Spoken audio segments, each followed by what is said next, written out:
A timer is visible in the room directly in front of you. For members appearing remotely, I know you are all familiar with WebEx by now, but let me remind everyone of a few points. First, you will be able to see each person speaking during the hearing, whether they are in person or remote, as long as you have your WebEx set to active speaker view. If you have any questions about this, please contact committee staff immediately. Second, we have a timer that should be visible on your screen when you are in the active speaker with thumbnail. Members who wish to pin the timer to their screens should contact committee staff for assistance. Third, the House rules require that we see you, so please have your cameras turned on at all times. Fourth, members appearing remotely who are not recognized should remain muted to minimize background noise and feedback. Fifth, I will recognize members verbally, but members retain the right to seek recognition verbally in regular order. Members will be recognized in seniority order for questions. Lastly, if you want to be recognized outside of regular order, you may identify that in several ways. You may use the chat function to send a request. You may send an email to the majority staff, or you may unmute your mic to seek recognition. Obviously, we do not want people talking over each other, so my preference is that members use the chat function or email to facilitate formal verbal recognition. Committee staff will ensure that I am made aware of your request and I will recognize you. We will begin the hearing in just a moment when they tell me they are ready to begin the live stream. Chair Maloney. Yes. Point of order, you mentioned the mask. You don't have one on. Well, I'm talking. If you're talking, you can have your mask off. Oh, I thought you said during questions you had to have it on. Well, to come in the room, you have to have the mask on. But as you talk, as you and I know, it's very hard to talk with the mask on. So it can be removed when you're asking questions or when.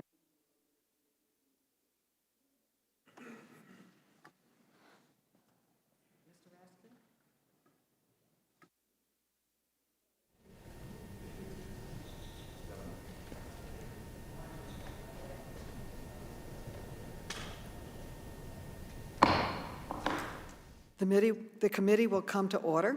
Without objection, the chair is authorized to declare a recess of the committee at any time.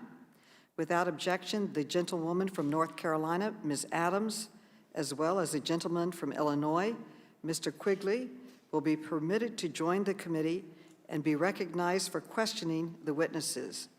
In addition, the gentleman from North Carolina, Mr. Walker, will be recognized at the proper time to introduce his constituent. I now recognize myself for an opening statement.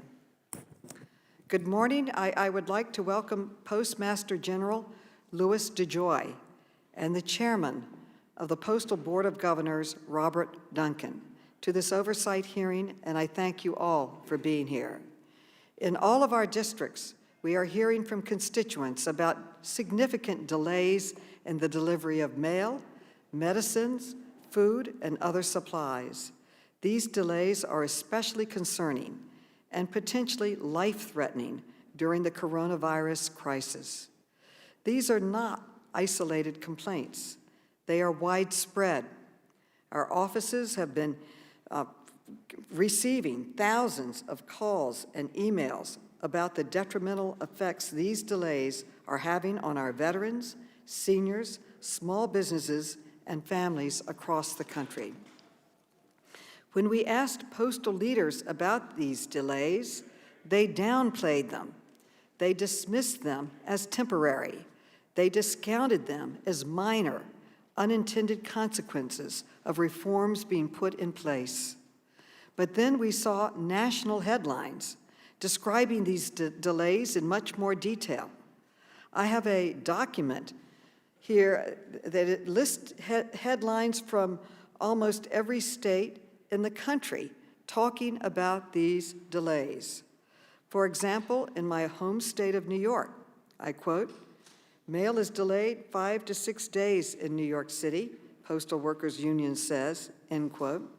In Kentucky, Ranking Member Comer's home state, quote, "Postal Service's cost cutting is frustrating Kentuckians and raising election concerns," end quote.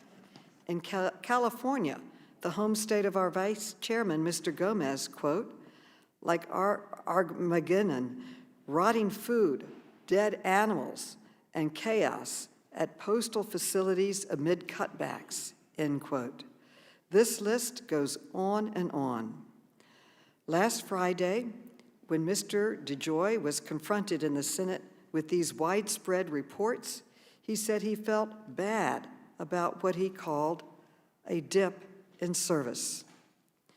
But then, after Mr. DeJoy's testimony in the Senate, we obtained an internal Postal Service document entitled PMG Briefing. This is a presentation prepared directly for the Postmaster General. It is dated almost 2 weeks ago, August 12th. According to this document, these delays are not just a dip.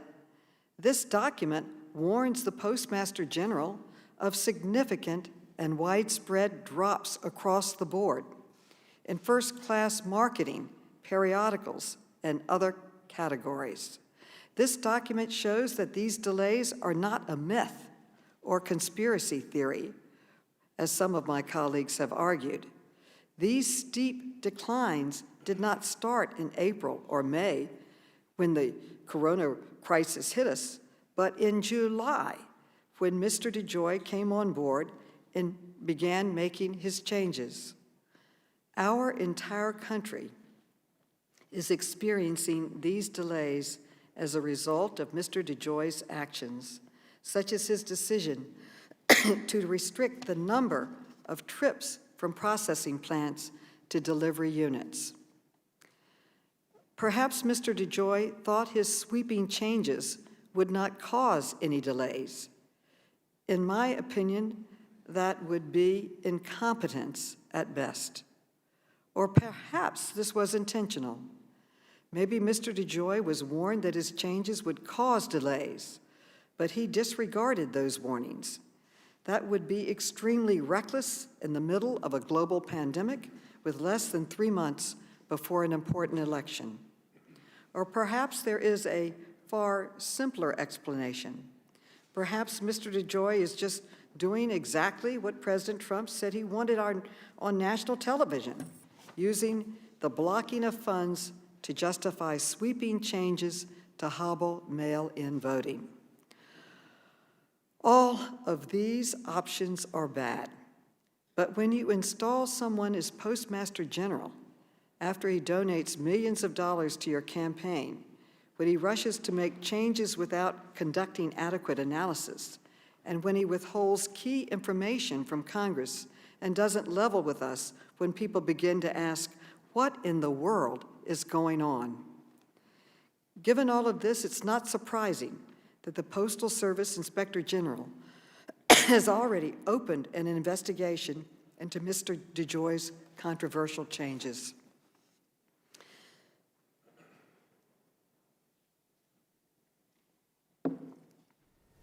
We will be asking Mr. DeJoy some hard questions today. We will also be asking Mr. Duncan, as chairman of the board, about his own role in choosing Mr. DeJoy as Postmaster General, about his own role in vetting Mr. DeJoy for conflicts of interest, including Mr. DeJoy's ownership of stock in major Postal Service competitors, and Mr. Duncan's own role in allowing these delays to happen under his watch.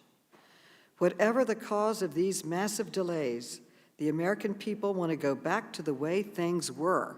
They don't want these changes. They want them reversed. They don't want anyone messing with the post office, and they certainly don't want it politicized. They want to have confidence that their mail, their medicine, their ballots will be delivered on time.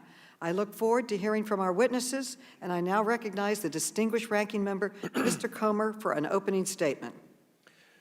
Well, thank you, Chairwoman Maloney. I appreciate you calling this hearing today on the United States Postal Service, even though it would have been nice to do so before we actually voted on the bill Saturday.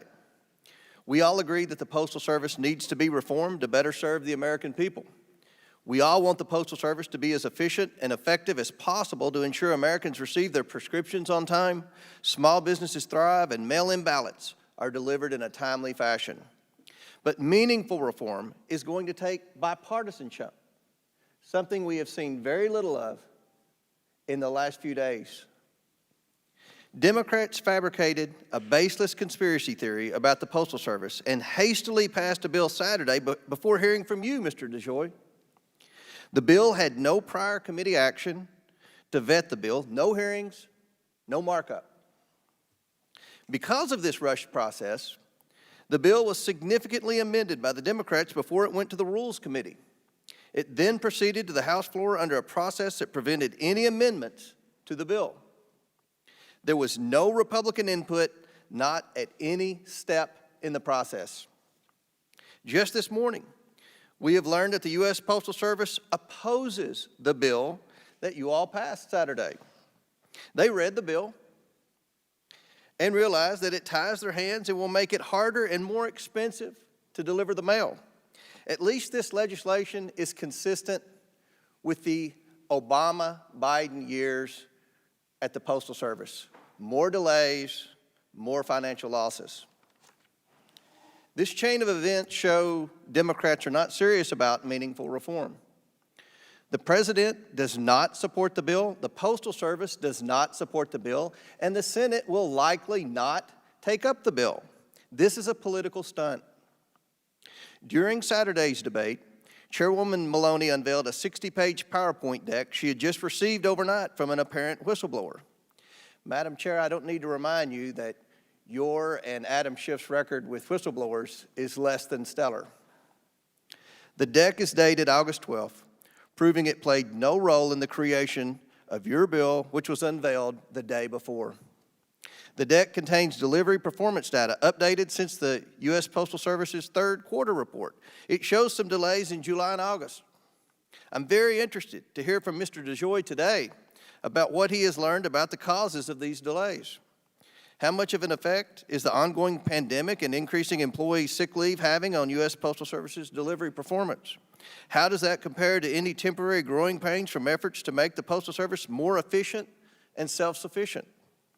I say I am interested to hear Mr. DeJoy's responses because I do not know the answer to those questions. I don't believe the Chairwoman does either. This is why I've repeatedly said, Madam Chairwoman, that this committee is doing things backwards. When we make policy, it's our job to understand why something is happening. How would you find out why? You would have a hearing on the topic with the Postmaster General. When would you have this hearing? Certainly before you passed a bill. Returning to today, let me say that postal issues are something I've long heard about a great deal in my rural district. For example, I distinctly remember when the Obama-Biden administration, a mail facility in Paducah was closed, resulting in letters that once took a day to get from point A to point B, now taking 3 to 4 days. And I also heard a lot about the Postal Service from my grandmother, who spent her entire career, 27 years, as a rural mail carrier. My heart and sympathies go out to our Postal Service families who have lost loved ones during this pandemic. As her grandson and the congressman representing the 1st District of Kentucky, and as the ranking member of this committee, I want to see the Postal Service return to being a viable institution. But I'm disappointed at the hysterical frenzy whipped up around this issue by my colleagues on the left and their friends in the media. Let's look at the most often repeated claims again. Does the Postal Service need a bailout in order to survive through November? No. Mail volume has declined, but package delivery has shot through the roof, increasing USPS revenue by $1.5 billion. It has nearly $15 billion cash on hand and can operate until at least August of 2021. Next question, is the Postmaster General sabotaging the election by removing blue postal boxes and mail sorting machines? No. The Postal Service has more than adequate capacity to handle the vote by mail. If everybody in the U.S. requests and sends their ballots via mail, that's still less than 1 day's average volume. The blue boxes and mail sorters were both components of long-standing programs in response to significant reduction in mail volume, 33% reduction over the past 15 years. For reference, under President Obama, approximately 12,000 blue mailboxes were removed, and we didn't hear one word from the other side when he did that. The mail orders were on track to be removed because they were sitting idle, simply taking up floor space for more productive activities. Is the Postal Service telling states they won't be able to deliver ballots on time? No. What the Postal Service is doing, and has for years, is trying to warn states their vote-by-mail laws don't take into account what the Postal Service can and cannot do. USPS can treat ballots as first-class mail or better than first-class mail, but they cannot break the laws of time and space. The letters that Democrats characterize as threats and propaganda are good faith efforts to prevent weeks of uncertainty and confusion, such as what happened very recently with Chairwoman Maloney's race. And the charges about overtime, those came from an effort to reduce billions of dollars in overtime and extra truck trips the Postal Service spends every year. If overtime and extra truck trips are normal, or a normal everyday part of your business operations, it means something's wrong and you better fix it. On Friday, before the Senate Homeland Security Committee hearing, Mr. DeJoy acknowledged the recent dip in service. He took responsibility for this performance lapse. The logical step is to understand why this happened and come up with a plan. Even though your bill would prevent that, Madam Chairwoman, I hope that today helps in that process. I yield back. I thank the gentleman for his statement, and I ask unanimous consent to place in the record the Service Performance Measurement Postmaster General Briefing, an official report from the Post Office, data, research, facts.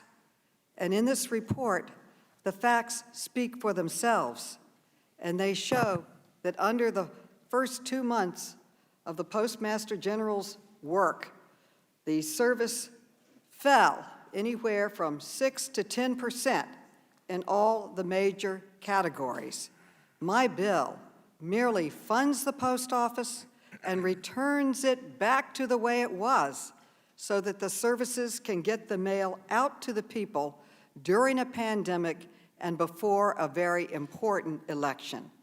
After the pandemic, we can revisit and have other statements and work go forward, but let's not dismantle the services to the American people, the veterans, the seniors. People deserve to get their mail in a timely way, and most districts are having people calling frantically, where is my mail, where's my medications? So facts speak for themselves. I'm placing this into the record. I now recognize the distinguished chairman of the Subcommittee on Government Operations, who has done a great deal of work in this area, Mr. Conley, for an opening statement. Thank you, Madam Chairwoman, and thank you for your leadership. I was proud to co-sponsor your bill that passed the House with 26 Republicans, showing the courage to address an emergency with respect to the most esteemed institution of government in America. We have an obligation constitutionally to ensure that something that's been part of the American fabric since 1775 has a future. The Postal Service is not only fighting for its economic survival, it's fighting to maintain 120 years of professional service, rid of rotten patronage systems that served elected officials and not those who rely on mail every day. We're here today to save the Postal Service. We have in front of us a newly appointed Postmaster General and the Chairman of the Board of Governors that selected him for that post. We have a PMG who, 6 weeks into the complex and awe-inspiring new job, in the midst of a global pandemic and just weeks before a consequential national election where the Postal Service will play an unprecedented role, decides to announce a sweeping reorganization that he admits could slow down mail and will undoubtedly infuse uncertainty and confusion throughout the Postal Service and into our neighborhoods all across America. He announces these and other abysmally unsupported changes without engaging staff, unions, trade organizations, mailers, mail recipients, or Congress. In fact, Congress was told Mr. DeJoy did not yet feel prepared to respond to any questions we might have for him. Yet, he felt confident enough to freeze overtime, delay mail delivery, and announce sweeping reorganizations. And Mr. Duncan, congratulations on being the rubber stamp. The Postal Service Board of Governors is required by law to represent the public interest, not the president, not a political party, or not even the Postmaster General. Today, the Postal Service employs 650,000 people. It's the foundation for more than a $1.7 trillion mailing industry that employs another 7.5 million people. But at the turn of the last century, the U.S. Post Office was nothing more than 77,000 patronage positions rife with gross incompetence and often embezzlement of funds. It was rural America that used its political voice at that time to professionalize the post office. Instead of traveling miles to the closest general store to pick up mail from a sycophantic political hack, rural residents lobbied Congress en masse for rural free delivery, an innovation that brought mail delivery to even the most distant of homes and businesses. The massive grassroots lobby effort brought those with acumen and expertise into the post office and refocused political leaders on what they were elected to do: serve the people, not their political parties. As a nation, the people transformed the Postal Service, the Post Office, into the Postal Service. This history lesson resonates today. Yet another reckoning for this country and the Postal Service. Here again, the people of the nation have stood up loudly and consistently to condemn attempts to turn a crown jewel of our federal government, by far the most trusted agency among the hundreds that serve this nation, into a spoils systems honeypot. We cannot and must not let that happen. During this pandemic, the Postal Service is a lifeline to the delivery of life-saving prescription medications, medical equipment, food and pantry staples, stimulus checks to pay rent and utility bills, census forms, and even simply coupons to help struggling families stay out of poverty. What leader would think that even the possibility of slowing down mail in a time such as this is a good idea? What leader would take steps to freeze overtime for a workforce literally risking its life every day to deliver mail to the people of this nation? 40,000 postal workers have contracted COVID-19 or been quarantined because of it. 40,000. As the new PMG, Mr. DeJoy has recklessly cut hours and delayed delivery times in the pursuit of unsupported operational efficiencies. He's never once asked Congress for help, despite a team of members ready to provide financial and other support.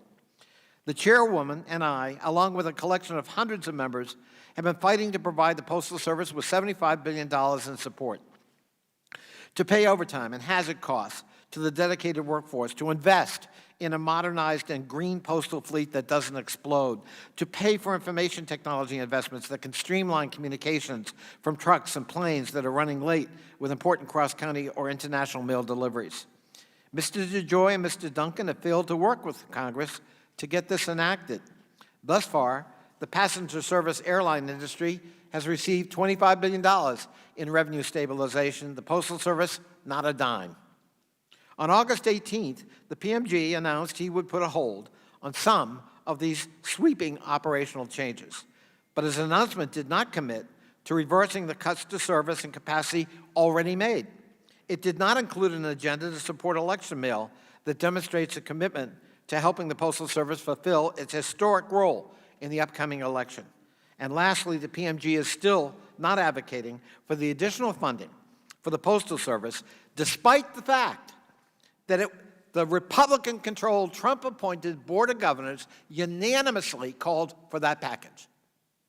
Not a Democratic idea, a Republican-dominated board unanimously recommending it. The recent operational and organizational changes Mr. DeJoy has made have resulted in delivery delays across the country, as the chairwoman just showed. And those aren't our data. That's yours, Mr. Postmaster General. These delays have real impacts on real lives with real consequences. Most devastatingly, they've damaged the Postal Service's credibility. In a very brief time, congratulations, Mr. DeJoy, an esteemed institution that now is in doubt in the American public's mind. I applaud my colleagues in the House for passing the Delivery for America Act bill because we need to act now. We need to reverse this. We need to reassure the American public that they will get their mail on time and that their ballots will get there on time and be counted. This is about the future of our democratic institutions. This is the future about the most important election in my lifetime. That's what's at stake today. I yield back. I thank the, Madam Chair, yes? I'd just like to make a point that you didn't notify our committee that Mr. Conley, as ranking or as chairman of the subcommittee, would be delivering open remarks. That's another example of this rushed process, but I would like to ask that our ranking member of Mr. Conley's subcommittee also be allowed to deliver opening remarks. Absolutely. The staff told me they reached out to you and your staff. It's general that the subcommittee that has the jurisdiction should speak on both sides. I have in my notes that Mr. Heiss will be, who is now the ranking member on the Subcommittee of Government Operations, will also be giving an opening statement. And I was told that they did reach out. In the future, I will personally call you myself. Thank you. And make sure it gets to you. I was told by staff, they talked to your staff, that they had reached out to you. If that did not get to you, then I apologize. I will personally call you every time, but it is usually the standard that we make an opening statement and the subcommittee with the jurisdiction makes an opening statement. I agree, and I appreciate the chairwoman doing that. That's, again, important why we need to be prepared and not rush things like we have this postal reform bill. Madam Chairwoman, Yes, Mr. Conley. if I can come to your defense, it has been your practice as chairwoman that when it is the jurisdiction of a subcommittee, you have always allowed the subcommittee chair and the ranking member to have opening statements. That's practice. It's not something you sprung on us today. And I can think of at least 4 examples. Mr. Raskin's one, Mr. Rauda's another, and their ranking members. So it's actually the practice of the committee under Chairwoman Maloney to do just that. And Madam Chair, if I may, I agree that it's practice. We just weren't notified, and it wasn't on the agenda item that we received. But we appreciate that, and Mr. Heiss, it's my understanding, is prepared to deliver an impromptu opening statement. Okay, first of all, I want to thank Mr. Conley for pointing that out, and also pointing out the double standard that businesses such as the airlines and others are receiving federal aid in the HEROES package, in the COVID relief package, but the vital services from our post office that so many people depend on, a lifeline to Americans across America, they deserve to be funded too. I now recognize this distinguished subcommittee chairman, Mr. Heiss, for Government Operations, for an opening statement, and you are recognized, Mr. Heiss. Thank you, Madam Chair. I appreciate that. And yes, we were not notified of this, but I'm happy to take a few moments. Again, here we are having a hearing after a vote. I think this is absolutely disgusting. Certainly, we have had many votes without bothering to have a hearing, but I don't ever recall having a vote to so-called fix something and then have the hearing afterwards. This is unprecedented, and again, to me, I believe is an example of political malpractice on the side of the Democrats. We are here to talk about the Postal Service, and Madam Chair, I'm glad you brought up the HEROES Act, because in itself, in the HEROES Act, I believe is the unveiling of what the Democrats are really trying to do, and that is themselves to fraudulently influence the upcoming election. In the HEROES Act is a requirement for universal mail-in ballots. In the HEROES Act is a requirement that states cannot be involved in requiring voter ID. And so we're going to have tens of millions of ballots sent out all across the country to many people who perhaps are deceased, to people who have moved, to people who knows who they are. And states are not going to be able to have any voter ID if the Democrats have their way. And then we're going to have the ballot harvesting take place. This is what's at stake. And I agree with Chairman Conley, saying that this is the most important election. This is what is at stake. And if the Democrats have their way in this election, it will be filled with fraud. It will be filled with confusion. It will be filled with lawsuits, because that's what is in the HEROES Act to produce. If the Democrats have their way, and thankfully that bill is not going anywhere any further than the bill that was passed Saturday before the hearing. Then we can talk about delays at the USPS. Well, we haven't even had hearings on the USPS since I believe it was April of 2019. And now all of a sudden we are called in for an emergency over this whole thing. We had a briefing in April of this year, not a hearing, it was a briefing. And the purpose of that briefing was to discuss the delays at the Postal Service due to COVID-19. And yes, there have been delays, and yes, there are thousands of USPS workers who are not showing up for work due to COVID-19. Are we surprised that there are any delays? Of course not. We had a briefing to discuss that just a couple of months ago. The Postmaster General has nothing to do with COVID-19, has nothing to do with it coming, nor does he have anything to do with thousands of his workers not showing up. We also have cities that are rioting. Of course, there are delays in many of those cities, be it Minneapolis or Portland or Chicago or LA or wherever it may be. The fact of the matter is the bailout that passed on Saturday in the House of Representatives is pointless. It refuses the opportunity to have any reforms. And so we have a postal service right now that has $14 billion cash on hand, another $10 billion available to them with the Treasury. And they can't even get access to the $10 billion because they have too much money cash on hand. And yet we pass a bill for another $25 billion. And in that bill, we disallow them from making any changes. It doesn't matter how much money we keep throwing at the Postal Service if we don't allow for reform to take place, which is what is desperately needed. So with that, I do look forward to this hearing going forward. I fully anticipate a lot of political theater from my friends on the opposite side of the aisle. I do anticipate the continued attempt to portray a conspiracy that does not exist, when in fact it is their own party that I believe are fully committed, based upon the HEROES Act and other comments, to influence this upcoming election using fraudulent methods. And with that, Madam Chair, I will yield back, and I appreciate you giving me the opportunity to speak.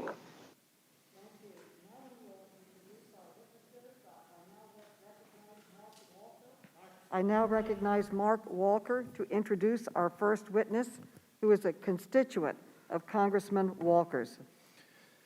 Thank you, Madam Chair Maloney and Ranking Member Comer. It is my privilege to introduce Mr. Louis DeJoy, the Postmaster General of the United States.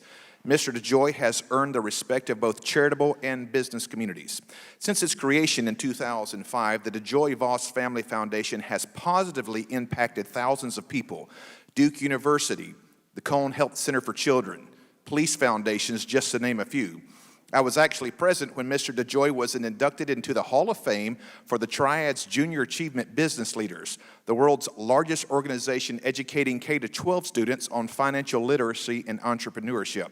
Just this past week, I received in the mail the family contribution, the sponsorship of Family Services of the Piedmont, which serves 18,000 children and adults, many of those battling domestic violence issues.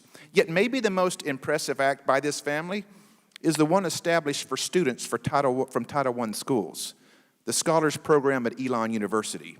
You see, I've had the opportunity to meet some of these students who come from some of our most impoverished areas. It's not something Louis flaunts, it's just something he does. Throughout his professional career, Louis DeJoy has garnered a reputation as a genius in the logistical innovation and supply chain field. As the CEO of New Breed Logistics, he took a broken trucking company from New York to North Carolina and transformed it into a prominent U.S. provider in contract logistics, creating close to 9,000 jobs. Maybe that's why he was unanimously appointed to the position by the USPS Bipartisan Board of Governors. Mr. DeJoy has been on the job about 2 months, but he's being blamed for implementing reforms Congress has passed. For example, back in 2006, it wasn't Mr. DeJoy who passed the Postal Accountability and Enhancement Act. It was actually Congress. The leading sponsor on this bill, well, he's the one with the biggest picture in the room, former chair of this committee, Henry Waxman. Today, Mr. DeJoy will be viciously attacked with prepackaged questions and false accusations. One member even suggesting impeachment. That's original. How sad is it when the cancel culture has reached the halls of Congress? The man sitting before this committee today is not who the Democrats have villainized him to be. He's here today because he supported President Trump. And with this Congress, that makes you a target. Over the past month, the DeJoys have endured protests outside his home with hundreds of people blocking streets and frightening their neighbors. Sadly, in this day and age, an industry leader with a passion for service can be persecuted in the court of public opinion for his apparent political affiliation. As the circus unfolds today, remember that Louis DeJoy is a community-minded philanthropist, an industry-leading businessman, and most importantly, a man with a good heart doing his best to serve his country. Mr. DeJoy, I want to commend you for being here today. Many of your accusers didn't extend the same courtesy, but unlike the senator from Delaware, let's hope they at least know how to mute themselves. Thank you, Madam Chair. I yield back. Thank you. Our second witness is Robert Duncan, who is the chairman of the Postal Service's Board of Governors. He was appointed to the Board of Governors by President Donald Trump in August of 2018, and his term expires in December of 2025. Please stand and raise your right hands. Do you swear or affirm that the testimony you are about to give is the truth, the whole truth, and nothing but the truth? So help you God. Let the record show that the witnesses affirmed this in the affirmative. Without objection, your written statements will be part of the record. With that, Mr. DeJoy, you are now recognized for your testimony.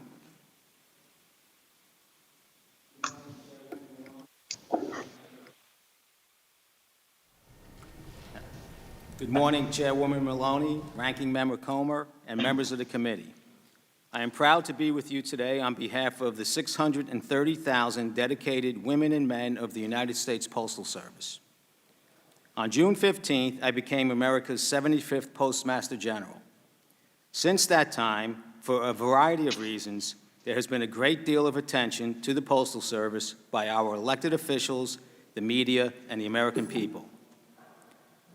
I want to begin by assuring this committee and the American public that the Postal Service is fully capable and committed to delivering the nation's ballots securely and on time. This sacred duty is my #1 priority between now and Election Day. To be clear, we will do everything we can to handle and deliver election mail in a manner consistent with the proven processes and procedures that we have relied upon for years.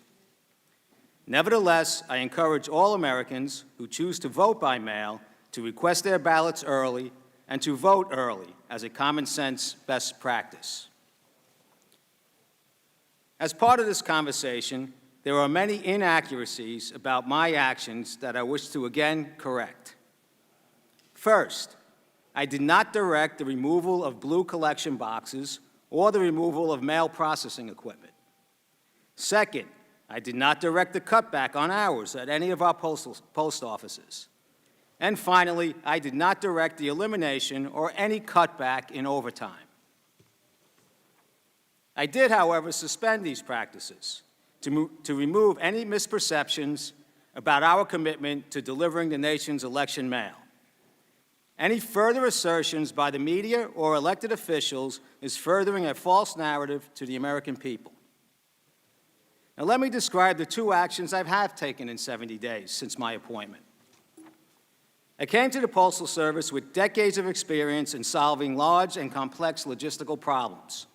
I plan to use this experience to help lead the operating change required for the Postal Service to grow and embark on a path of sustainability.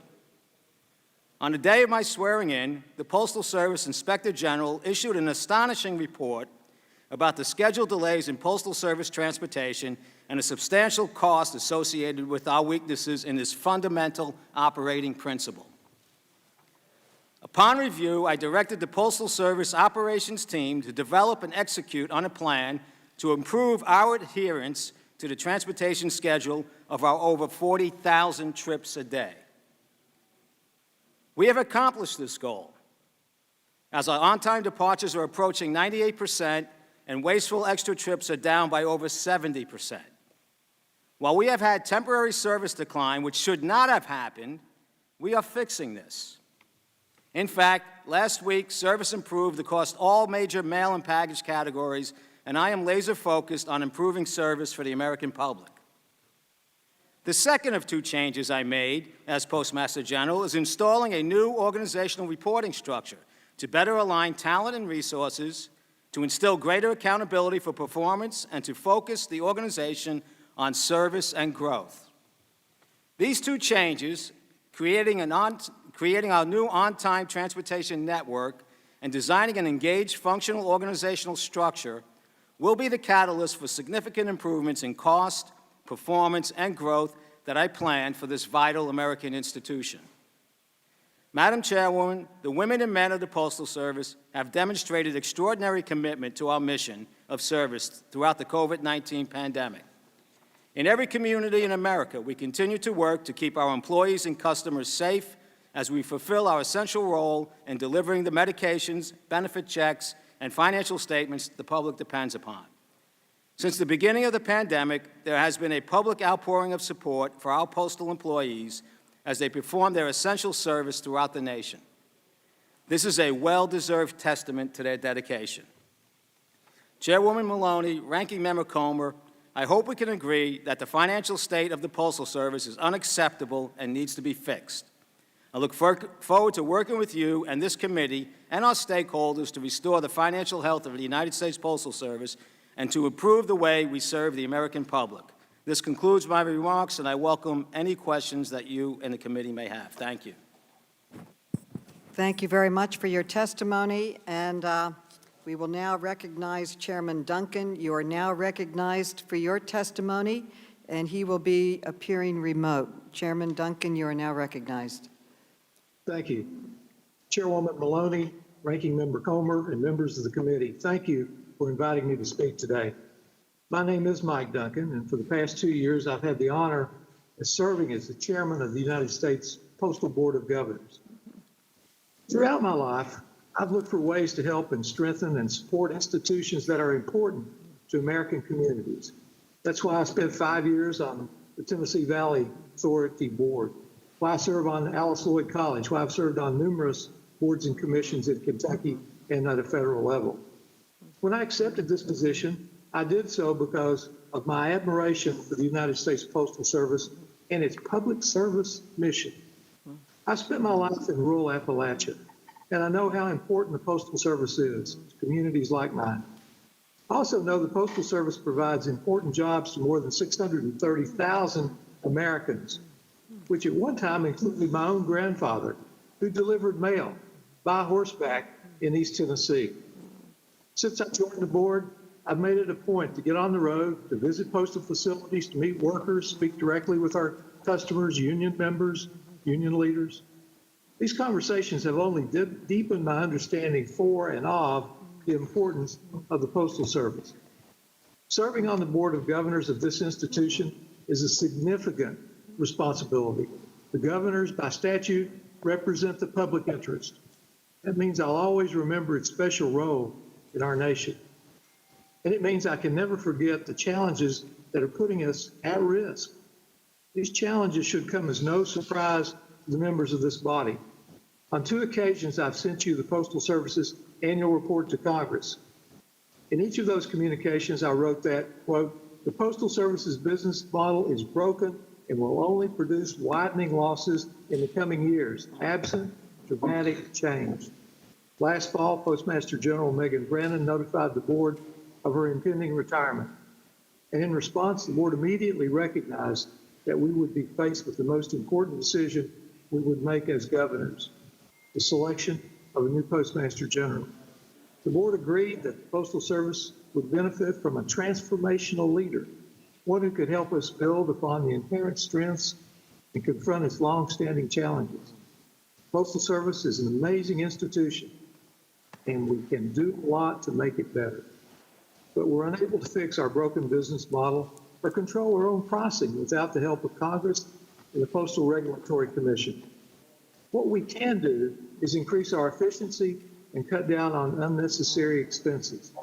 We can also focus on marketability and modernization while reducing some expenses. Business as usual is not an option. It's for these reasons that after an organized, deliberate, and thorough search process, the board selected Louis DeJoy to serve as our 75th Postmaster General of the United States. He's the 5th Postmaster General since 1971 to join the institution from the private sector, and we believe the private sector experience that he has will be an asset, identifying ways to improve the Postal Service. In addition, Mr. DeJoy has decades of experience in improving and managing sophisticated logistic chains, the Fortune 100 companies, and as a major contractor to the U.S. Postal Service for more than 25 years. He has a deep knowledge about the institution and how it can be strengthened. Like the Postmaster General, the board has confidence in the Postal Service's ability to perform for the American people in this election season. 5 years from now, the United States will celebrate the 250th anniversary of the American Postal Service. Throughout our nation's history, this institution has delivered for the American people. Now, we have a sacred responsibility to preserve, defend, and strengthen this organization for generations to come. Thank you for your time. I appreciate the opportunity and look forward to your questions. Thank you. Thank you for your testimony. I now recognize myself for questioning. Mr. DeJoy, we have all been flooded with concerns and complaints from our constituents about the delay in the mail. And in the vote on my bill, Delivering for America, on Saturday, 26 Republicans voted with us, and they expressed the same concerns. People depend on their mail for their medications, for business, for keeping in touch with their families. It's critically important. And we've seen headlines across this nation from many, many states, headlines, major news from our states about the delay in the mail. It's been said it's a major institution in our country. People depend on it. And over the weekend, we obtained this internal document, and it is dated less than 2 weeks ago on August 12th. And it's entitled Service Performance Measurement for the PMG, Postmaster General Briefing. Now, your office already confirmed to my office that this document is authentic. So let's go through a little bit of it now. This document clearly shows major degradations across the board, beginning in July when you started your changes.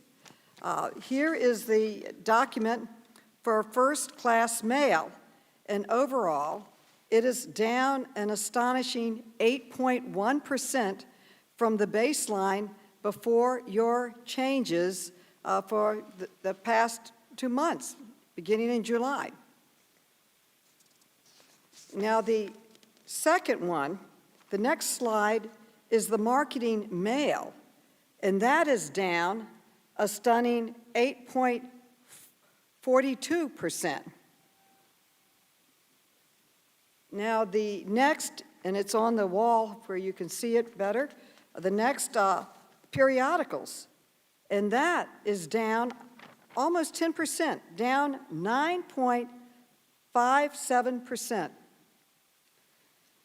So, Mr. DeJoy, you and your aides have repeatedly downplayed these delays. You just downplayed it in your testimony. But this is just a disaster for the people who need their mail. Don't you agree? Would you turn on your mic? We can't hear you. Mm-hmm.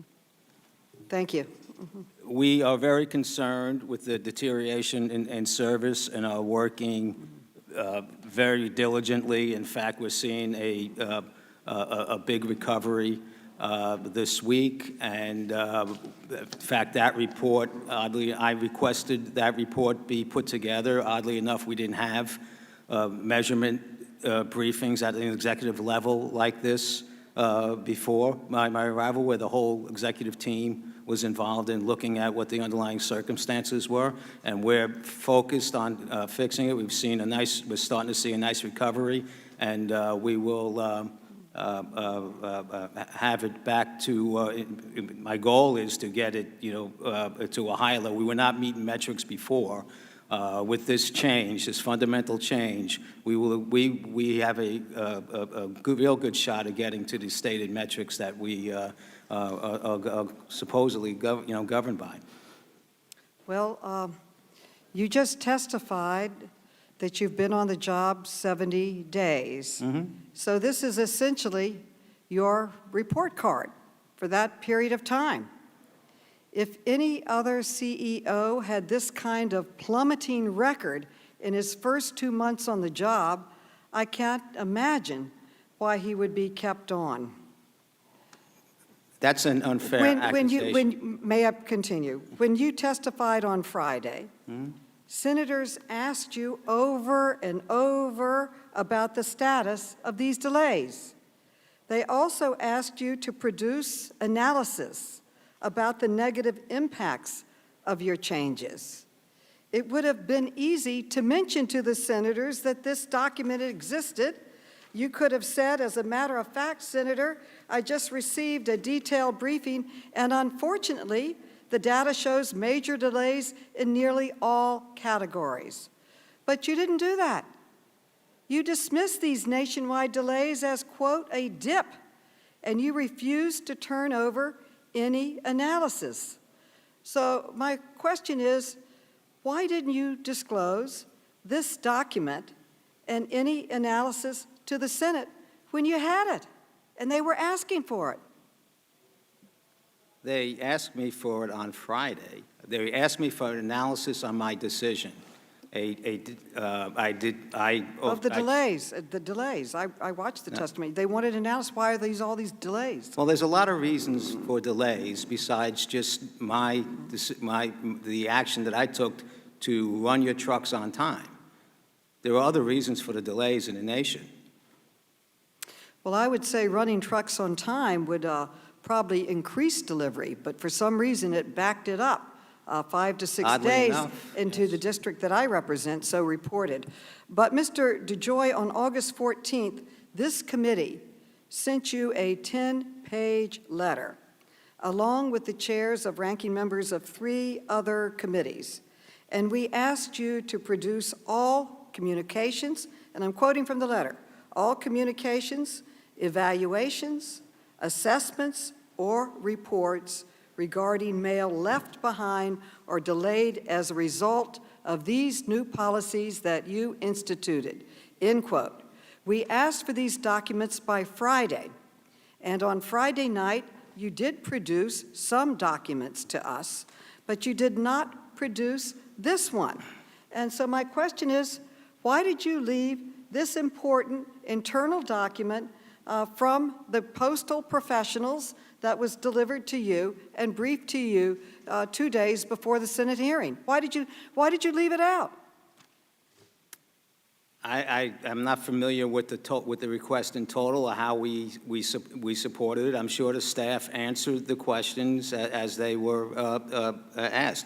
And let me just, for the record, clear up. That is not a policy change. That is a request that we run our 40,000 trucks a day on schedule. And your intuition is right? You would think that the mail moved faster, and it did. A good portion of it moved faster. All right, and we've also, I was sitting there looking at a report that talked somewhere between $1 billion and $3 billion worth of cost wasted on our truck trips being out of schedule. It was an easy request that I spoke with every senior executive in the organization about the change. Time is limited, and I'm concerned why we didn't receive any of this information. And I have to just say that Mr. DeJoy, we sent our letter 2 days after you received this briefing and this document. It must have been fresh on your mind. There's absolutely no excuse for concealing it and withholding this information from the committee or from your testimony before the Senate when you were expressly asked questions about the information in the document. And unfortunately, this committee received it from someone else. So, Mr. DeJoy, you're withholding information from us, concealing documents, and downplaying the damage that you're causing. So let me close with this. This committee expects a full and complete production of all the documents we requested no later than this coming Wednesday. And if you continue to withhold information or otherwise fail to comply, you can expect a subpoena. Now, I know many of our members plan to ask about how you intend to fix the problems you created, and reverse these horrible trend lines.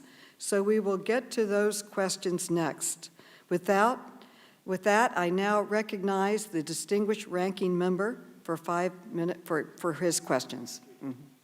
Virginia, he is saying that Virginia Fox will be the first to respond. Virginia Fox from the great state of North Carolina. Thank you, Madam Chairman. Madam Chairman, I do note that you're going over time a great deal, but Postmaster General DeJoy, thank you very much for being with us today. Some claim the expedited discrete afternoon sortation pilot and your changes are deliberative efforts to slow down mail and hurt Postal Service employees. Is that true? No, ma'am. Are you banning employees from charging overtime, or are you trying to limit unplanned overtime to ensure the Postal Service's viability? At this time, no, ma'am, and no time since I've been here. Thank you. Postmaster General DeJoy, as a logistics expert, and I believe that Representative Walker outlined your expertise very well, what does the consistent use of unplanned overtime and the need for extra trips mean in terms of the efficiency of operations? Well, besides costing substantial amounts of money, for the Postal Service in terms of billions of dollars, it is also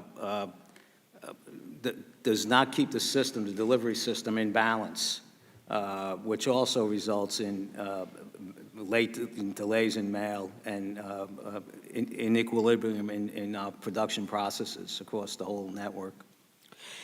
Can more efficient on-time operations result in better delivery performance? Absolutely. And does unplanned overtime hinder the Postal Service's ability to stay financially viable? Absolutely. You know, my husband and I have experienced some very, very inefficient services on the part of the post office in the last few weeks.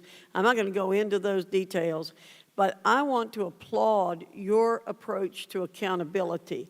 And what we know from our colleagues on the other side of the aisle is they run away from accountability in every case in the federal government or in allied services like the post office. So let me applaud you for pushing on accountability. Mr. DeJoy, as we're all aware, the Postal Service is not a government agency that receives appropriations. In fact, it is law. The Postal Reorganization Act of 1970 created the U.S. Postal Service as an independent and self-sustaining entity. Postmaster General DeJoy, do you believe that it is your duty to uphold this law and ensure that the USPS is self-sufficient? I do. And what will it take to make the USPS self-sufficient? Legislation with regard to our healthcare Medicaid integration and our pension reform, flexibility from the PRC. At least get a decision from them. We're in the 14th year of a 10-year analysis. The Postal Service itself, there's a library of OIG reports identifying flawed practices and billions and billions and billions of dollars of cost, waste that this committee, nobody seems to pay attention to. And then the Postal Service, our management team itself, delivering, helping fix ourselves, both in terms of service and cost. And we have a plan now to do that. And part of it includes running our trucks on time. And these OIG reports have come from Democrat presidents and Republican administrations both. Is that correct? Yes, ma'am. Thank you. If you have no operational flexibility, can you possibly make the Postal Service self-sufficient? I think we have a very, very good shot. We have some new revenue ideas for the Postal Service also. We have it, we're beginning to finalize the plan. I need to brief the board, but I'm very, very excited about the management team under our new organizational structure. I'm excited about the dedication of the 650,000 men and women, and I think we can embark upon, with a little help from this Congress, we're about to embark upon some significant, exciting future for the Postal Service. I believe in the 6-day delivery. I think the carrier is, with the carriers, our postal carriers' relationship with the American people is what is the most important ingredient in giving us the approval rating that we have. And we have plans to really enhance that relationship and to help our growth. Well, again, I want to thank you for bringing your expertise to become the Postmaster General of the United States. You have the exact background that we need and the commitment that we need to make the post office work the way Americans want it to work. Thank you, Madam Chairman and Ranking Member. I yield back. Thank you. I now recognize Congresswoman Norton. Congresswoman Norton by WebEx.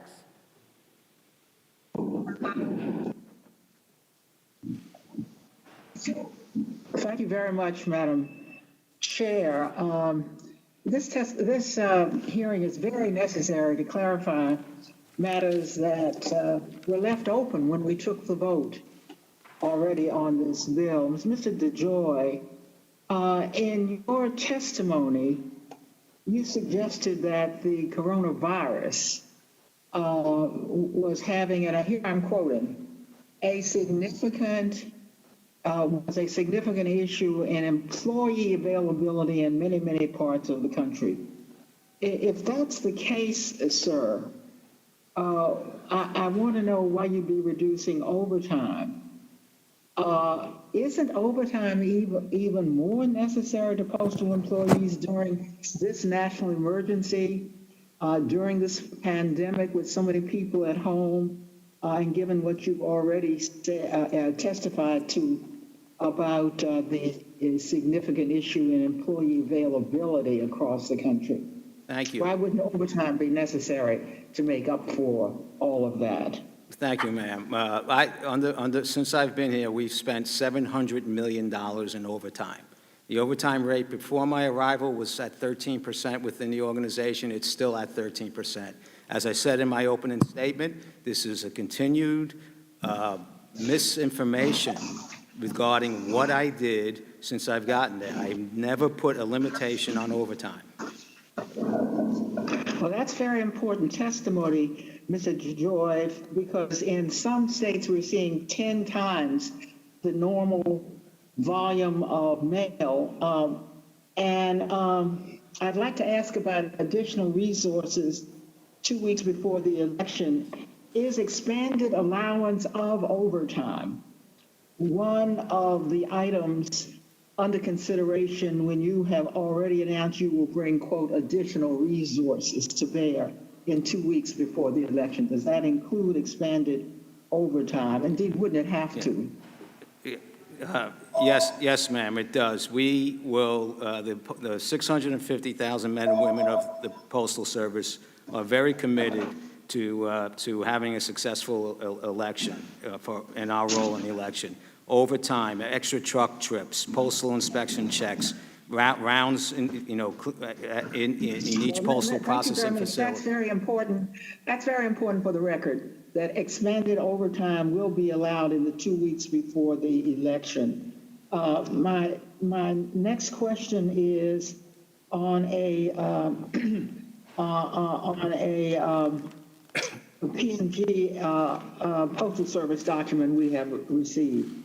This is what it said and why my questions were necessary.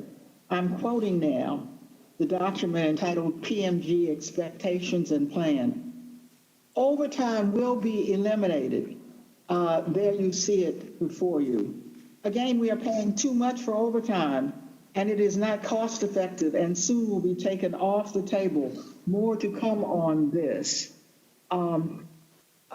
We asked your general counsel, and he claimed that came from a mid-level manager and should not be treated as an official statement of postal office policy. So I ask you, would a postal manager send this document without some kind of word from you or from the top of the agency? Can you explain who this was and give us the name of that manager? Thank you. I have purposely not tried to find out who that was, but there are many ways that people interpret. You have tried not to find out who that was? That's right. I don't know. That was not a directive from me. That there's 50,000 managers within the organization. This is one of the reasons I changed the organization quickly after the rollout of the truck schedule. There was very confusing. Are you looking for whoever it was who jumped ahead of you in issuing that to all your to all your employees? Absolutely. I wish you would give that name when you find it to the chair as well. In a statement on August 18th, you stated overtime has and will continue to be approved as needed. I wanted to understand as needed what that means. Can postal managers and employees continue approving and using overtime as they did before your tenure began, or are there any changes since you took office? Same as from prior to me being here. Have you issued any internal guidance to that effect, and would you provide it to us, please?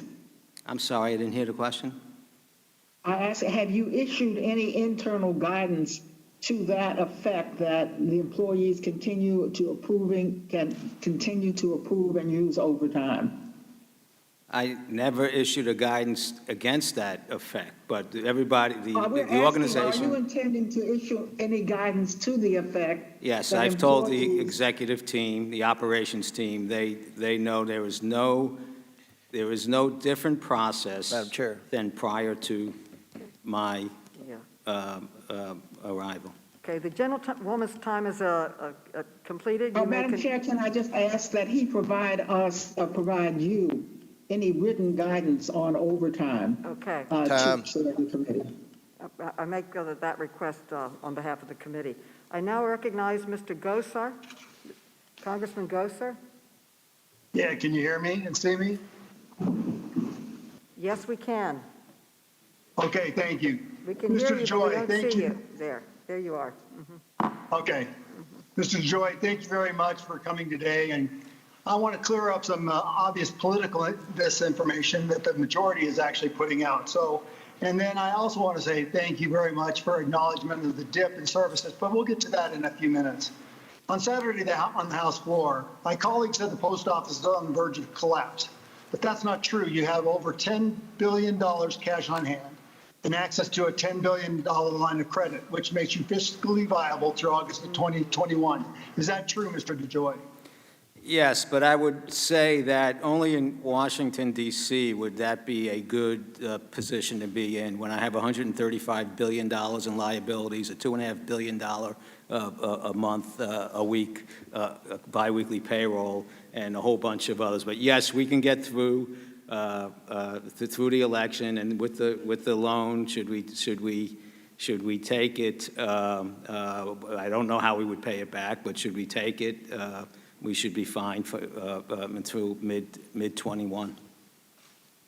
So now, isn't it true that you're actually generating more revenue at this time of the year than you also did last year, and you're processing more, successfully processed an uptick in mass mail government items such as the stimulus checks and the the census questionnaire ballots? Is that true? We're seeing more revenue, mostly due to package increase. Mail products are down 15% or so on average. But package volume is up substantially, but package volume is very costly for us to handle in an overcapacity method. So now, do you believe with the money on hand, successful, seeing that you said the mail volume is down by 15%, and the hard work of the over 600,000 postal workers, that you can handle the slight election increases that will possibly see? I will be very, very clear that the 650,000 men and women, we are working with our union leadership, our management team, our employees. We will be able to handle all election mail for the 2020 election. So now I want to go back to the slowdown related to the pandemic.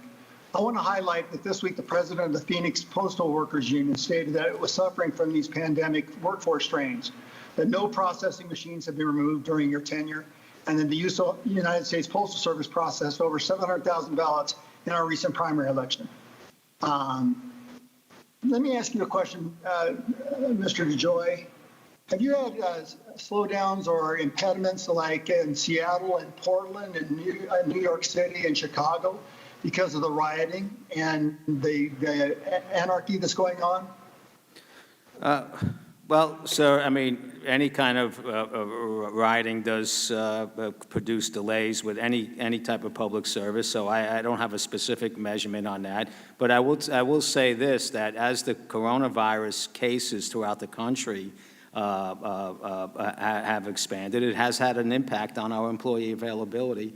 And in the urban areas that are hot spots, the averages don't play out what the real picture is like in areas like Philadelphia, where employee availability is significantly below our normal run rates and what it has been in the pandemic. We actually started to peak in terms of employee availability issues in the July timeframe. Now, I want to go back to, you paused any policy changes to the Postal Service, such as the elimination of overtime, prohibiting extra trips, hiring freezes, and removing sorting machines. Is that true? The extra trips, and they weren't prohibited. It's true on everything else but the extra trips. My direction was we need to work on getting our trucks on schedule and mitigating our extra trips. We still run 700-800 extra trips a day, and we still have thousands of truck trips that run late. So it wasn't a flat directive. It was work to our plan. That was my directive. And come up with a plan to work to our plan. So the management team put the plan together and executed on the plan. But everything else I had nothing to do with. There was a long-standing plan on collection boxes and sorting machines and postal hours. That was that was ongoing, really, in the areas that were taking care of that. So another quick question. Is the Pony Express still available today? I've been here 70 days, sir. I'm searching for the good. I haven't seen that yet, though, so I think it's gone.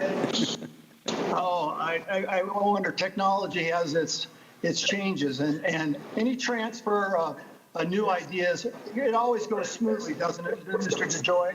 I'm sorry? A transition where you're trying to make changes always goes smoothly, doesn't it? The gentleman's time has expired, but you may answer his question. Transitions don't always go smoothly. You should have a recovery process. Our recovery process is taking too long. This should have been resolved in a few days, and it's not. So the impact. There's a lot of reasons there are a lot of things that are impacting our service. This is one of them on the front end, And we should have cleared it up quicker, and I think we have the focus on it now, and it'll recover quite rapidly going forward. Thank you. Thank you. The chair Yeah, now DCW recognizes change. Mr. Clay. Congressman Clay. Thank you for conducting this hearing. Thank you, Madam Chair, for Thank you. conducting this hearing. Okay.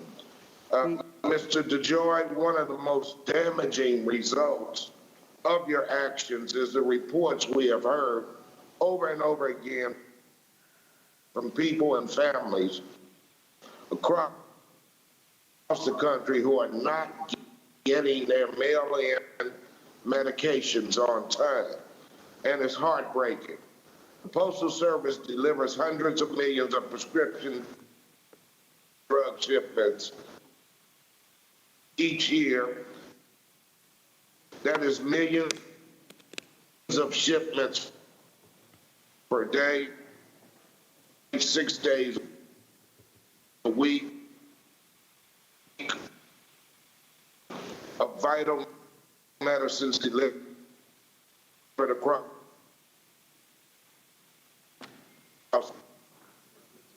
the country.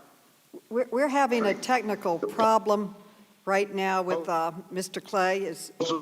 We can't hear you. It's breaking up.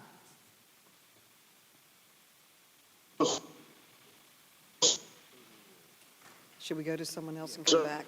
Okay.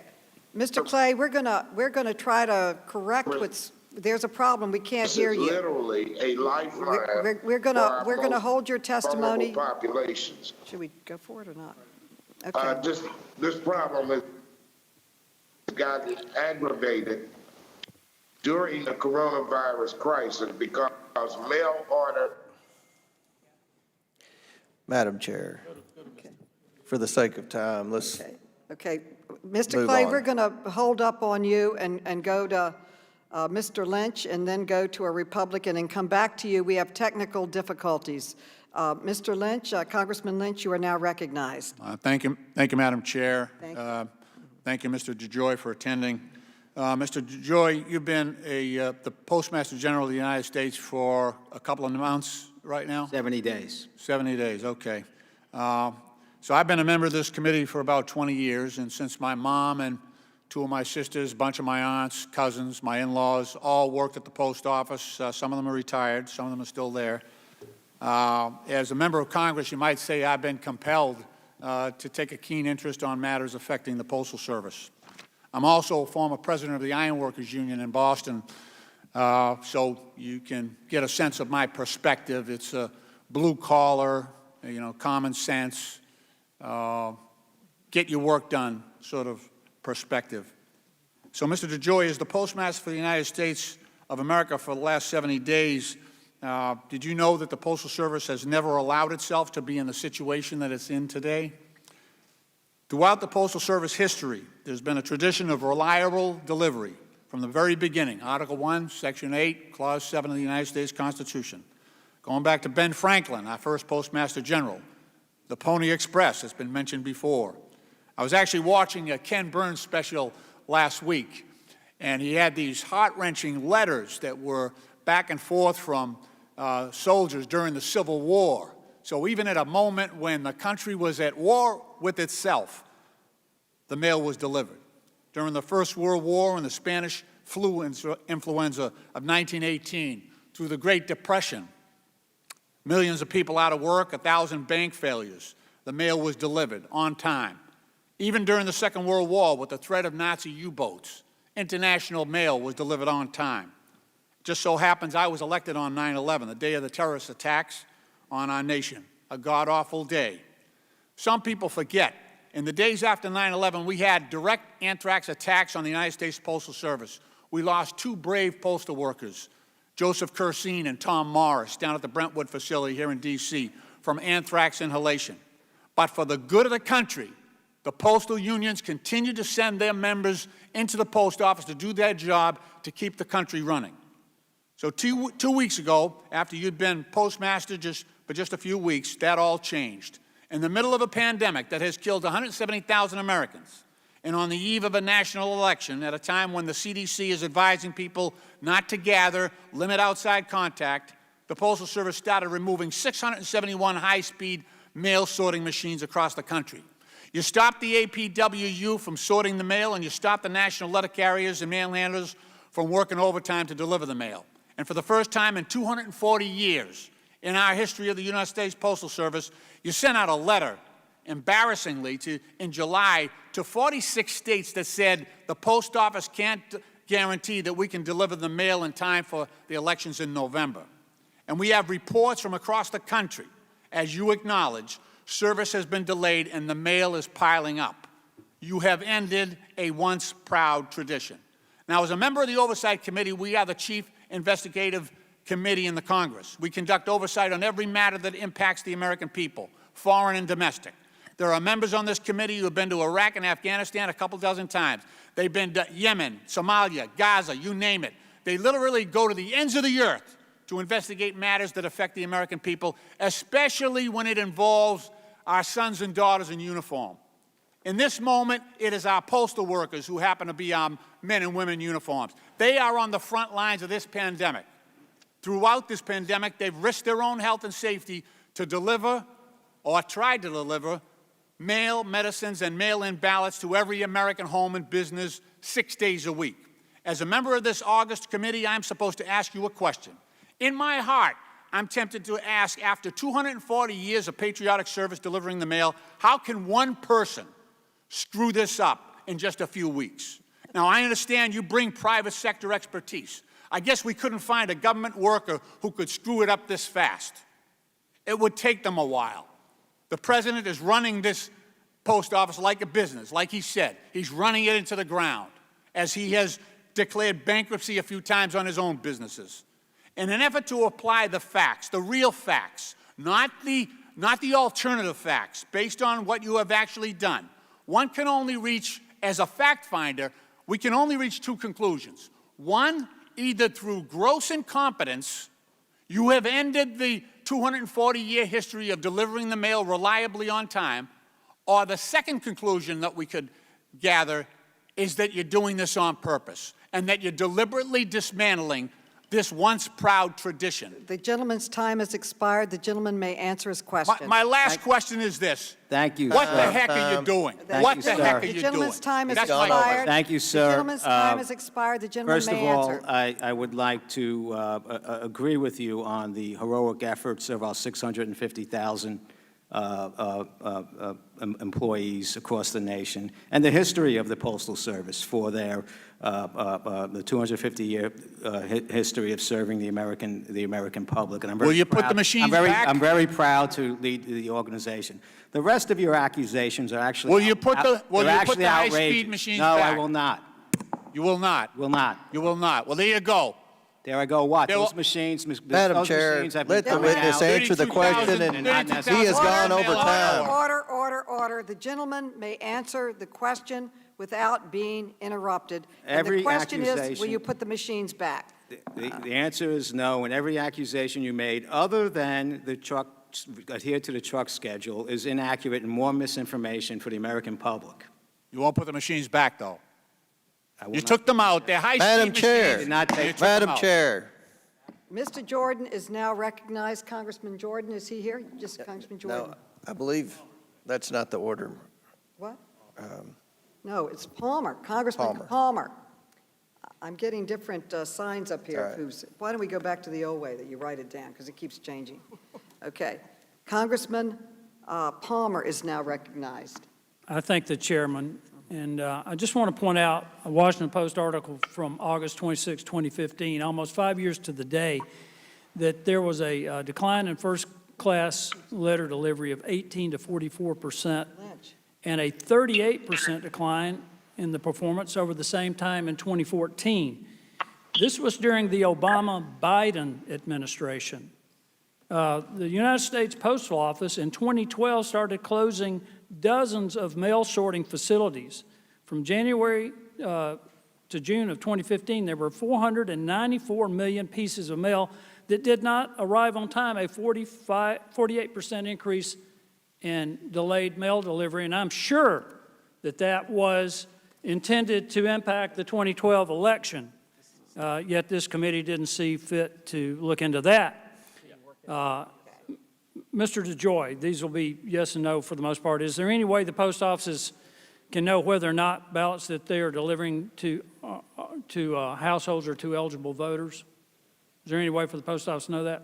No, sir. I bring that up because there's analysis of data released by the U.S. Election Assistance Commission in 2019 and a recent U.S. Census Bureau's 5-year American Community Survey. There were 378 counties nationwide that have more voter registrations than citizens living there who are old enough to vote. These are counties where the registration exceeds 100%. In Iowa, there are at least 18,658 extra voters. Under the National Voter Registration Act of 1993, Judicial Watch sent notice of violation letters to 19 large counties in 5 states, California, Pennsylvania, North Carolina, Virginia, and Colorado. Real Clear Politics reported that Los Angeles County had an estimated 1.6 million ineligible voters, and 38 states have counties where the voter registration is over 100%, including Montgomery County, Maryland, which represented my distinguished friend, Mr. Raskin. The same article cited a 2012 Pew study that found there are 24 million voter registrations that are no longer valid or significantly inaccurate. Pew's total included 1.8 million dead people and another 2.75 million who were registered in at least 2 states.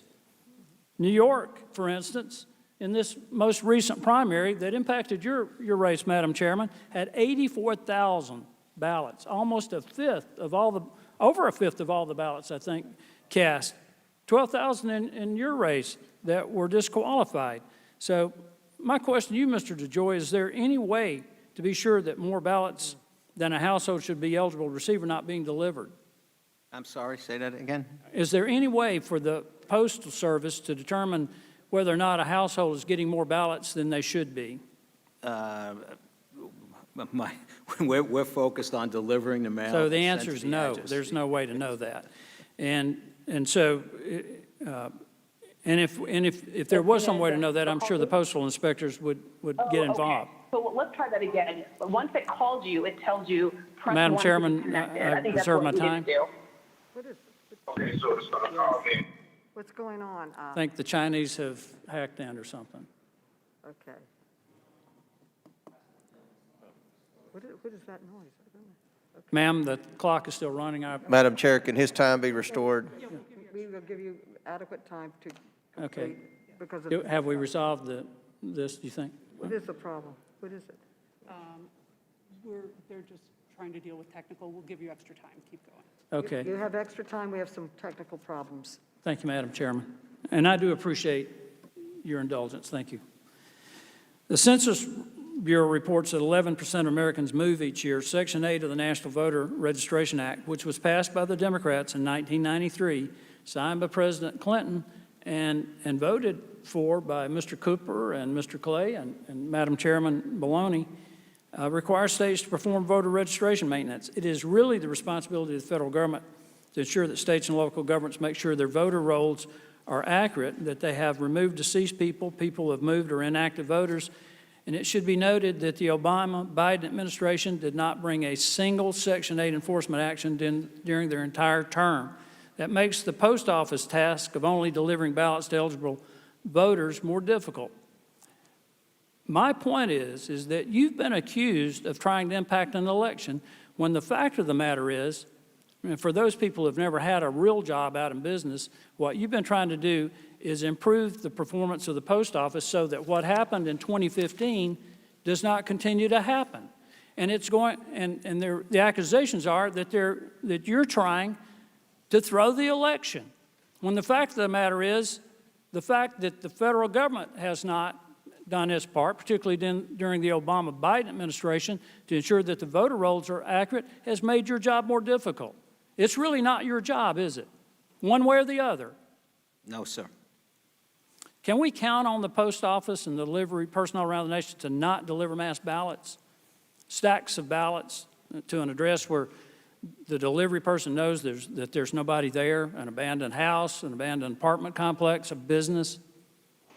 That would be reported, wouldn't it? We deliver mail to the address specified. And if dozens or hundreds of mail-in ballots are dumped into blue mailboxes instead of left in a regular mailbox for pickup or dropped off at the post office, would it make sense to report to the postal inspectors to make sure that those ballots are legitimate? Well, there are processes that the postal inspectors deploy. I'm not fully aware of what they are right now, but there are processes that the postal inspectors deploy to identify any fraudulent type of activity within the mail system. Well, we need to make sure that this election is not tainted by fraudulent mail-in ballots.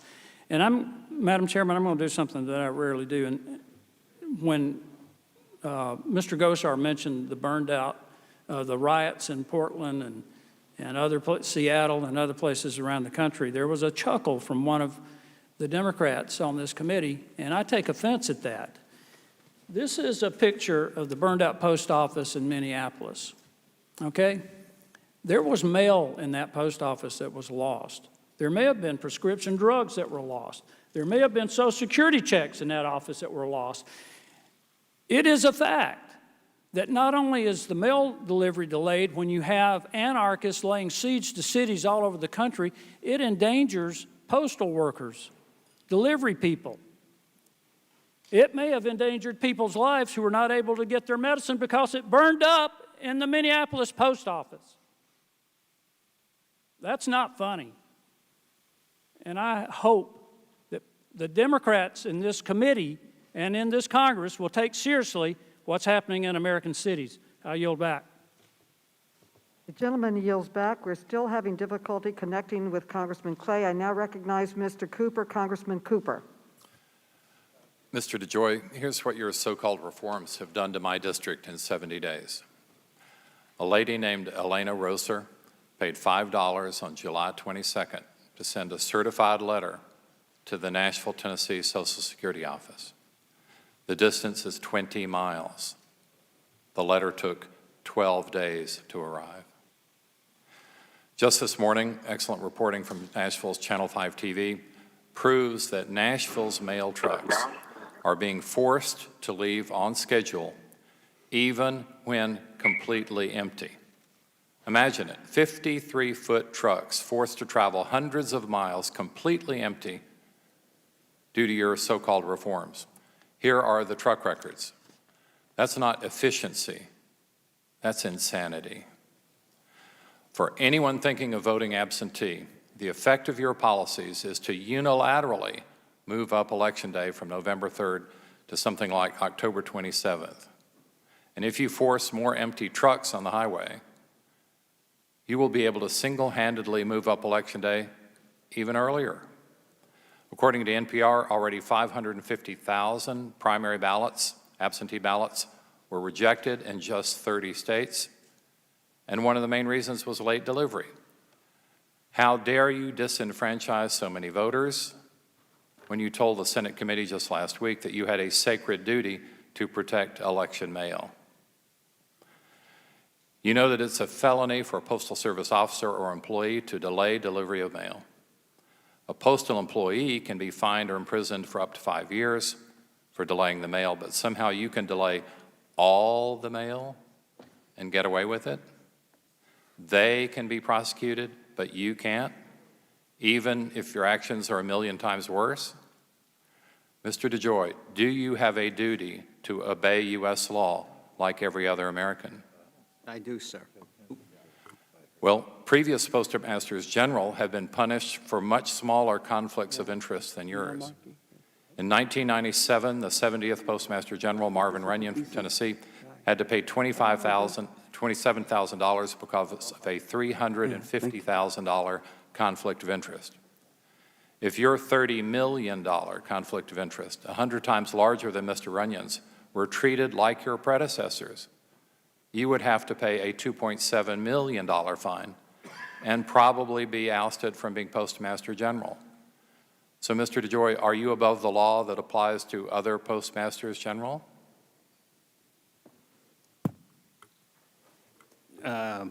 I don't agree with the premise. I'm in full compliance with all ethical requirements that I need to have. And there's an OIG investigation, and I welcome the result of that report. Well, Mr. DeJoy, as a mega donor for the Trump campaign, you were picked along with Michael Cohen and Elliot Broidy, two men who have already pled guilty to felonies, to be the 3 deputy finance chairmen of the Republican National Committee. Did you pay back several of your top executives for contributing to Trump's campaign by bonusing or rewarding them? That's an outrageous claim, sir, and I resent it. I'm just asking a question. The answer is no. So you did not bonus or reward any of your No. executives? No. Anyone that you solicited for a contribution to the Trump campaign? No, sir. Not in whole or in part? To be, actually, during the Trump campaign, I wasn't even working at my company anymore. Well, we want to make sure that campaign contributions are legal. So all your campaign I'm contributions fully are aware legal. of I'm fully aware of legal campaign contributions. Well, what if And I you're... resent the assertion, sir. What are you accusing me of? Well, I'm asking a question. Do your mail delays fit Trump's campaign goal of hurting the post office, as stated in his tweets? Are your mail delays implicit campaign contributions? These types of questions. I'm here to represent the Postal Service. It has nothing to do with, all my actions have to do with improvement into the Postal Service. Am I the only one in this room that understands that we have a $10 billion a year loss? Right? Am I the only one in this room that has looked at the OIG reports that have stacked up? Will you give this committee your communications with Mark Meadows, with Treasury Secretary Mnuchin, with the President? Do that. Mr. DeJoy, is your backup plan to be pardoned like Roger Stone? Oh, God, pitiful. You have 2 seconds to answer the question. I have no comment on that. It's not I worth see my the time comment. has expired. Gentleman's Not time worth has the comment. expired. Representative, the gentleman from Florida, Mr. Stubbe, is recognized for 5 minutes. Congressman Stubbe. Thank you, Madam Chair. Thank you, Madam Chair. First of all, as a veteran who served in Iraq in support of Operation Iraqi Freedom, to compare postal workers to our military service members in Iraq or Afghanistan, quite frankly, to me, is offensive. Last time I checked, Postal Service drivers weren't getting their vehicles blown up by IEDs or being shot at as they drove around and delivered mail. So to try to compare our military service members who sacrificed on the battlefields across this world to our Postal Service members is frankly offensive as a person that had served. It's unfortunate that there are Democrats on this committee that have 100% politicized the Postal Service to try to stoke fear with the American people. But we shouldn't be surprised. It's a familiar theme for Democrats over the last 2 years. A subcommittee chairman of this committee, when asked on national television, and I quote, "Are you saying, say it directly, is this an attempt by the president you believe to interfere in the election?" The answer was absolutely. There is absolutely no evidence whatsoever that President Trump is using the Postal Service to interfere with the election. None, in fact, quite the opposite. But Democrats don't care about the facts. So here we go again. Seems like just yesterday we were hearing how the Trump campaign colluded and conspired with Russia to interfere with the last election. And when the facts actually came out, there was no evidence that that ever occurred. This is absolutely a concocted narrative by the Democrats to stoke fear in the American people, just like the Russia collusion hoax. Financial issues have plagued the Postal Service for decades and is vastly in need of reform. Mr. DeJoy just stated that $10 billion loss a year. Businesses couldn't operate that way. But the Democrats don't want real reform. If they did, they would have worked with our witness today. They would have worked with Republicans in crafting a bill. They would have worked with our counterparts in the Senate. They would have worked with the administration to actually come up with reform that would actually pass. This is a political stunt to further the Democrats' newest interference hoax. I represent 9 counties in Florida, and just last week we held our primary elections. Florida saw the largest turnout in a presidential election year primary since 1992. That was 18 years. About 2.3 million mail-in ballots were cast, which made up about 59% of all ballots cast. Initial reports indicate that there were minimal issues with the additional ballots handled by the Postal Service. There were no issues in my 9 counties with absentee ballots in this district that I'm aware of. Mr. DeJoy, would it be fair to say that the Postal Service successfully delivered during the Florida's primary last week? Yes, sir. The 2.3 million mail-in ballots that were cast in Florida are a significant amount for one state. What are the factors that led to the Postal Service being able to deliver the substantial increase in mail-in ballots on time? When it comes to ballots, the Postal Service, prior to my arrival and the heightened awareness of this particular election, throws everything it has to at moving ballots through the system. The ballots are usually identified with special markings, and every employee is very much, and manager is very much focused on making sure that ballots move quickly through the process, sometimes in advance of first-class mail. So those particular processes were deployed and will be deployed as we come into the 2020 election. And Florida has, am I correct in stating that Florida has a reasonable time frame for Postal Service to return the ballots, as opposed to some states that just allow ballots to be requested at the last minute, therefore delaying their ability for the Postal Service to get those ballots to the precincts in time? Thank you so and that is a big part of the effort of the Postal Service prior to my arrival and since my arrival, and the purpose of sending out the letters to all the states with regard to what we just want to make everybody aware of what is it that will really work. We can put all these additional processes on, but it would be more helpful if we had reasonable standards from the election boards that comply with our processes to enable us to do it more efficiently and effectively. So to clarify, do you need any additional funding to be able to successfully deliver ballots in Florida this November? No, we do not, sir. Are there any lessons that other states can learn from the way that Florida handles our ballots in absentee voting? Well, I'm not particularly familiar with Florida, but our general counsel and has put out letters with regard to each state's election guidelines. We have a website that's just been posted on the normal process, and in general, I will say on behalf of 650,000 postal workers, get your ballot early and please vote early, and that is just common sense.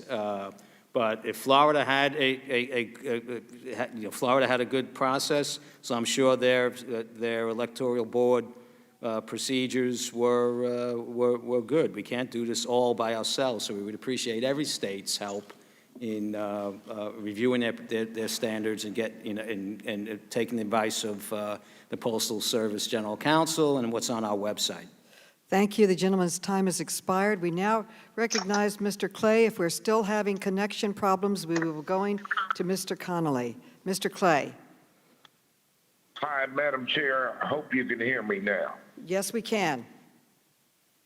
All right. And thank you for conducting this hearing. Mr. DeJoy, let me start with a question. Before you implemented your changes, did you conduct any analysis of the effect your changes would have on delaying prescription drug shipments, the delivery of those shipments to your customers? Did you analyze that before you implemented these changes? Sir, we have a whole operating organization that I asked to put together a plan, and it wasn't a change. It was comply with your schedules, and when we could comply with our schedules, I reviewed this with every regional area VP on a discussion that they were ready, and they rolled it out. I'm not the COO, I'm the CEO of the organization, but I received commitment that we would be able to roll forward with the plan on to committing to our existing schedule. Okay, Mr. DeJoy, let me say this. Prioritizing on-time truck departures means letter carriers leave without all of their packages, including medicine on board. Critical medicines like refrigerated insulin is reportedly sitting in sorting facilities days longer than expected. Did you examine the effect of your changes on medicines like insulin that require special storage? Sir, at no time did I say, don't put the mail on the trucks when they left on time. This was not a hard, direct, everything must leave on time. We still have thousands of trucks a day that leave late within a certain time frame. So the whole, and there are still hundreds of extra trips. So the intention was to put the mail on the trucks and have the trucks leave on time. That should not have impacted anybody. What about the impact, Mr. DeJoy? What about the impact of missing that insulin and having it sit on the floor somewhere? And it may spoil or whatever. At least we know it will be delayed. Did you all give that any consideration? We're concerned about the impact to each individual across the country, and we're working extremely hard to bring the service levels back to where they were and to exceed that. And we will be there shortly. Mr. DeJoy, we would like a copy of any and all analysis you conducted before you implemented your changes. Will you provide them to this committee? I will go back to the office and see what the operating team has on that, and we'll seek to do so. Okay, and while you're at it, Mr. DeJoy, do you have any information on the number of prescription drug shipments that the Postal Service has delivered late since you began implementing these changes, and will you provide that information to the committee by the end of the week?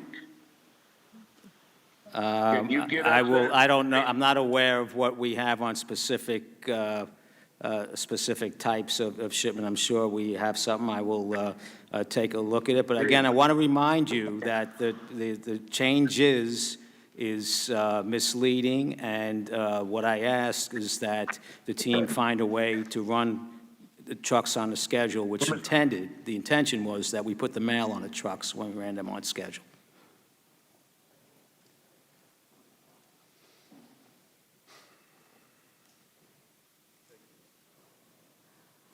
Thank you, Mr. Clay. And we now Madam Chairwoman, Yes. could I just ask unanimous consent? Mr. Lynch asked me to enter into the record a set of data from the American Postal Workers Union with respect to mail volume and the reduction in advanced face or canceller systems, delivery bar code sorters, automated flat sorting machine 100s, and flat sequencing systems in its mail processing facilities. Without objection. I thank the chair. Thank you. Mr. Norman from South Carolina is now recognized. Mr. Norman. Thank you, Chairwoman Maloney. Mr. DeJoy, I just want to apologize to you. You're getting a berating up here. Congressman Lynch going into a 5-minute dialogue would not give you time to answer your questions, was yelling over you. It's typical of how this hearing has gone. And what's amazing to me is this bill had to be rushed out this past Saturday. You remember, do you know that 67 members did not even take the time to show up? If your workers at the post office don't show up, what happens? They don't get a paycheck, and the mail doesn't get delivery. It's an insult to what the Democrats are trying to do, a false narrative that has not worked for them since this president was elected. The Mueller report, the impeachment, none of it's working now. They're going fishing for this. I apologize to you. Let me get some yes or no answers. Are you and the Postal Service actively removing mailboxes at the behest of President Trump to undermine the election? Or as President Obama said, kneecap the Postal Service? No, sir. Was the U.S. Postal Service going to be insolvent before the election if you did not receive the $25 billion the Democrats insisted in including in their bill? No, sir. Is the United States Postal Service equipped to handle voting by mail for the November election? Yes, sir. Are you unlocking blue boxes to stop the mail? Anything with blue boxes is stopped, no. So Congressman Palmer showed pictures of the burned out mailboxes and the cities on fire, Portland, Chicago, Minneapolis, Sacramento, New York. Would that kind of slow the post office delivery down? There are certain actions and procedures that we have for situations for public unrest that we deploy, a variety of different things, up to and including getting our collection boxes out of there when it happens. But I don't know all of everything that goes with that. But yes, it would slow down the mail. It slow it down, and the safety of the person delivering the mail is pretty much an issue now, wouldn't it? I'm sorry? The welfare of the person delivering mail in the burned out cities would kind of be a problem, wouldn't it? Absolutely. Our letter carriers have, hazardous jobs in many cases. Were you consulted on this all-important bill that we had to take up this past Saturday to add your expertise? I don't know if I think our legislative affairs people had some interaction to comment on it. And you made a good statement. You're not the CEO, you're not the chief operating officer. You're the CEO. You've been on the job 70 days. Yep. To be accused of everything you've been accused of is simply not right. It's unfair. I'm glad the American people are getting a front row seat to what you're having to endure. I yield back. Gentleman yields back. Mr. Conley is now recognized. Well, my. You're right. You've been in the job 70 days, and you've caused this much ruckus. And believe it or not, that's called accountability. That's why he's here today. That's why we passed a bill. If he wasn't consulted, it's because he was the inspiration of the bill. A dubious distinction, nonetheless. Mr. DeJoy, when did you take office? You were announced, I think, in May, but when did you actually take over the job as Postmaster General? What day? June 15th. June 15th. And you've seen this data. On or around that time is when we see a roughly 8% decline in service in the Postal Service, which most people would say correlates to the reorganization and operational efficiencies you undertook. Do you think that's a fair characterization? I think there's a lot of different issues going on within the country that impact mail delay, including the actions that we took with regard to transportation. I think the organizational change was made because of the poor, it was accelerated because of the poor rollout. I understand. I think that will strengthen the recovery. But of course, we all live in a context, don't we, Mr. DeJoy? That is true. You're in the context of the worst pandemic in 100 years, 176,000 Americans dead, 40,000 postal employees who have gotten the virus or quarantined because of it, and sadly, a few dozen dead. And we're on the eve of a massive shift to voting by mail. 76% of all Americans live in a state that can vote by mail. 70% of Americans want to vote by mail. 50 to 60% intend to vote by mail. And along comes this. Yeah. Now, let's stipulate that your motives were pure, that you came at this like a normal private sector CEO, you see some problems, you want to create some efficiencies and save some money and make us work better. Wouldn't you think, though, that you might take into consideration the context? And if you didn't, as a good CEO, when you saw unintended consequences, which your testimony would have us believe these were unintended, you'd take measures quickly to ameliorate the unintended consequences, namely scaring the public half to death about the reliability of the Postal Service. Lots of anecdotal, if not empirical data that, in fact, it materially affected the delivery of mail.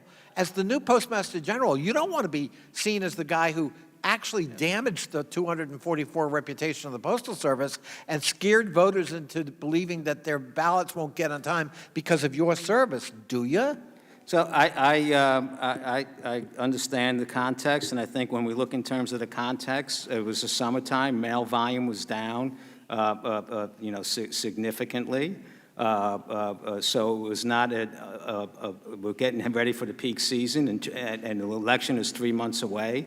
It was a good time to start to try and roll this out. Again, the request was just run your trucks on time, put a plan to run your trucks on time. Okay. Okay. The impact, the impact is probably about 10 for that, because if the mail gets processed and the truck leaves, that mail will move on the next truck or the next day. Right, so these long stories of 9 days and so forth, we're not impacted that. Forgive me. Those service levels, if we add 1 day, Forgive me for interrupting you, but we would be back. I have limited time. That's why I have to interrupt you. You made a statement before the Senate the other day to Senator Gary Peters. You've had no contact with the Trump campaign during your tenure. Is that correct? I've had no contact with the Trump campaign. I've spoken to the president. I've spoken to Steve Mnuchin. I've spoken to other people, but I've had no contact about the poll. I have not spoken to anybody about the Postal Service. Did you not tell the Board of Governors this month in August that, in fact, you had contact with the Trump campaign to ask them to stop their attacks on the Postal Service and voting by mail?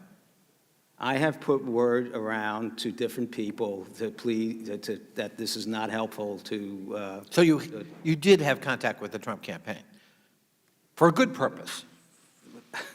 But you did. I'm trying to think of where the Trump. When you say the Trump campaign, I've not spoken to Trump campaign leadership in that regard. I've spoken to people that that are friends of mine that are associated with the campaign, yes. One of whom was Steve Mnuchin. Steve Mnuchin is Secretary of Treasury. I know. Yeah, I never spoke to Steve about telling the president to not do something. Thank you, Mr. Joy. The gentleman's time has expired, but you may answer his question. Okay. What was the question? I'm sorry. The question was, what conversations did you have with the Secretary of Treasury, Mr. Mnuchin, about the Postal Service, your hiring, and the consequences that seem to have unfolded with these operational efficiencies? The conversation I had with the Secretary were when I came here, we had this note that was kind of stuck in the mud, and I worked with him to get the note done. And it was really, I'm going to try and control cost and grow revenue, and it was very high level thing, and let's try and get the deal done so we have the loan. And that was really it. Thank you. Mr. Jordan is now recognized. Thank you, Madam Chair. Mr. DeJoy, was it the Postal Service's fault that it took 6 weeks after the June 23rd Chairwoman Maloney's primary election for her to be declared the winner? Was that your guys' fault? I'm not filled with the details, but I know it took a long time. But I'm asking, that wasn't your fault, was it? It was the Board of Elections. No. Right. Was it the Postal Service's fault that New Jersey was still counting ballots 4 weeks after the primary election last month? No, sir. How about the Democrats' Iowa caucuses? Was that the post office's fault that we didn't know who won the Democrat? I don't know if we still figured out who won the Democrat Iowa caucus. Was that the post office's fault? No, sir. So just a couple facts. I want to just be clear. You got $14 billion cash on hand. You got a $10 billion line of credit. Is that right? Yes, sir. And changing out the sorting machines and removing and changing out mail collection boxes is nothing different than's happened before. Right? Every Postmaster General, every year we do those sort of things. Is that right? Yes, sir. Yeah, so there's no different. In fact, what was the number? I think between 2011 and 2016, it's like 12,000 mail collection boxes that were removed, changed out by the Obama-Biden administration. Is that right? It was a lot. I don't know. Yeah, it was a lot. And you didn't order a reduction in overtime or a reduction in hours. I think you testified that earlier. I did not. So why are these guys out to get you? What is it? I don't, they have their own concerns. I assume they're legitimate with them, and. Well, you assume they're legitimate? Why are they out to get you? I mean, Mr. DeJoy, they've had people protesting at your house last night. They've been doing it for weeks. 90-some of these people have already called for you to resign. They passed the bill before they even talked to you, before they even had a hearing. They're not interested in a bipartisan solution, as evidenced by the fact the chairwoman wouldn't even contact the White House chief of staff, who had a bill that he worked on with the previous chairman, the late Chairman Cummings, a bipartisan bill to address concerns at the post office. So I'm asking you, why are they after you? First of all, you were appointed by the Board of Governors, right? I was appointed by unanimous appointment by a bipartisan Board of Governors. Unanimous vote. Bipartisan, not all Republicans. Democrats thought you were the right guy for the job, right? Yes, sir. So why are they out to get you? I have no idea. I do have a lot of support out there amongst the employees and people in America, though. I receive it every day. You got an amazing record in business. You got an amazing history of community service. You help kids with their education. You serve your community, serve our country, and these people are out to get you. When all the facts, none of the facts, as the Wall Street Journal said, this is one giant conspiracy from the Democrats. I just want to know what could be their reason. What could it be, Mr. DeJoy? We know it's not based on the facts. What could it be? Might it be politics? Might it be? Might it be the election coming up? Might it be the fact that they actually want to wait and count votes after Election Day? Maybe they want 6 weeks after the election. Maybe they want to be counting votes 6 weeks after the election, the presidential election, the biggest election we're going to have. Maybe they want to be counting votes 6 weeks after, like they did in the chairwoman's race, or 4 weeks after, like they did in New Jersey. Or maybe they want to wait forever, like they did in the Democrat Iowa caucuses. Might that be the reason? The chaos and confusion that we saw with all three of those elections. Maybe that's what they want. Could that be the reason, Mr. DeJoy? I don't know what motivates people to have different opinions of me. Well, they've called you all kinds of names today already. Protesting outside your house. They were there last night, weren't they?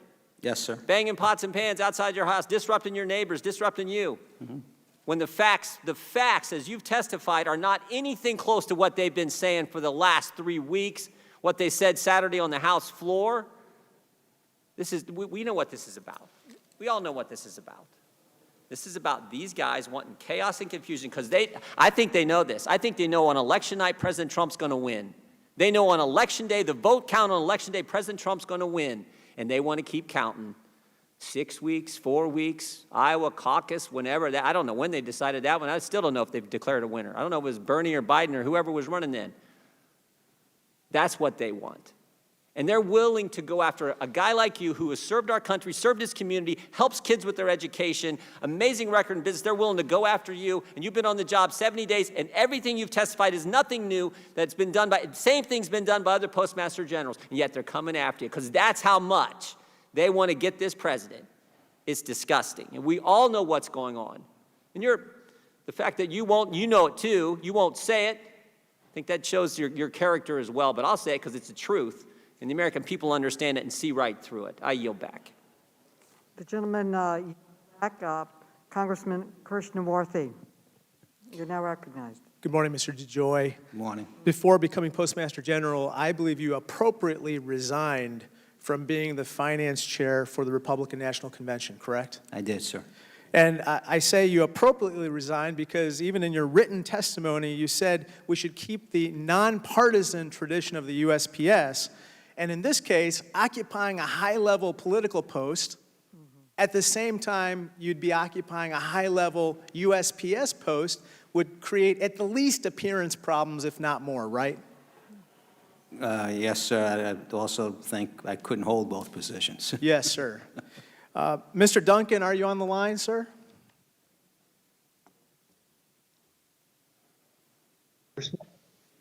Mr. Duncan? Yes, Congressman. Yes, sir. As chairman of the board, you are one of the highest-ranking officials at the USPS, correct? As chairman of the board, I am a member of a part-time board that is Senate confirmed. But you're the chair of the board. You're the highest-ranking official at the USPS. I'd like to point out that you are also on the board of 2 Republican super PACs, namely the Senate Leadership Fund and American Crossroads, correct? Yes, sir.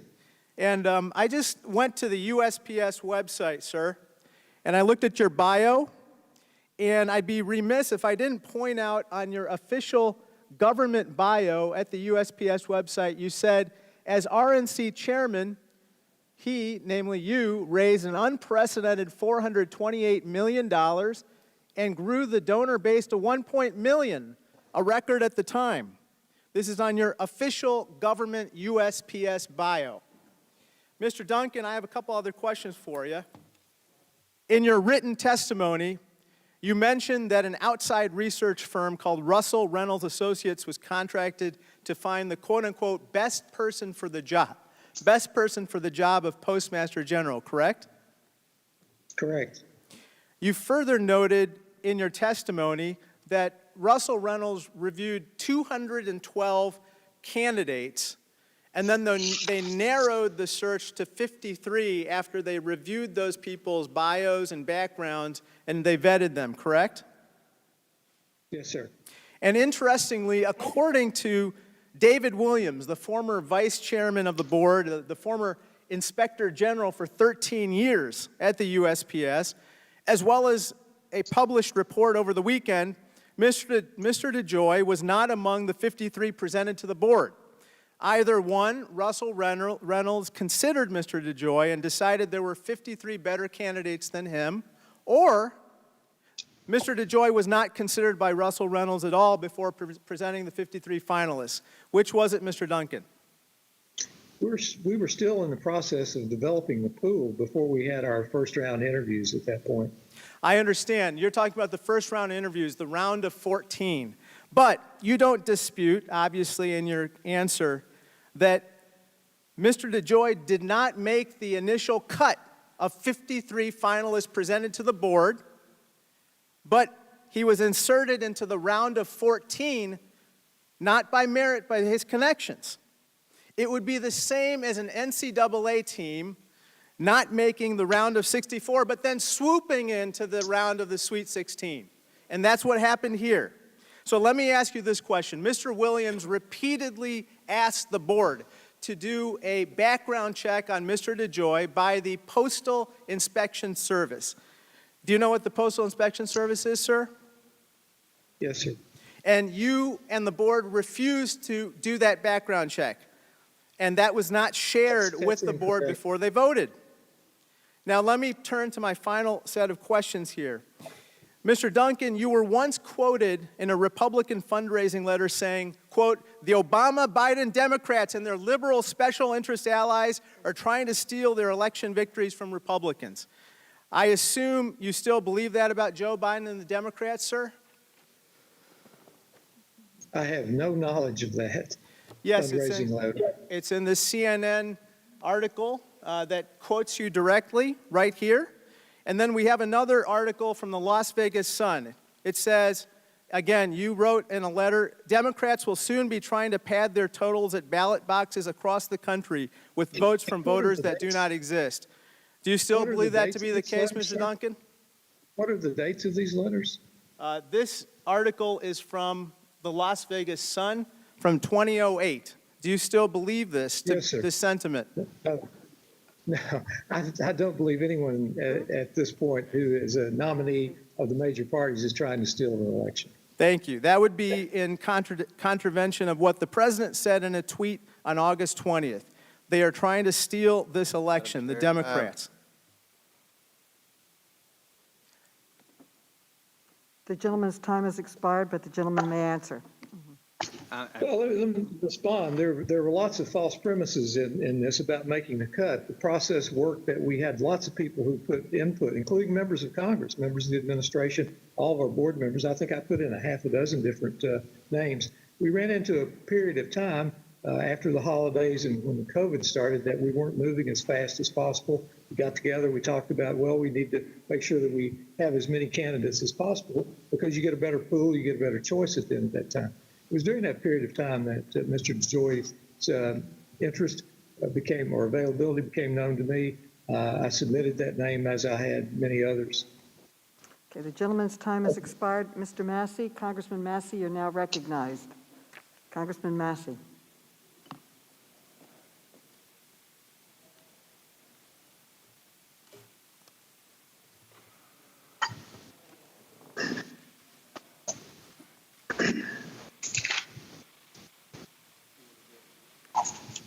Congressman Massey, you're now recognized, or we could then go to Mr. Higgins. Mr. Heiss. Okay, we have some difficulty. We're going to go to Mr. Roy and come back to Mr. Massey. Mr. Roy. Thank you, Madam Chairwoman. Can you hear me? We can't hear you, but we're not seeing you. Now we see you. Okay, excellent. Appreciate it. Thanks for the indulgence. Mr. DeJoy, can you answer a couple questions for me? Were you nominated by the President of the United States, or were you selected by a unanimous bipartisan board? I was selected by a unanimous bipartisan board. Thank you. A minute ago, my colleague, Mr. Connolly, lamented you have done, quote, 70 days of damage. Yet Mr. Connolly, if I'm not mistaken, has been on this committee for 11 years, chair or ranker of the Government Operations Committee for 7 years. And given that the Oversight Committee held a hearing in April of 2019 about the financial condition of the USPS, why do you think, Mr. DeJoy, that we're having a hearing today, 71 days before an election and 48 hours after we voted on legislation before we had a hearing? Why do you think we're having a hearing today? I do not know, sir, but I will say that I am surprised at the lack of attention to the financial condition of the Postal Service over the last 10 years. So you're saying to me that the financial condition of the Postal Service is nothing new, that this is something that we have known has been coming for a long time, and that the Postal Service has lost money for, what, at least 13 consecutive years? I think 10 years. Okay. Mr. DeJoy, does the United States Postal Service deliver 8 billion pieces of mail a month, give or take? Yeah, yes, sir. And does it have about $14 billion cash on hand to manage the affairs of the Postal Service for right now? Is that right? Yes, sir. If every single American voted by mail, which won't happen, by the way, we all know that, it would be less than about 2% of the total mail delivered in a given month, right? In other words, is the USPS perfectly capable of handling any amount of mail that would be attached to our election in November? We are very ready to handle the election mail, sir. Mr. DeJoy, do you believe that this hearing to date so far this morning or at any point today will cover any of the following? The PPP extension to ensure small businesses can survive while governments are keeping businesses shut down, the thousands of restaurants, the thousands of live music venues, the thousands of hotels, the thousands of barbershops across the country that are struggling to survive. Is anything in this hearing going to discuss any of that, to the best of your knowledge? No, sir. Are you aware of this Democratic Congress pulling up any legislation to deal with these issues this month, rather than going home, but yet calling Congress back on Saturday to have a hearing, or I'm sorry, have a vote before we even had a hearing on Saturday? Are you aware of that, or is this the only thing that we've been voting on in August? I haven't been following the agenda of Congress that much. I've had my own issues to deal with, but I know this Well, is... I appreciate that. There hasn't been that much to follow, so I appreciate that. Are we discussing, for example, human trafficking? Will that be discussed today? I've been asking for a hearing on the scourge of human trafficking, what we can do to stop that. I've been asking for a hearing on that for over a year. We're not having that hearing today, are we? We're having a hearing on this topic. Is that right? I think we would be sticking to Postal Service matters. That's right. Look, Mr. DeJoy, I appreciate you being here in front of the committee. I think the fact of the matter is pretty clear. This is a political exercise. This is a show hearing. I've already been seeing out there on social media some of the difficulties, the technology and everything else. The fact of the matter is we're jamming through this for theater. We're doing a hearing on the Monday after a vote on Saturday that has no prayer of becoming law. And this is exactly what the American people are sick of. They want the Postal Service to operate, and you're trying to work on trying to make it operate. We should have hearings about the health and the financial status of the Postal Service. We should work on legislation to improve it. There are bipartisan efforts to do that. We should actually roll our sleeves up and do that work. But by the way, I would say the same thing about the PPP. I was proud to work with Dean Phillips in June to pass bipartisan legislation to help small businesses. Why aren't we doing that right now? Why aren't we doing that today? That is our job. And there are people out there who are struggling. They can't make a check. They can't pay their mortgage. They're wondering whether they're going to have the revenue in order to survive for a business they built up or to be able to employ the people that have worked for them for years. That's what we should be working on, Madam Chairwoman. And I would just posit that this is a waste of time for the United States Congress. The American people are sick of it, and we should be allowing the Postal Service to go back to doing its job here, and we should be focusing on doing ours. With that, I'll yield back. I thank the gentleman for yielding in his comments, and just as a point of information, the Democratic Congress did pass the HEROES Act on May 15th that did fund all kinds of help to people, and that is sitting on Mitch McConnell's desk as well as this bill. So he has a choice. He can move a standalone or he can move the HEROES Act. I now recognize Congressmember Raskin. Mr. Raskin, you are now Thank you, Madam Chair. recognized. I've got diabetic constituents who are waiting for insulin. I've got constituents with cancer waiting for chemo drugs to come in. But this headline really took the cake for me. Rats reported feeding on packages of rotted fruit and meat as Postmaster General's cutbacks unleash chaos at California's mail centers. This is from not some haven of liberal fake news, Business Insider magazine. Mr. Postmaster General, why do you celebrate on-time departure of postal vehicles if the deterioration in service that you regret has caused letters and packages left stacking up in the mail centers? Should we be celebrating vehicles going out on time if they don't have people's packages and letters on them and their prescription drugs? Sir, we're concerned with every late delivery and every package buildup, and there are a lot of contributing factors to why, and Okay. where. And we got your... But let me finish. Yeah. The process is an integral part of delivering the mail and cost effectively. Okay. Okay. President And Trump called the post office... the alternative is to run trucks late and run extra trips. Extra trips were empty also, thousands of them empty. Okay, forgive me, because I've got limited time. I can't allow you to filibuster here. President Trump called the post office a joke. Is it a joke? Postal Service is not a joke. Mr. Joy, if I wanted to become a letter carrier or a mail handler, a postal clerk, would you hire me without a background check? We have a process that I do believe includes a background check, so no. Yeah, it's compelled, right? Everybody's got to take a background check, except they didn't have one for you. That's not true. I had background checks. You did have a background check? So Background checks. I got secret clearance. I had FBI background checks. I've had everything. Okay, so you would be willing to release the background check? No.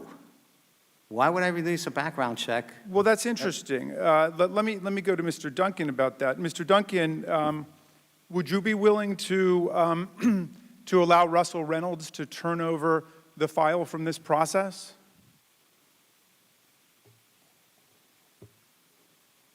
Mr. Duncan? All right, well, let me come back to you, Mr. DeJoy. The former chairman of the Postal, vice chairman of the Postal Board of Governors, Mr. Williams, who was also the inspector general, also reported that you didn't come through the normal Russell Reynolds interview process, but you were apparently the product of different nominations by different political people. And the astonishing thing about what he said last week was that when you finally were brought in for that first interview, you basically interviewed the selection panel rather than them interviewing you, to the point that one of the members joked that they had better ask you at least one question so that it couldn't be said that it wasn't a real interview. Now, you were also reported stating that you weren't sure that you wanted to accept the job and you needed to essentially interview them about what it entailed. What gave you the confidence that the job was basically yours for the asking when you finally met the selection committee? Sir, I did not think the job was mine for the asking. I don't know what Mr. Williams' contention is or what his problem is with me. He was the Inspector General for 13 years at the Postal Service and the Vice okay. Chair. He's authored probably part of the reports that have been stacking up that this committee hasn't done. What do you make of the former chairman of the Postal Board of Governors, Mr. Feynman, calling Treasury Secretary Mnuchin's involvement in the selection process absolutely unprecedented? Stephen Mnuchin had nothing to do with my selection. Okay, I was called by Russell. Did you talk to Secretary Mnuchin about taking the job? There was a report that you had lunch together to discuss this. It's totally inaccurate and outrageous. You've never talked to him about, but before taking the job, you never talked to him about taking the job? I talked to him about the job after I received the offer. I did not accept the offer immediately. Okay, but you never spoke to him before about his soliciting your interest in the job, or? He did not solicit any interest. I kept my interest, which, as you identified, I did not know that I had an interest. I had a perfectly good life prior to this, but I was interested in helping, and I was called by Russell Reynolds out of the blue. One of the reasons that we have background checks, and I'll be very interested with your permission and Mr. Duncan's permission to see your background check, is that we identify patterns of misconduct or potential conflicts of interest that are out there. Now, you had... Sir, I have no patterns of misconduct in my Let me finish my question if I could. Madam Chair, one of your businesses was called New Breed Logistics, later XPO Logistics, which has contracts with the Postal Service stretching back many years.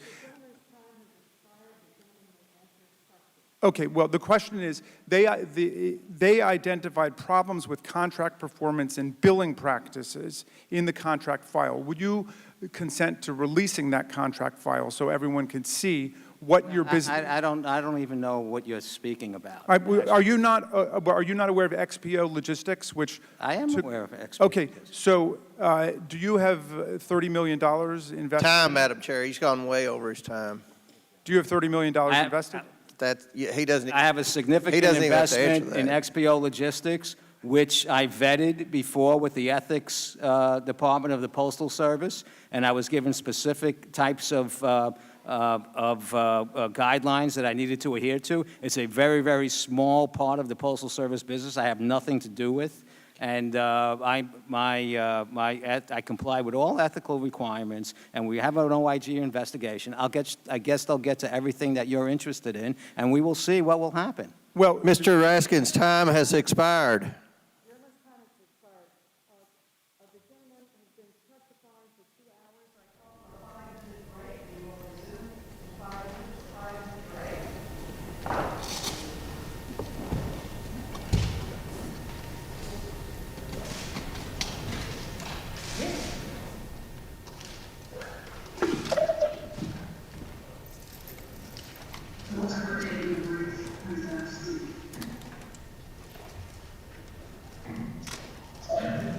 To be clear, 5 minute recess.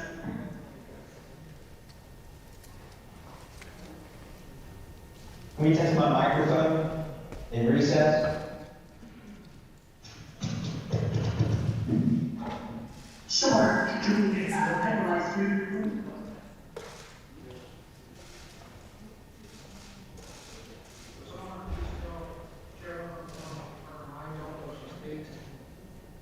That's it.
The recess is over. We are now back to work, and our next Representative Massey, you are now recognized. Okay, Madam Chairwoman, can you hear me? Yes, we can. We can't see you, but we Okay. can hear you. Uh-oh, you can't see me. Okay, turn on your, Can you, there you are, there you are. We see you and we can hear you, okay? okay. Mr. Massey is now All right. recognized. Okay, Madam Chairwoman, I ask unanimous consent to submit to the record two press releases from the U.S. Post Office. The first one's from April 28, 2011. The second one is from February 23, 2012. Without objection. All right, I want to read some excerpts from these press releases and then ask Chairman Duncan to respond to the press releases because these are from Kentucky. In 2011, the Post Office announced, and I'll read this, as a result of a study begun in September 2010, the Postal Service has made the decision to move mail processing operations from the Ashland Processing and Distribution Facility to the Charleston, West Virginia Processing and Distribution Facility. What this means is here in Eastern Kentucky, when we mail our next door neighbor, the envelope goes to Charleston, West Virginia before it comes back to our next door neighbor.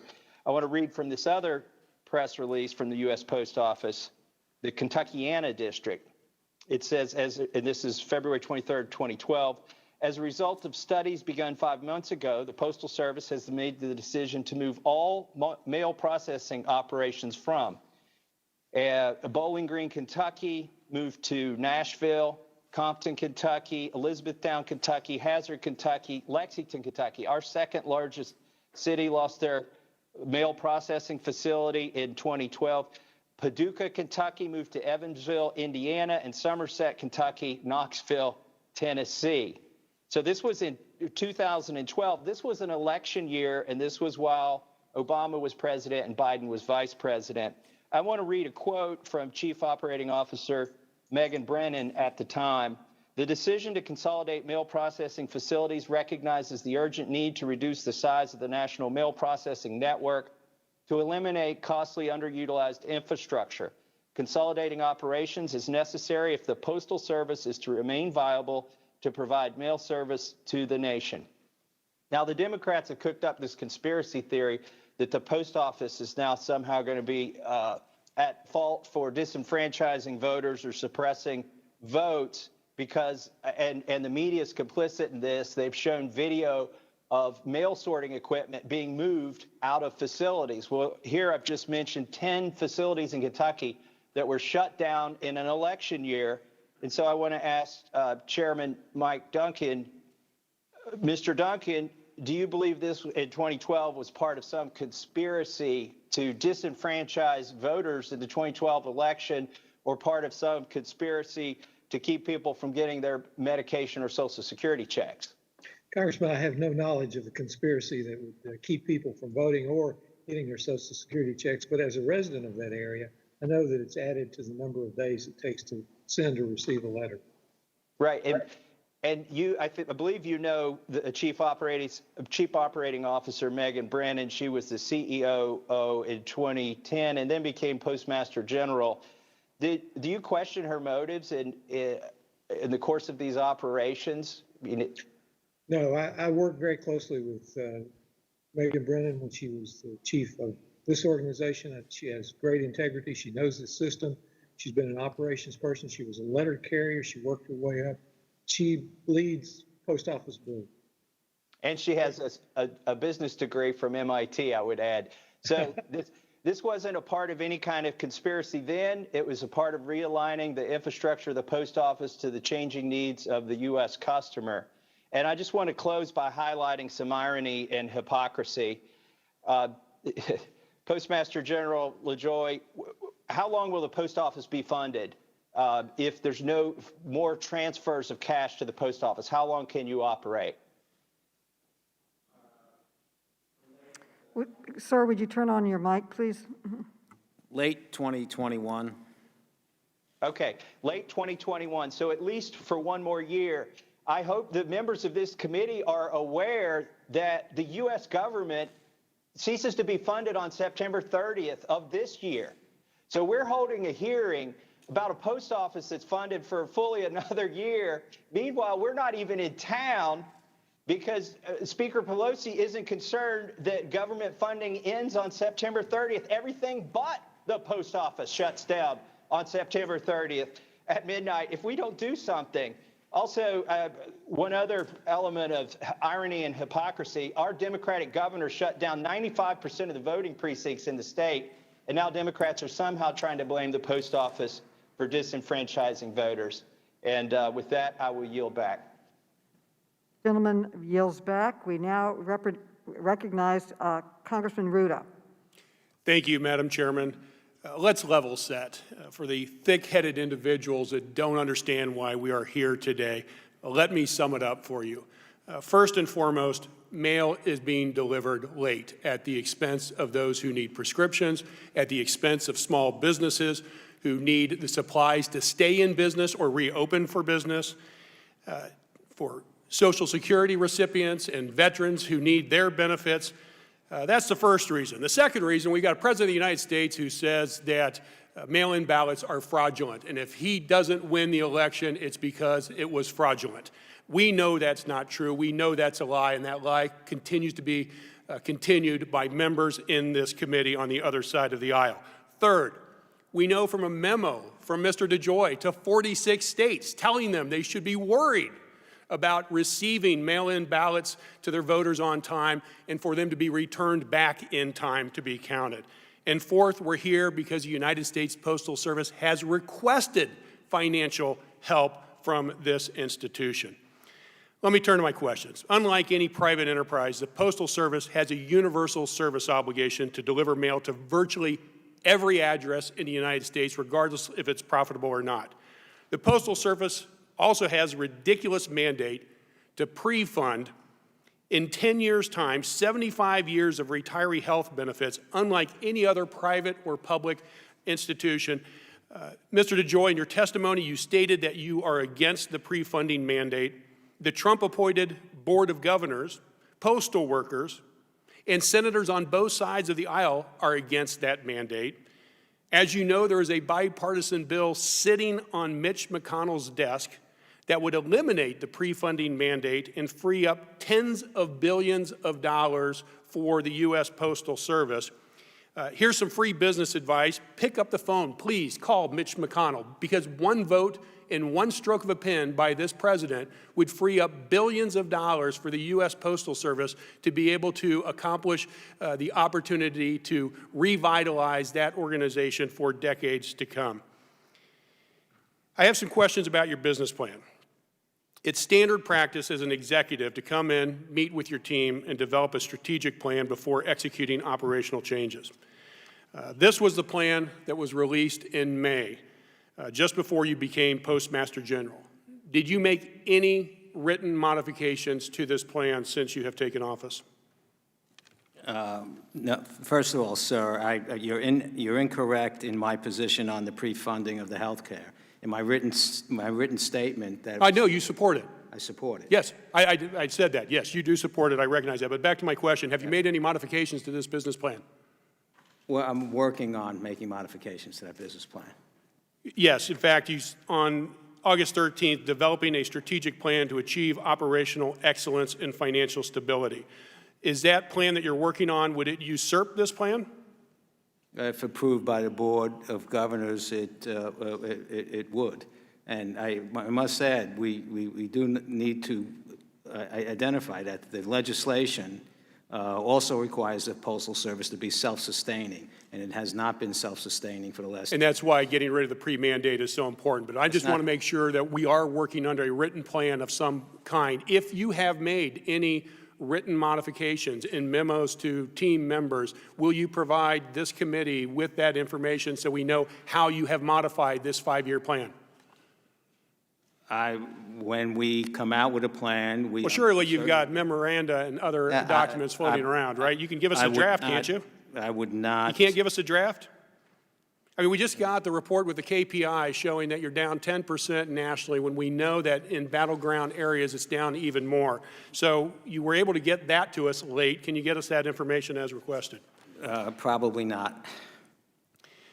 Let me ask you this. Let's turn to the impact you have had with the internal communications that show senior managers not to even plug in the previously disconnected machines without approval from headquarters. Mail processing equipment and blue collection boxes will remain where they are. Will you tell your workers and the American public right now that USPS employees can plug in disconnected machines? I'm unaware of the directive that you're speaking about. Well, it's an internal communication from the got six. USPS. So you will then allow them to plug in machines to be able to do their job. I'm not going to agree to something I'm unaware of or the memo that you speak. But you know how absolutely insane this is. This is like telling Jamba Juice they can't plug in the blenders to do their job. Well, there must be a reason. I didn't do it, but the organization has. But you're the reasons why. head of the unit. You're the head of the business. The buck stops with you. The buck on what machine gets plugged in? That's an outrageous statement. The fact that you're down over 10% nationally in service It has nothing to metrics. do with a plugged-in machine anywhere. Gentleman's time I has yield back. expired. The Thank you, gentleman Madam can Chair. answer the question if the. We now recognize Congressman Brocana.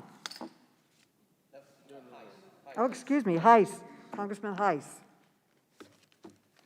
Thank you, Madam Chair. I will just bring up, Madam Chair, if I may, the fact that you allowed Mr. Raskin to go significantly over his time while at the same time cutting off Mr. Roy is not going unnoticed. And I think Mr. Roy's point regarding the HEROES Act, that it was $3.4 trillion of swamp spending and did not even extend the PPP, which was what it was supposed to do. But what the HEROES Act did include was universal mail-in ballots, no voter ID for all those ballots, ballot harvesting.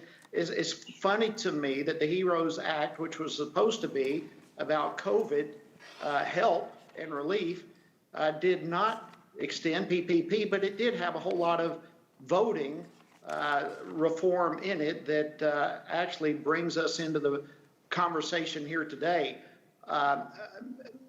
Mr. Joy, let me just, I think you would agree with me, would you not, that the sanctity of the voting box, the ballot box, is a paramount issue for Americans. Would you agree? Yes, sir. And I'm sure all of us would. Now, in 2017, there was an investigation by the Office of Special Counsel that concluded that the United States Postal Service improperly coordinated with the Postal Workers Union in support of Hillary Clinton. And the investigation, the OSC's investigation, went on and stated that it was a systematic violation of the Hatch Act that was involved. And in fact, many postal workers were required to work overtime to make up for the absence of all of that. It is also very interesting that the union we are referring to is the National Association of Letter Carriers, which just 10 days ago endorsed Biden for president.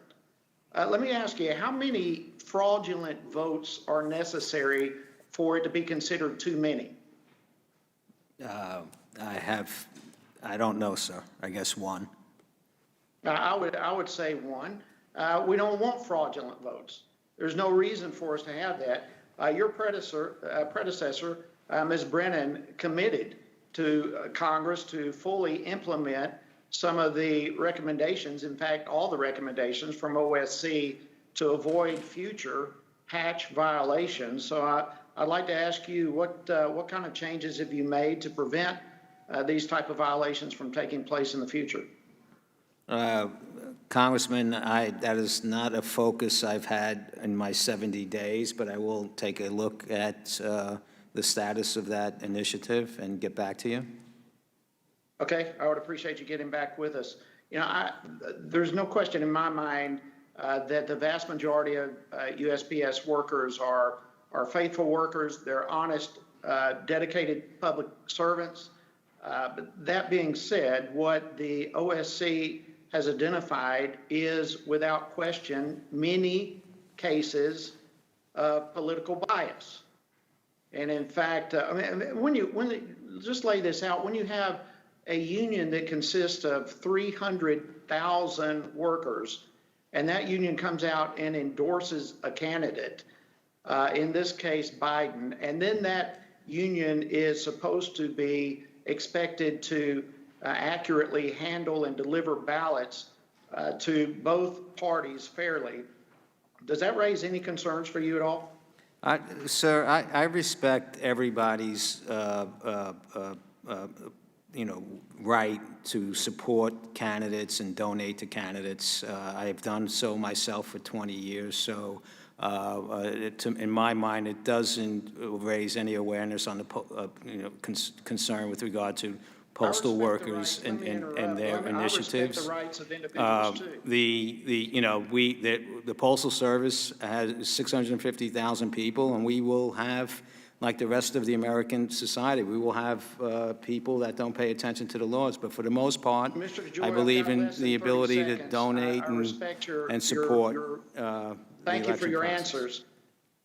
Thank you for your answers, and I respect the right for people to vote and support who they want to as well. But this is a case where you have 300,000 workers, a union that has endorsed Biden, and there must be in place some sort of mechanism to ensure that the handling of those ballots and all political material, election material, is properly handled and not in a biased way. And I look forward to you responding to us in the next week or so. Yes, I sir. yield back. Thank you.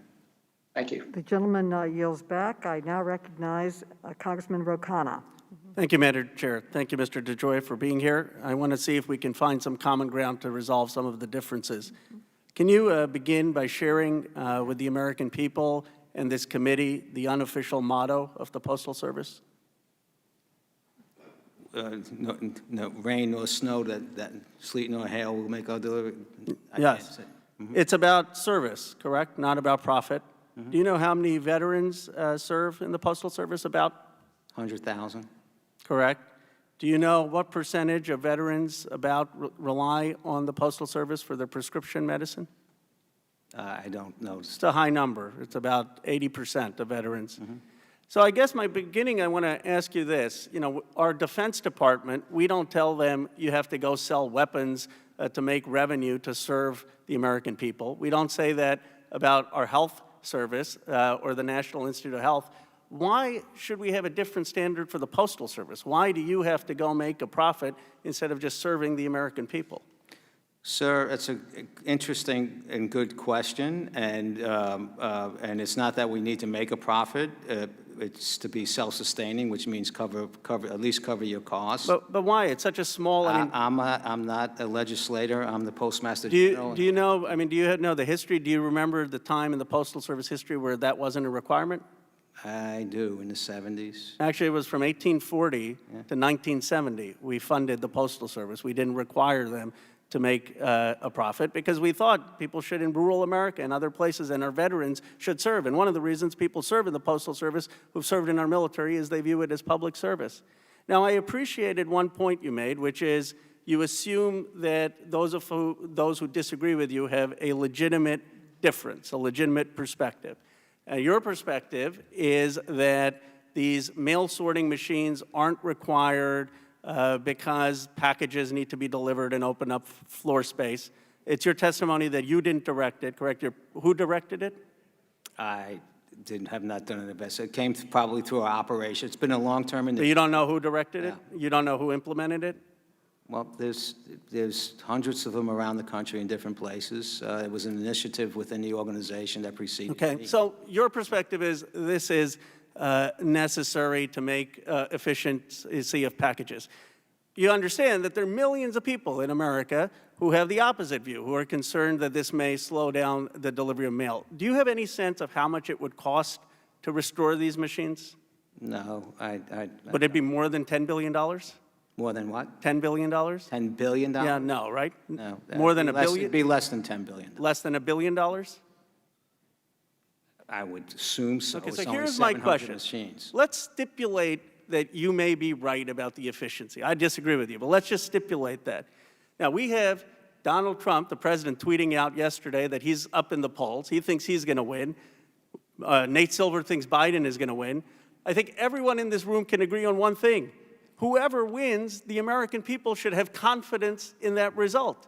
So if it cost less than $1 billion, regardless of whether it's efficient or not, what is the harm in just putting those machines back until Election Day just for the peace of mind, for the confidence of the American people? Well, first of all, sir, we've heard all the statistics about the mail-in and the votes and so forth, right? And we don't need the machines to process the election. But you make a statement about for $1 billion, if we just gave you $1 billion, you're not going to give us $1 billion. You're going to make a request. You have no way of getting us $1 billion. We haven't been funded in 10 years. You can't pass any legislation. Can't pass any legislation that helps. If I could just finish this point, if we give you the money, do you see my point? It's a hypothetical. I'm not willing to. But I guess you haven't given us any money. What you is haven't the given harm? us any legislation. But what is the and harm? you're sitting here accusing me of things with regard to this machine as a committee. I haven't accused you of anything. And it's a big statement. I'm trying to understand. I think I'm trying to understand what most Americans are trying to understand. What is the harm in putting these machines, even if the machines in your perspective don't do anything, what is the harm to do it till Election Day? In Washington, it makes plenty sense. To me, it makes none. You haven't explained why. And then final question because they're not needed. That's why. But if it will restore people's faith in a democracy and avoid a polarized electorate, I would think... Get me the billion, and I'll put the machines in. Okay, well, that's a commitment. We'll find a way to get you the money. The last question I have for you is, Reagan said trust but verify. I understand you've committed to the American people that you're going to have these delivered in time. Can you give us a specific and detailed plan and submit that to Congress on how you're going to make sure that the ballots get delivered in time? I need to get back to you. If there's a plan that we can, it's normal processing procedures plus enhanced processing procedures around the election, I can probably give you some type of summarized objectives that we'll try to fulfill. Well, I appreciate that. I appreciate the commitment of $1 billion, and you'll put the machines back in a plan. So thank you. Thank you. Gentleman yields back. I now recognize Congressman Comer. Thank you, Madam Chair. And you went over 4 minutes, so I may go over a few minutes, and I hope you'll indulge me in my questioning. Mr. DeJoy, thank you again for being here today. I'm sorry for some of the rhetoric that you've had to endure over your first 60 days in office. That's something I want to remind everyone. You've been Postmaster General for around 60 days. Is that correct? 70 today. Now, I want to make this very clear to the American people who are watching this committee hearing. You report to the Postal Board of Governors. Is that correct? I do, sir. And the Postal Board of Governors is a bipartisan board comprised of both Democrats and Republicans. Is that correct? It is, sir. And its makeup is that way because of the statute passed by Congress requiring a bipartisan Board of Governors, right? Yes, sir. Well, if there's one thing I hope my Democrat colleagues learn today is that you report to the Board of Governors, not the President of the United States. Now, there's been a lot of rhetoric by my friends on the Democrat side of the aisle pertaining to all of the changes that have been made. In fact, I want to reference a tweet by Representative DeFazio. I assume this is a photo op where he's chained himself to one of the blue boxes that have been in the news a lot lately. In your opening testimony, Mr. DeJoy, you said you didn't order the removal of the blue boxes, sorting equipment, or the reduction of overtime. Can you explain to us who did and what that process was? Because I think it's important for the American people to know, because there are a lot of Democrats here, even though they've talked about politics and they've talked about the fact that the president wants to sabotage the election, the Democrats are using this as a political ploy. They are spinning this to try to benefit politically. In fact, Representative DeFazio has received $32,000 from the Postal Workers Union since 2012. So I'm sure his campaign donors probably appreciated that photograph. But again, if you wouldn't mind telling us about the process briefly of the removal of the blue boxes, who ordered them, and how that came about. So this is a long-standing thing that's been going on in the Postal Service for a long time. The fact that I'm here at the committee to talk about boxes and things, I'd much rather take the time to talk about the legislation we require to help get us into a sustainable, position, and other matters that concern the Postal Service. It had nothing to do with boxes or machines or restricting overtime or throwing the election or anything. Well, correct me if I'm wrong. On average, about 3,100 collection boxes a year over the past 7 years have been taken offline, dating back to the time when Obama was president. Is that correct? It's been a long time, yes. Am I correct to say that Yes. when during the Obama-Biden administration, they removed 12,000 blue boxes? Is that correct? I think 35, I think there was a big, it's just hard for me to associate box removal with the President of the United States. Right. So you guys can do that here. I have a hard time. Mr. Postmaster General, do you remember the Democrats calling for the then Postmaster General to resign because President Obama removed 12,000 blue boxes? Do you remember that? I don't think I ever recall. I don't either. Request for Postmaster General to resign. So let's be very clear. Removing the sorting machines, removing the blue boxes that were removed, they won't affect the Postal Service's capacity to handle ballots this election season. You've testified as to that, correct? Yes, sir. Correct. Now, the Democrats want to portray you as implementing new policies because of the false narrative that the president wants to somehow sabotage the election. Is that narrative true? I am not engaged in sabotaging the election. Absolutely false. As a matter of fact, aren't you planning on voting by mail? Did someone tell me that? I am, yes. So you have full confidence that when your ballot is in the mail, it will get to the appropriate election official on time, obviously, correct? Yes, sir. Will you pledge here today that the Postal Service will do its best to return all ballots this election on time? I do, sir. What would you tell Americans who are concerned about something happening to their ballot once they put it in the mail this election season? What would you tell Americans? Because they've seen a lot of that from my colleagues on the Democrat side. This has been their spin since the Russian hoax fell flat, since the impeachment sham died in the Senate. Every conspiracy theory to date that the Democrats have used to try to hurt the president has fallen flat. So this is the new flavor of the day. And it's had the consequences of putting a lot of Americans concerned that if they drop that absentee ballot in the mail, that it's not going to get to the post, it's not going to get to the election official. How can you relieve their fears that the Democrats have caused?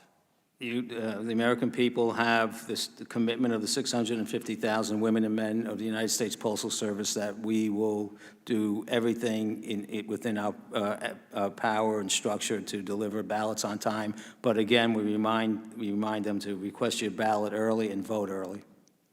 And you know, it's really discouraging to hear the rhetoric from the Democrats about this whole postal issue. My grandmother was a rural mail carrier in Tennessee, spent her whole career as a rural mail carrier. The men and women I know in the Postal Service work extremely hard, and they deserve better than the rhetoric and the postal bashing that has been coming from the other side, all for political purposes.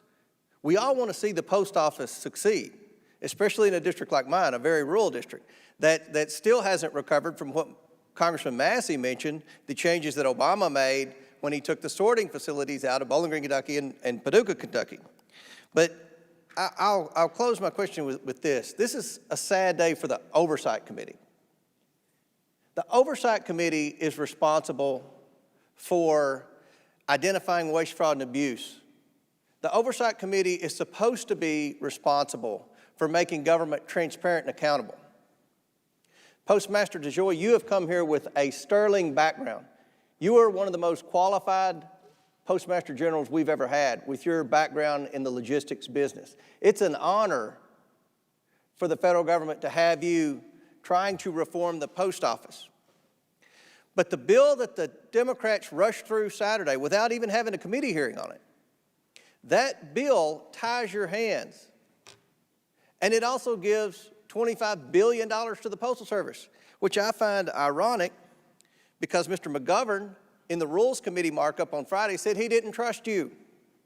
We've had a couple of other Democrats say that they didn't have confidence in you, but they gave you a $25 billion blank check with no strings attached. They've tied your hands to where you can't make any needed reforms. That's not what this committee is supposed to be about. I apologize as a minority member of this committee. I hope that we can do better in the next Congress. Madam Chair, I yield back. The gentleman yields back, and I recognize myself for a point of personal privilege and information.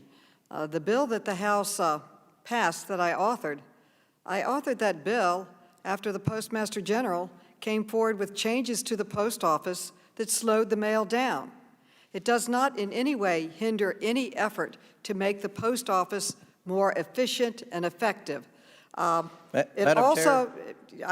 I also funded the post office because it deserves to be funded. It's a national treasure. It's a national service. And I now recognize Mr. Madam Chair. Mfume for 5 minutes. Mr. Mfume.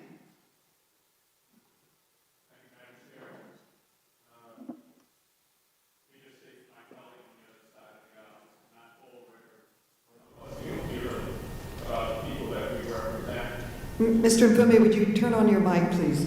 Thank you, Madam Chair. Some of us represent dearly the people we represent, so in no way, and I want to assure members of this committee that this is some sort of hoax. We are here, Mr. DeJoy, as you might imagine, because we've been hearing from the people who hire us, people who live across this country in our districts. And so for me, that's the people of Baltimore City, Baltimore County, and Howard County, Maryland. Just like all of my colleagues have others, I'm sure, who've complained.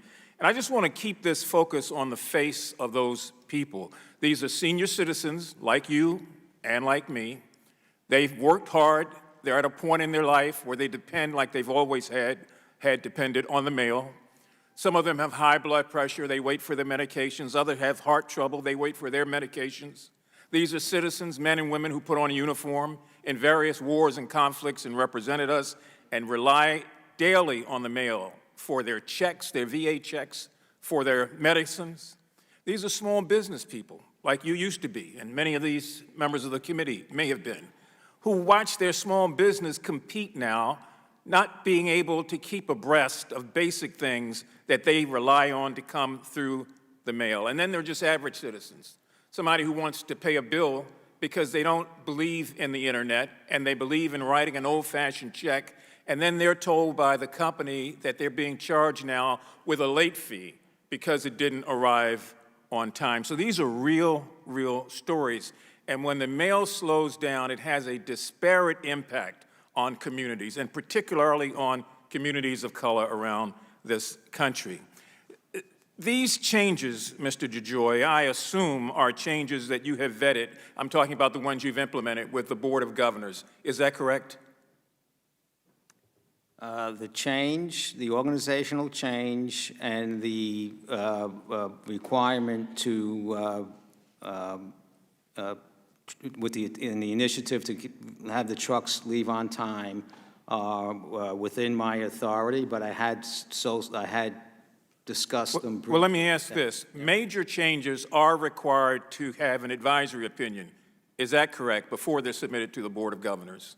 There's not a change like the major. There is some level of change that is closing plants and so forth. We need to go to the PRC. And do you have analytics to sort of justify the changes that you've made? And if so, could you provide them at a later date to this committee?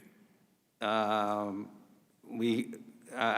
need to get back to you on that. Okay, it's my understanding that the removal of mailboxes, whether it was 20 years ago, 30 years ago, or last week, required density studies. Is that still the case? I believe it is. Could you supply to this committee the density studies for the last 3 months, because there's been an accelerated removal of boxes, an accelerated removal of sorting machines, 671, to which you said earlier you would not put back online.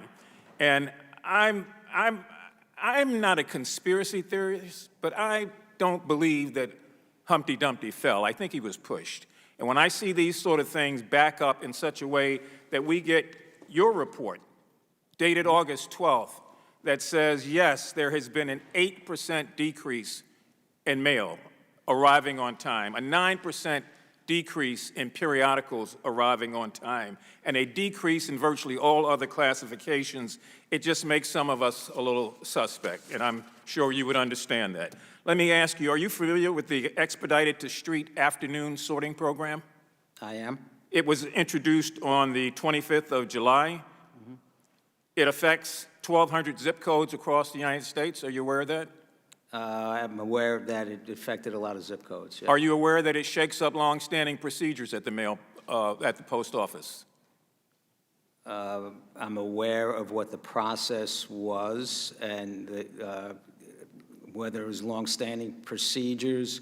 The intention of the plan is to adjust for the decrease in mail volume and get back on schedule. And that was a pilot. It wasn't a change. It was a pilot program to marry up the delivery, the carrier delivery to homes and businesses with the schedule that of incoming mail from the destination. Are you aware that the National Association of Letter Carriers filed an official grievance against that program? I am, but I will tell you, before that program, before that pilot went off, we had a discussion with the union leadership, and they were amenable to rolling out the program. And just before I yield back my time, sir, what would you say to those veterans, those senior citizens, those average Americans, and those small business people who have been disproportionately impacted in the last 5 or 6 weeks because of this slowdown? We are concerned about every delivery that is late, and we're working very, very hard to get it back on track. Thank you, Madam Chair. Mr. Grothman, you are now recognized. Hi, can you hear me now? Yes, we can hear you. We are not seeing you yet. Mr. Grothman, there you are. Oh. Okay. All right. Okay, first of all, thank you for being here, Mr. DeJoy. Sorry, I think some of the questions have been unduly rude, but I'll start with a question here. What percent increase in regular mail deliveries do you anticipate because of the election this October, say, compared to last October? I'm sorry, I didn't hear the question. What percent increase in mail deliveries do you expect this October compared to last October? I think the election mail, it will run, it's about, over the course of a month, about 2% of normal mail. Think about a 2% upper. Could you compare that to other days or times around Christmas, for example? Any other bump ups? I think that the narrative goes like Mother's Day is higher, Christmas is higher. You know, we've just handled census mail, so it's not a lot of mail, but it is critical. There are cutoff dates. It's not a Mother's Day card. It's a ballot, and it's important. So we put extra effort to make sure that it gets there on time.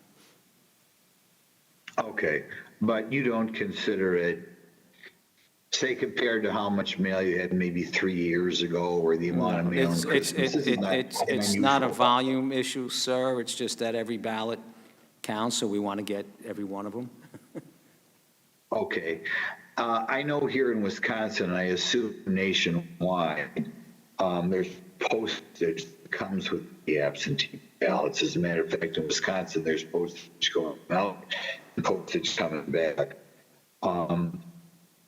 Do you have plans to do anything with the additional postage that you're going to get on the election? You broke up, but I think I can guess at what you were trying to get at. We are not charging anything extra for anything. All our rates and classifications That wasn't the point. That wasn't the point. in Wisconsin, the local unit of government that issues the absentee ballot pays to have the ballot sent out and actually puts a stamp on each ballot that's coming back. So at least in Wisconsin, you should be getting more revenue in with the election. What do you plan on doing with the additional revenue you're getting in, or do you plan on doing something special at all? I don't know. I'm not understanding how we would get extra revenue. One way or another, we would have had a stamp on it going out or a stamp on it coming back. In any case, the revenue will go to, any revenue we get, if it was additional revenue, will go to cover our losses. I'm assuming that when you get additional revenue, you like it when more mail is being sent, probably because you have fixed costs, you're even ahead of the game. If you have more Valentine's Day cards or Christmas cards, or in this case, more absentee ballots or whatever. We love Is that mail. true? Right, so you should be happy, and are we happy? Good. Okay, that should put it on firmer grounds. You right now have, I'm told, about $14 billion in the bank. Do you anticipate the election causing that to be run down at all, or do you anticipate it going up? Will it have any dent on it? No, I don't think it will have too much of an impact in either way. Okay, so if you got $14 billion in the bank now, you're still going to have $14 billion on, as far as you know, on December 1st. This depends. We lose. We will probably lose $10 or $11 billion this year. So, depending on how package volume stays, we could have less cash. And if I may, having $14 billion and we also have. I have $12 billion worth of liabilities that need to be paid at some time over the next 6 months. We have $135 billion of liabilities. We're running a 633,000 person organization that does not get funding. Even though the federal government ends in September, they have an expectation of getting funding. We don't have an expectation of getting funding. So we have to drive costs out and increase revenue. And that's the big difference that we have than any other agency. So $14 billion, while it sounds like a lot of money, it's not a lot of money for what we do. Right, but you anticipate still having money in the bank after the election. That's the point I'm trying to make. We'll have cash, yes. Gentleman's time has expired. The Thank you gentleman very may much. answer the question. Yeah. Okay. We will, we have plenty of operating capital right now to get through November, yes, and handle the election. Okay, the gentleman thank you yields very back. much. Congresswoman Wasserman Schultz is now recognized. Thank you, Madam Chair. Mr. DeJoy, the culture and ethos of the U.S. Postal Service is every piece, every day. I've been in briefings with Florida's local Postal Service employees who are telling me that since your arrival, this is no longer the mission of the USPS. Overtime to finish delivering mail is not allowed, and piles upon piles of backlogged mail are being left undelivered. Sorting machines are being sold for scrap or unplugged and roped off. My first question is it still the policy and goal of the USPS to deliver every piece every day, or have you eliminated or changed that in any way? First of all, that is misrepresentation of any action that I have taken. But yes, the goal is to deliver every piece every day. And ma'am, we were not doing that before I got here. And my goal is to. Well, it's gotten, reclaiming my time, it has clearly gotten worse since your arrival. We have piles upon piles of mail that, as a result of the changes that you've made, appear to have delayed the mail even further than supposedly they were delayed previously. Change. No. The change I've made. Well, the changes that you've made. Change. I made one change. Well, I'm sorry, you've made far more than one change. That's not true. Okay, reclaiming my time. You're not being honest with this committee. That's not true. I am being honest. honest. I would ask that the chair add time back and direct the witness not to interrupt me. Madam Chair. Mr. DeJoy? allow the sorry. witness to answer the questions and the Reclaiming false my- accusations. Reclaiming my time. I did not interrupt any other member while they were talking, and I expect not to be interrupted. The time is mine. Mr. DeJoy, you are not being honest with the committee about removing the sorting machines. We have been asking you for details for weeks, and you have been hiding them from us while removing them at a breakneck pace. On August 4th, your staff gave this committee a briefing on this issue, and all they told us was that you'd be moving machines around to where they were needed most. We have the slides from that briefing. There was no mention of taking any sorting machines offline. On August 11th, your general counsel responded to our requests for more information with no mention of taking any sorting machines offline. Your culture of misinformation has even trickled down to Florida postal leadership. On August 14th, my office asked whether sorting machines were being removed at the Royal Palm facility, which covers all of South Florida, and were assured the capacity was actually being expanded. But it was only after I spoke with local postal workers that I was told about the FSS machine in Royal Palm, which has been shut down and roped off since July. Press outlets finally revealed the internal plan to remove more than 600+ sorting machines. You were not transparent. We had to get it from news reports. I want to take this opportunity to enter into the record, Madam Chair, an August 18, 2020 email from USPS Director of Maintenance Operations, Kevin Couch. Madam Chair. The email reads, "Please message out to your respective maintenance managers tonight. They are not to reconnect, reinstall machines that have been previously been disconnected without approval from headquarters maintenance, no matter what direction they are getting from their plant manager." Mr. DeJoy, yes or no? And you've indicated in this committee hearing that it's not your job to decide about whether sorting machines are on or offline, but at the same time you told Mr. Khanna that you won't bring them online because they're not needed. So yes or no, have any plant managers requested mail sorting machines be reconnected? First of all, Yes or no? I disagree with the premise. I'm not that asking I have you anything directed other all than these things. reclaiming I've my said. time, Madam Chair. Yeah, reclaiming Yes their or time. no? Yes or no answer. Yes or no, have any plant managers across the country in the USPS requested mail sorting machines be reconnected? How would I know that? You're in charge. You don't know whether there are plant managers that have requested, well, let me No, just, I don't let me just know. assure you that there are plant managers that was reported in the press in both Washington. There are plant managers in Texas and Washington, and I have articles that I can show you that have asked to have sorting machines reconnected and brought back online, and they've been too scared to come forward to say so. So you've indicated that it's local leadership. In this hearing, I heard you say it's not your job to decide whether sorting machines are brought online or not. Someone needs to mute, Madam Chair. Madam Chair, Please someone needs to mute, her. people that are listening, please mute. I need probably about additional 30 seconds from the interruptions added back onto my time, please. You have said in this hearing, it's both not your job to make decisions about sorting machines, and at the same time, you've said that you're not going to bring them back online because they're not needed. It can't be both. So my local barcode, my local handlers who work with sorting machines regularly, and this specific barcode sorter machine have assured me that it would not be difficult to plug it back in. How difficult would it be to reconnect machines that haven't already been destroyed? For example, on display, if we can bring that up on the screen, I was sent a photo from a processing and distribution center in Florida where the power cord is hanging from the ceiling and not plugged in.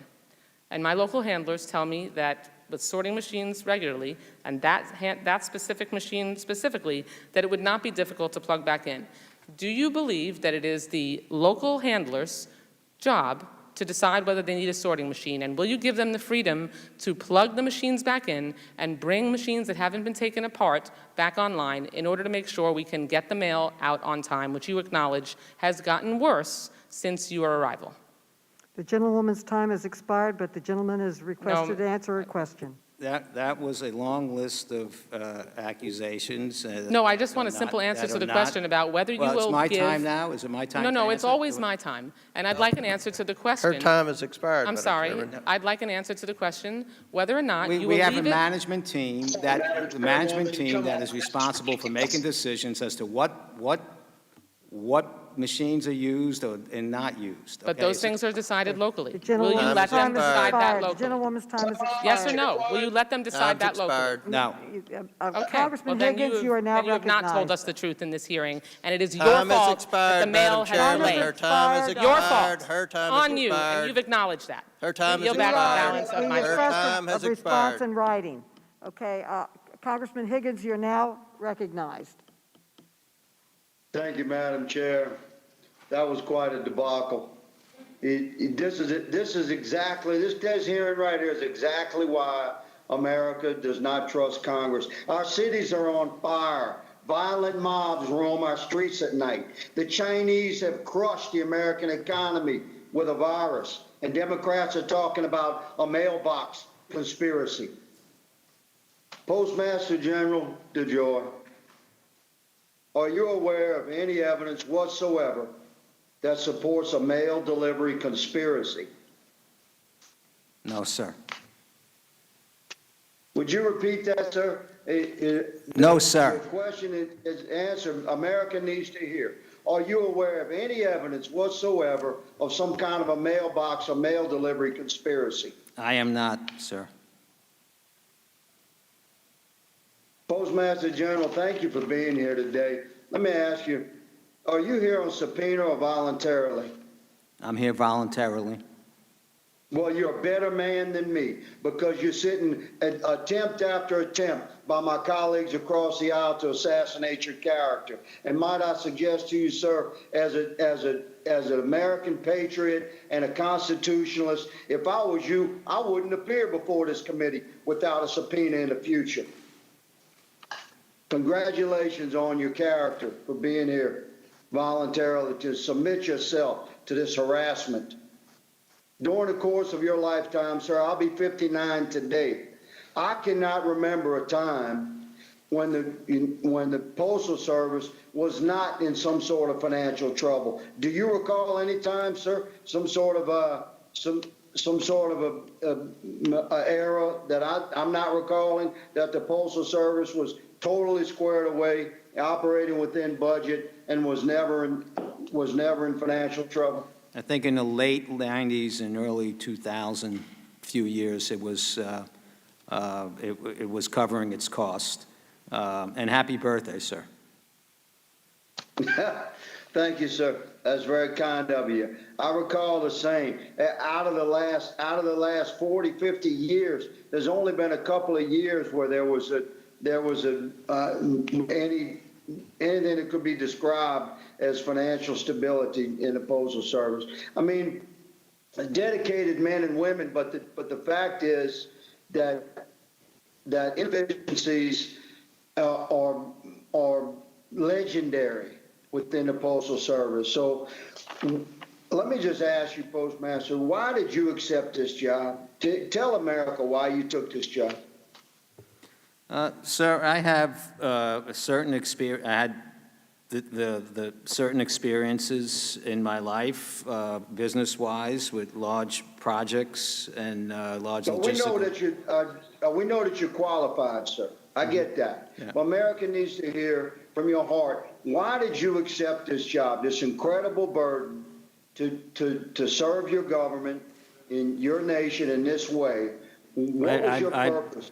I've been active in my community and the country most of my adult life, and this is something that was asked for me to participate in that I think I could help and fix and lead to a better place, and that's why I took it. Well, from this American and from my constituents, thank you. Thank you, sir, for taking on this burden and this task. One would think that perhaps next week the Oversight Committee will have a hearing suggesting that smoking cigarettes could cause cancer. Who did not know in America that the Postal Service is constantly going through modernization efforts, attempts to become more efficient, struggles to become solvent into the future? Now, you handle a lot of mail, do you not? I have one question in closing, sir. My understanding is you handle about 471 million pieces of mail a day. Can you handle the mail of the election cycle, given the fact that about 150 million Americans are registered to vote and your average mail delivery is 471 million a day? Can you handle the mail delivery for the election cycle, good sir? The whole organization's committed to delivering election mail, and we will do it.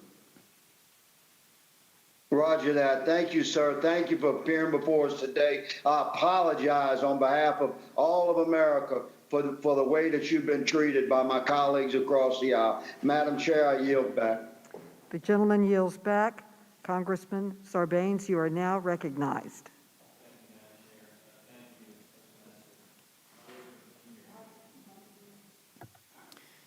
Thank you, Postmaster, for being here with us today. I'll be candid, I don't trust you right now. I don't know whether it's I don't trust your judgment or don't trust your motives. If you think you could implement the changes you did without having the negative impact that we've seen, then I worry about your judgment. And if you did understand what that impact would be, then I'm concerned about your motives. But you've got an opportunity here today to demonstrate to us that your judgment is sound and that your motives are pure. You're a businessman. We've heard a lot about that today. You're an expert, apparently, in supply chain management, which requires a lot of planning, specifics, details, all kinds of minutia, correct? Yes, sir. Yeah. On Friday, when you were in the Senate, you said, quote, as we head into the election season, I want to assure the committee and the American public that the Postal Service is fully capable and committed to delivering the nation's election mail securely and on time. This sacred duty is my #1 priority between now and Election Day. Is that what you said? Yes, sir. Yeah, and you said it again today, the idea of getting the mail to people securely and on time. I got to tell you, I'm very concerned about the issue of what's going to happen with the mailed ballots. We've heard that from others today. We have a president freely admitting that he is opposed to USPS funding because he's hoping that a hobbled Postal Service won't be able to handle mailed ballots. And your own general counsel has warned 46 states that mailed ballots may not be delivered on time. Traditionally, as you know, the Postal Service has always prioritized sorting election mail separately and pushing it out as fast as possible, including daily sweeps of mail facilities for any election mail otherwise missed in processing. Yet the states and localities have been left wondering if this is no longer the case and what the president's continued broadsides against mailed ballots will mean in practice for those efforts. On Friday, again, to the Senate colleagues of ours, you said first class or better treatment of election mail would not change. Quoting you in response to Senator Peters, you said, yes, sir, we will deploy processes and procedures that advance any election mail, in some cases ahead of first-class mail. Now, we'll note that on the website there's an FAQ to election officials that says they should use first-class mail or a higher level of service for election mail. Using USPS marketing mail service will result in slower delivery times and may increase the risk that voters will not receive their ballots in time to return them by mail. So you're saying that the post office is going to handle this on a first-class basis, but at the same time the FAQ is telling election officials that they should take responsibility for this, or otherwise the marketing mail service will come in more slowly. So we've heard about your commitment to our Senate colleagues. You said it again today, but to be honest, Mr. Postmaster General, we need something in writing. That would be very helpful, a detailed accounting of how exactly you're going to execute on your promises. You're a specialist in logistics, so we want to know, what are you doing at USPS to make good on these words? How is USPS designing its interface with states and localities, with election mail vendors and others to assure that ballots get priority treatment? We need written policies and directives, not just words. I assume you know that USPS has long offered memorandums of policy to ensure the system-wide execution of key policies and procedures. I was looking at a bunch of these last night, and in that vein, I'm asking, can you commit today to the immediate issuance of a formal USPS policy in writing that will guarantee all delivery of election mail is treated as first class or better for the 2020 general election. Can you do that for us? I don't, our process is to do that physically. I have to get back to you on what I can give you in writing on that. We'd like to see that in the form of a memorandum so we can verify the commitment that you're making. This is where your motives can be shown to be pure. So if you could do that, First-class I'd mail is a appreciate classification of mail, and then we're talking about a physical process. So there's, we could advance mail in front of first class, but it's still not called first-class mail. I understand. I'm just asking to see in writing a memorandum on this that the post office and the public and we can get some confidence from. The other thing is, we've talked, I'm running out of time, but we talked about your ability to issue these reports. Could you commit as well today that you'll give us some data-specific updates on how the efforts regarding the mailed ballots are going, and do that on a periodic basis, weekly perhaps? That would be very, very helpful. Could you do that? Yeah, what I'll do, sir, is I'll commit to give the committee an update on the improvement of the service. Let's say next Monday, where we stand on the service, and I need to check if we can get down to the individual ballot level, see what we can do there. That would be very helpful. I appreciate it. That will help demonstrate that you take this sacred duty seriously. I yield back. If I can just add, the letters that went out to the state was not a warning or was not an indication that we would slow anything down. It was trying to educate the state election officials on what the process was. This has been done in years in past. With the pandemic, we increased the content because we knew the vote by mail would be higher. It's really, we've reached out to we've made 50,000 contacts with state and local officials in our regional areas and through headquarters to try and integrate their processes with our processes so we would have a safe and secure election. Thank you. The gentleman's time has expired.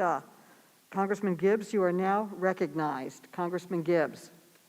Thank you, Madam Chair. Mr. DeJoy, I got to apologize to some of the behavior. Can you hear me? Because my thing went. Yeah. We can hear you and we can see you. Oh, okay. Okay, because I lost it. Okay. Postmaster General, I want to apologize for some of the treatment you had today. Obviously, I'm hearing you don't really need this job. You didn't really take this job. And I'm not going to ask you directly if you did need to take this job, and I'm assuming you didn't need to take this job, just like most people in the Trump administration, including the president, didn't need to take this job, but they did it for the love of country, and they want to make this country better and help people. And I think you fall into that category, so I want to apologize for some of the statements made today that were very disturbing to me. And you're just trying to do your job. When you were hired to this job by the Board of Governors, Mr. DeJoy, did you ever have any discussions with the President Trump on what to do to the post office or what you should do, or was it just with the Board of Governors? I never spoke with the president about the Postal Service prior to getting the position, and I have not spoken to him about anything regarding the Postal Service since. So you were brought in. So you were brought in to do this job that helps be more cost efficient, make changes. So obviously, Postal Service can do their job and get out of the red. And so you're doing your job, and now they come after you, attacking you for doing your job. Now we've seen, I think we all agreement that first-class mail has dropped considerably, but packages, or third-class, however you categorize it, has increased significantly. That's one of the reasons why you're making some changes to efficiency, cost efficiencies, and we've had a lot of discussion about the sorting machines. Now, is it true to say that for what the mail volume is, even with the additional census and the additional ballots, and even though Christmas is higher mail time than anything else, there's still going to be enough sorting machines to do this, and you're also going to be able to move the packages by making the changes you're making? Is that a true statement? Yeah, we will have plenty of sorting capacity. Okay. Some of the other delays, COVID-19, what the absenteeism rate in the Postal Service. I saw there was an article here a couple months ago about the Postal Service took a very liberal policy about making sure that people don't come to work if they have a temperature. Obviously, that's probably made a lot of good common sense. Are we having trouble filling on a day-to-day basis, getting drivers and mailmen, getting a lot of shortages of personnel, or what's the situation with that? Across the country, our employee availability is down 3 to 4% on average across the country. But the issue is in some of the hot spots in the country, areas like Philadelphia, Detroit, and there's probably 20. The averages cover that, and they're down. They could be down 20%, and that's given us. That is contributing to the delivery problem that we're having. Yeah, you got challenges, and just want to make that point. I believe the vast majority of our postal workers are honest public servants, and the Office of Special Counsel has found in many instances there's political bias.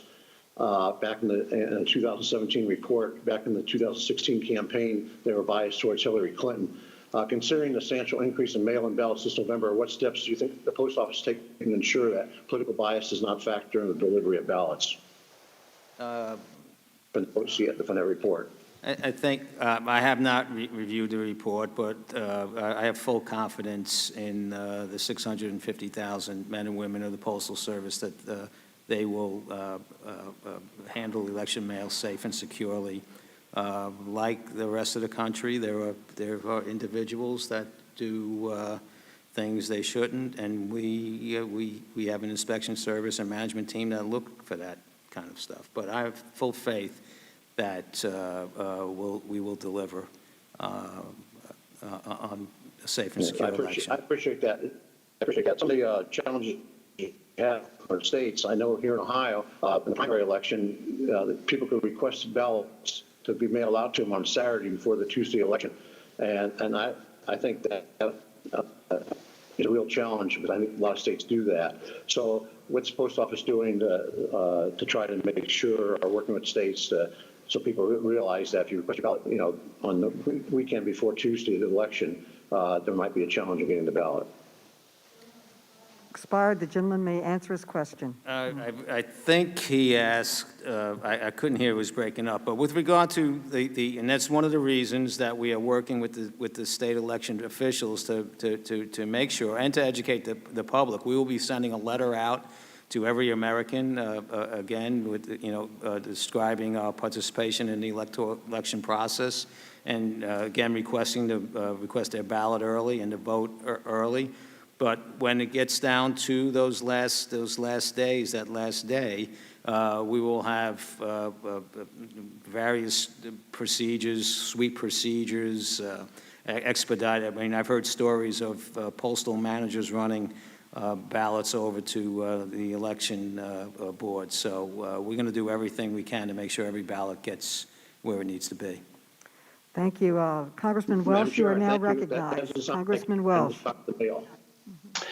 Thank you very much, and I want to thank Postmaster General DeJoy, and I want to thank the chairman of the board, Mr. Duncan, for your patient answering of our questions.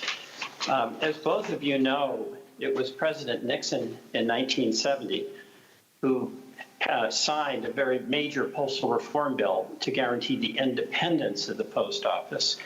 And on the Postal Service website, its history speaks about that bill as something that was to, quote, remove the Postal Service from politics. And I assume that both of you agree that that is an essential mission of the post office. Yes, sir. Mr. DeJoy, I'll ask you. All right. And Mr. DeJoy, I have asked for a document labeled DeJoy Political Donations chart to be presented, and I want to ask you a few questions about that. Mr. DeJoy, I mean, obviously you have the right to make political donations within the law, and I have no dispute with that. But I do want to go through them because of these questions that are being raised. According to the Federal Election Commission records, since 2016, you've donated $3.2 million to Republican candidates and committees. Does that sound right? Sounds about right, yep. Yeah, and the Republican National Committee was the beneficiary of $1.3 million in contributions, correct? Yes, I am a Republican, sir. Right. And you contributed $1.2 million to President Trump's Trump Victory Fund, correct? I would need to check that, but it sounds about right. Okay. And my understanding is that in May of 2019, you were announced as the chairman of the Republican National Convention fundraising committee for the convention that was to take place in Charlotte. Is that correct? Yes, that is a not-for-profit foundation that was selected by the Charlotte Host Committee, which is usually a bipartisan in conventions for the city.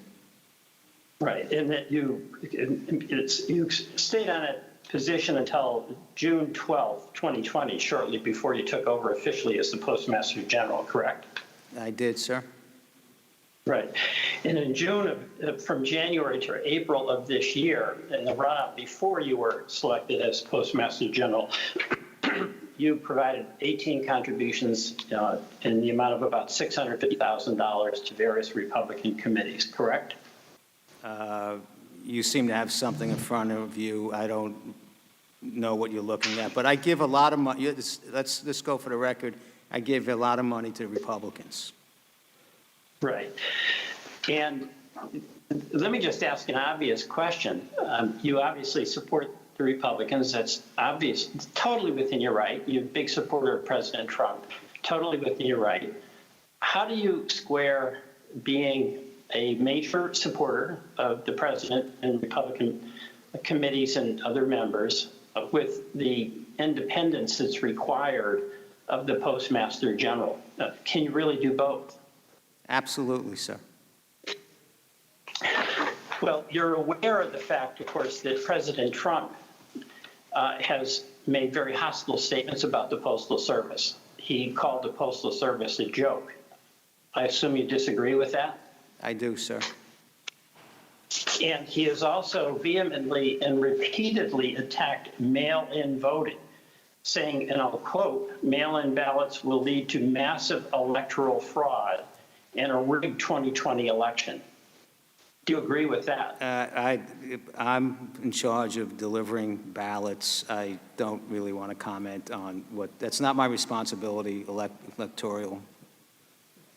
I'll leave that to the states. It's not, but is it your view that if there is fraud, it will have nothing to do with the United States Postal Service? It is my view that if there is fraud, it's our attempt not to have any fraud do with the United States Postal Service, yes. But if the mail is not delivered on time, and Republicans and Democrats who do vote by mail do not have a timely delivery of that ballot to their town clerks, that in fact will result in them being disenfranchised. Is that not correct? The mail will be delivered on time, sir. Well, we've heard that you have made significant reforms to try to improve Postal Service, but it's resulted in significant delays. And those delays have coincided, of course, with the run-up to the election. We've heard, and you've apologized for that. It's not just the postal boxes, the blue boxes, the mail sorting machines, but you heard from Congressman Cooper that the requirement about trucks leaving at a certain time. The gentleman's time has expired. The gentleman's time has expired, but the gentleman may answer the question. Thank you. Thank you, Congressman. Again, I'll repeat, I had nothing to do with the collection boxes, the sorting machines, the post office hours, or limiting overtime. The change I made was ask the team to run the trucks, transportation on time, and mitigate extra trips based on a review of an OIG audit that was absolutely astonishing in the amount of money we were spending and the number of late trips and extra trips we were running. It was a plan that was rolled out with operations, and it's a very, very important aspect of the network. It's a very, people ask why do trucks matter? Why do on-time trucks matter? They do matter. It's a fundamental premise of how the whole mail network is put together. If the trucks don't run on time, the mail carriers can't leave on time. They're out there at night.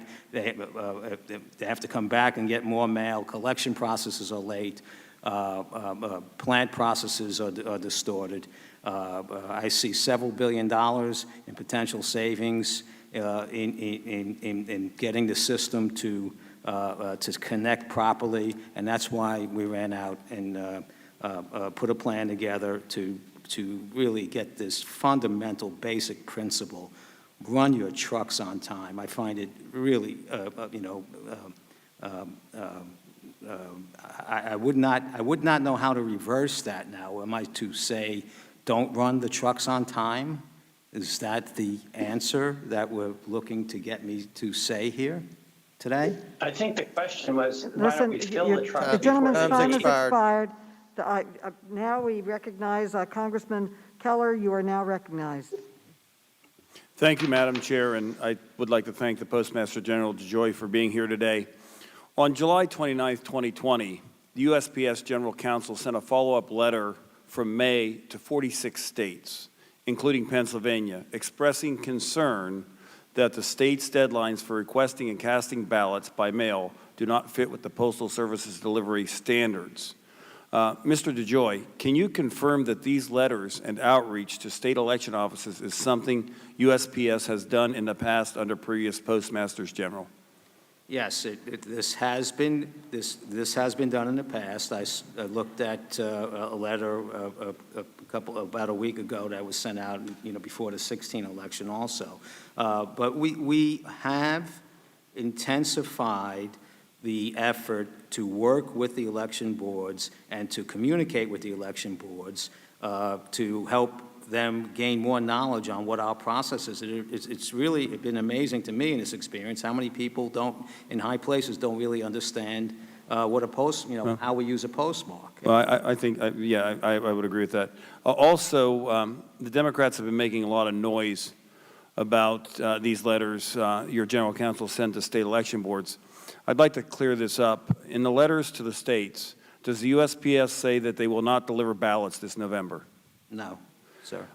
Do they say that, do the letters state that the USPS will not or cannot process ballots this November? No, sir, it doesn't.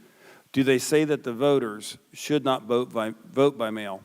No, sir, it doesn't. Okay. Specifically, the letter recommends that voters mail, people voting by mail should complete their ballots no later than, or complete and submit their ballots no later than October 27th to comply with Pennsylvania, or to comply. Pennsylvania would need to change current law, which allows voters to request a ballot as late as Tuesday, October 27th.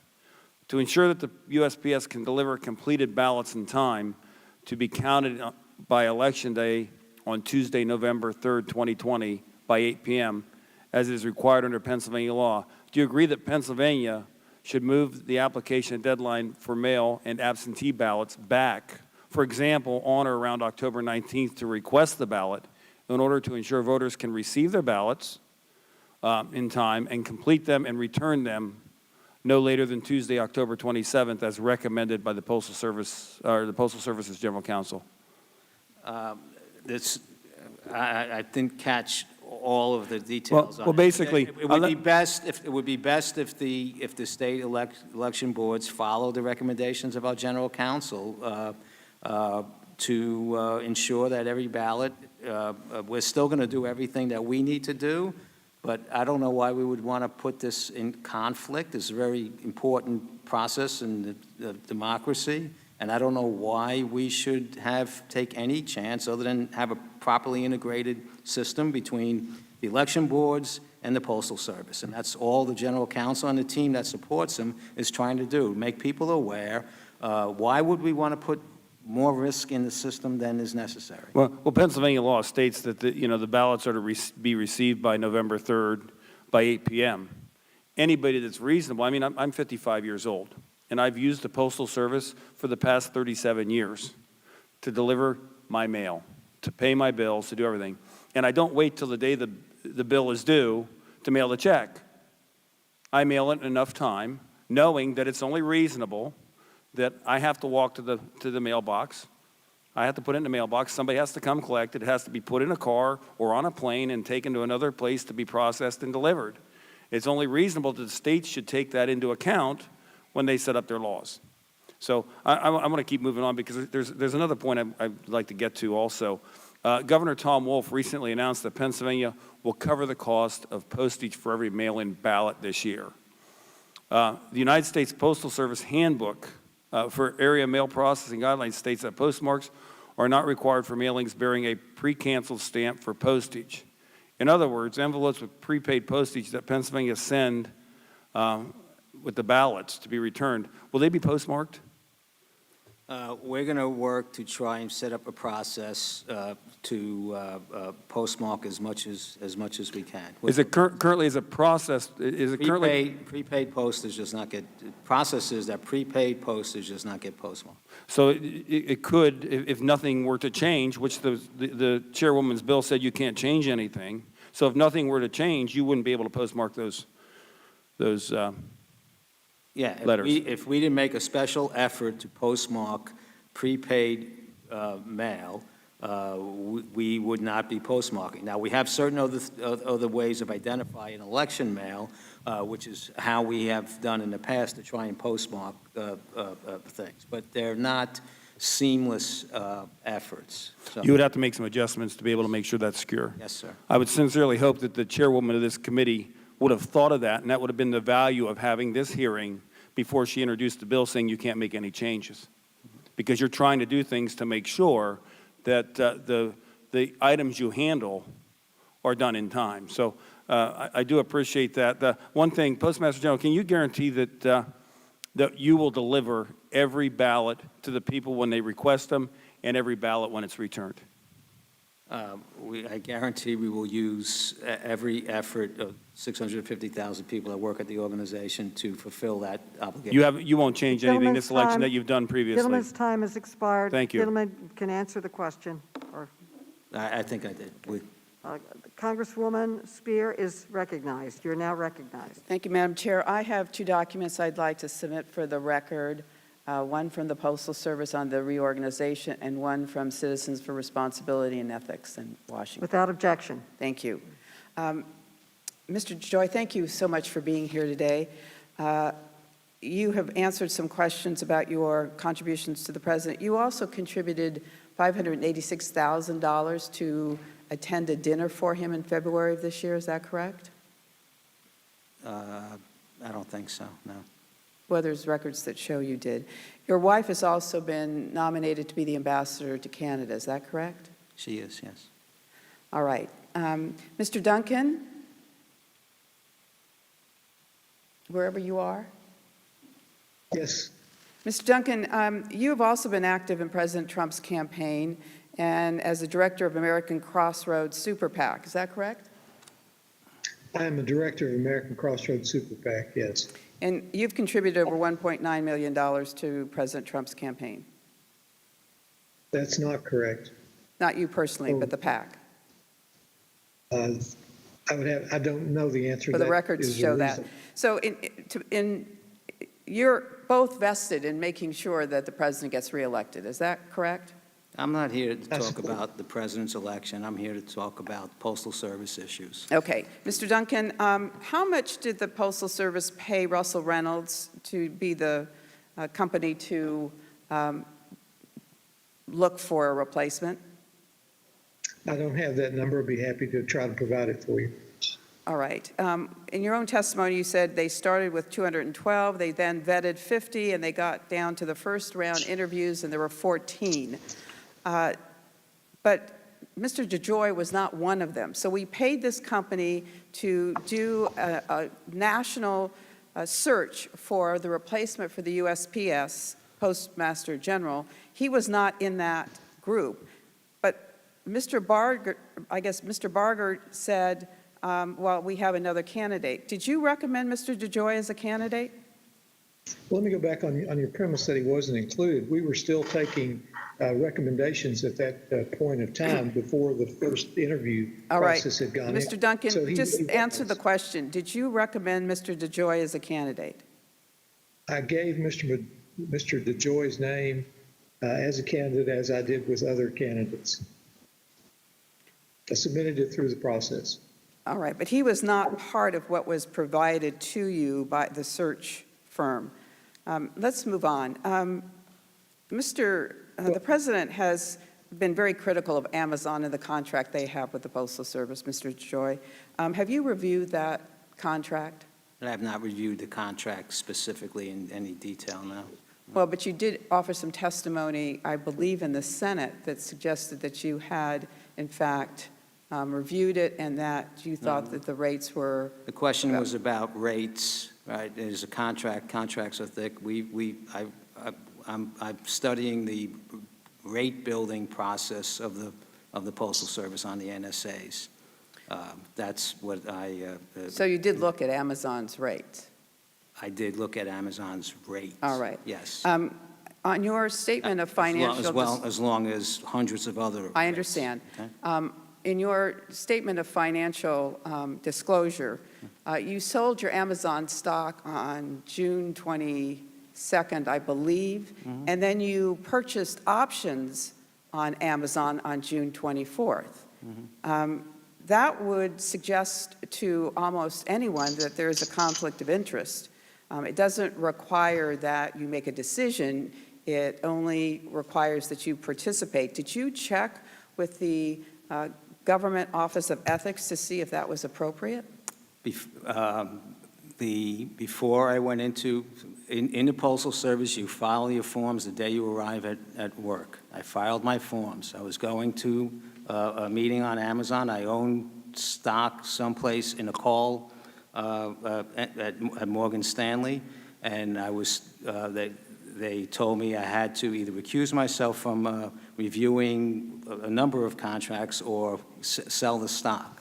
I called our broker to sell the stock. We actually had calls. Well, Mr. DeJoy, I'm going to have to. But I did not buy options. I actually bought covered calls back. I bought covered calls back and at a loss. That's what I did to get it completely out of stock. I had to unwind covered calls. You still have those calls, do you not? No. You have. I had to pay more money for the calls than I sold them for. I think you should get an understanding of what a covered call is before you accuse me of any improprieties. All right. I think, let me just ask one last question. Have you removed any machines that automate the postmarking process? I have not removed any machine. Gentlewoman's time has expired. The gentleman may answer. I have not, I'll repeat again, for the 100th time, I have not removed any machines. Well, that's separate from the sorting machine. Congresswoman Miller, you Any are now machine. I recognized. repeat, I have not removed any machines. Congresswoman Miller, you are Can you now hear me? recognized. Thank you, Madam Chair. Can you hear me? Yes, we can. Okay, and thank you, Ranking Member Comer, and a special thank you to our esteemed guest today for taking the time to participate in this so-called hearing. Postmaster DeJoy and Chairman Duncan, my constituents in rural West Virginia rely on the Postal Service to receive their essential prescriptions, their mail, and their packages. Thank you for your continued work during the pandemic to ensure that these critical services continued. In a year that is riddled with conspiracy theories, such as baseless claims of Russian collusion, we are wasting another hearing opportunity to attack our duly elected president over the most blatant and verifiably false claim that Republicans are destroying the United States Postal Service. This couldn't be further than the truth. Everyone knows that the Postal Service needs a serious overhaul, but bailing out our Postal Service without instituting any necessary reforms is not the answer. Democrats here today are doing a great disservice to our postal workers and undermining American confidence in our electoral process. The Postal Postmaster General has said repeatedly that the USPS will have no difficulty delivering ballots. But my colleagues across the aisle place the blame on the Postal Service instead of their own state's incompetence to properly hold their own elections. The USPS can handle the absentee and mail-in ballots from the 2020 election and has enough money to remain solvent well into next year, giving the Postmaster General and Congress time to work on a solution to put the USPS back on a sustainable path. While all of us here today recognize that the Postal Service is an essential duty of the federal government, there seems to be only one party that is serious about making sure that it works effectively for the American people. Postmaster DeJoy, on average, how many pieces of mail does the United States Postal Service deliver in a day? About 451 million pieces, ma'am. Thank you. If every single eligible voting age American voted by mail in a single day, about 153 million or so, would that United States Postal Service be able to ensure that these pieces of mail were delivered? I think we have adequate capacity to handle the mail, the election, yes. And you would be able to do this without significant impact to your normal day-to-day operations? You're asking me one day. I have not done that analysis, but the way ballots flow throughout the week, we would handle it very easily. Thank you. However, you cannot control what deadlines states set in terms of requesting and returning ballots, or how long it takes for these election boards to count the ballots to call a race. Isn't that correct? Yes, ma'am. We saw huge delays in election results in New York, as I'm sure the chair is well aware. The core issue why you are here today, Mr. Postmaster General, is to ensure that every American has their right to vote fully protected.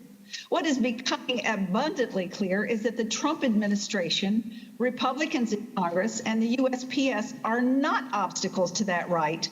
Rather, you are helping to ensure voting access despite incompetence and partisanship on the part of a great many state election officials across the country. Last week, a scathing analysis by NPR found that at least 550,000 mail-in ballots were rejected in the presidential primary elections earlier this year.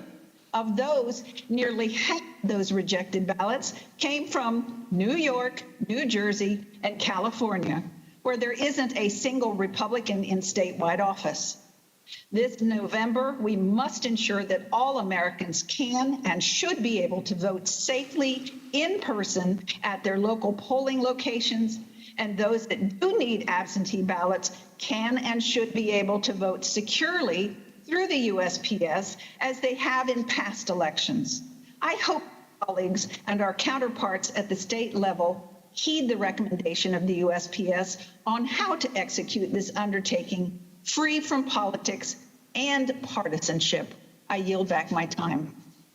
The gentleman yields back. I now recognize Congresswoman Kelly. You are now recognized. Thank you, Madam Chair. I've been on this committee for over 7 years, 5 years in the minority.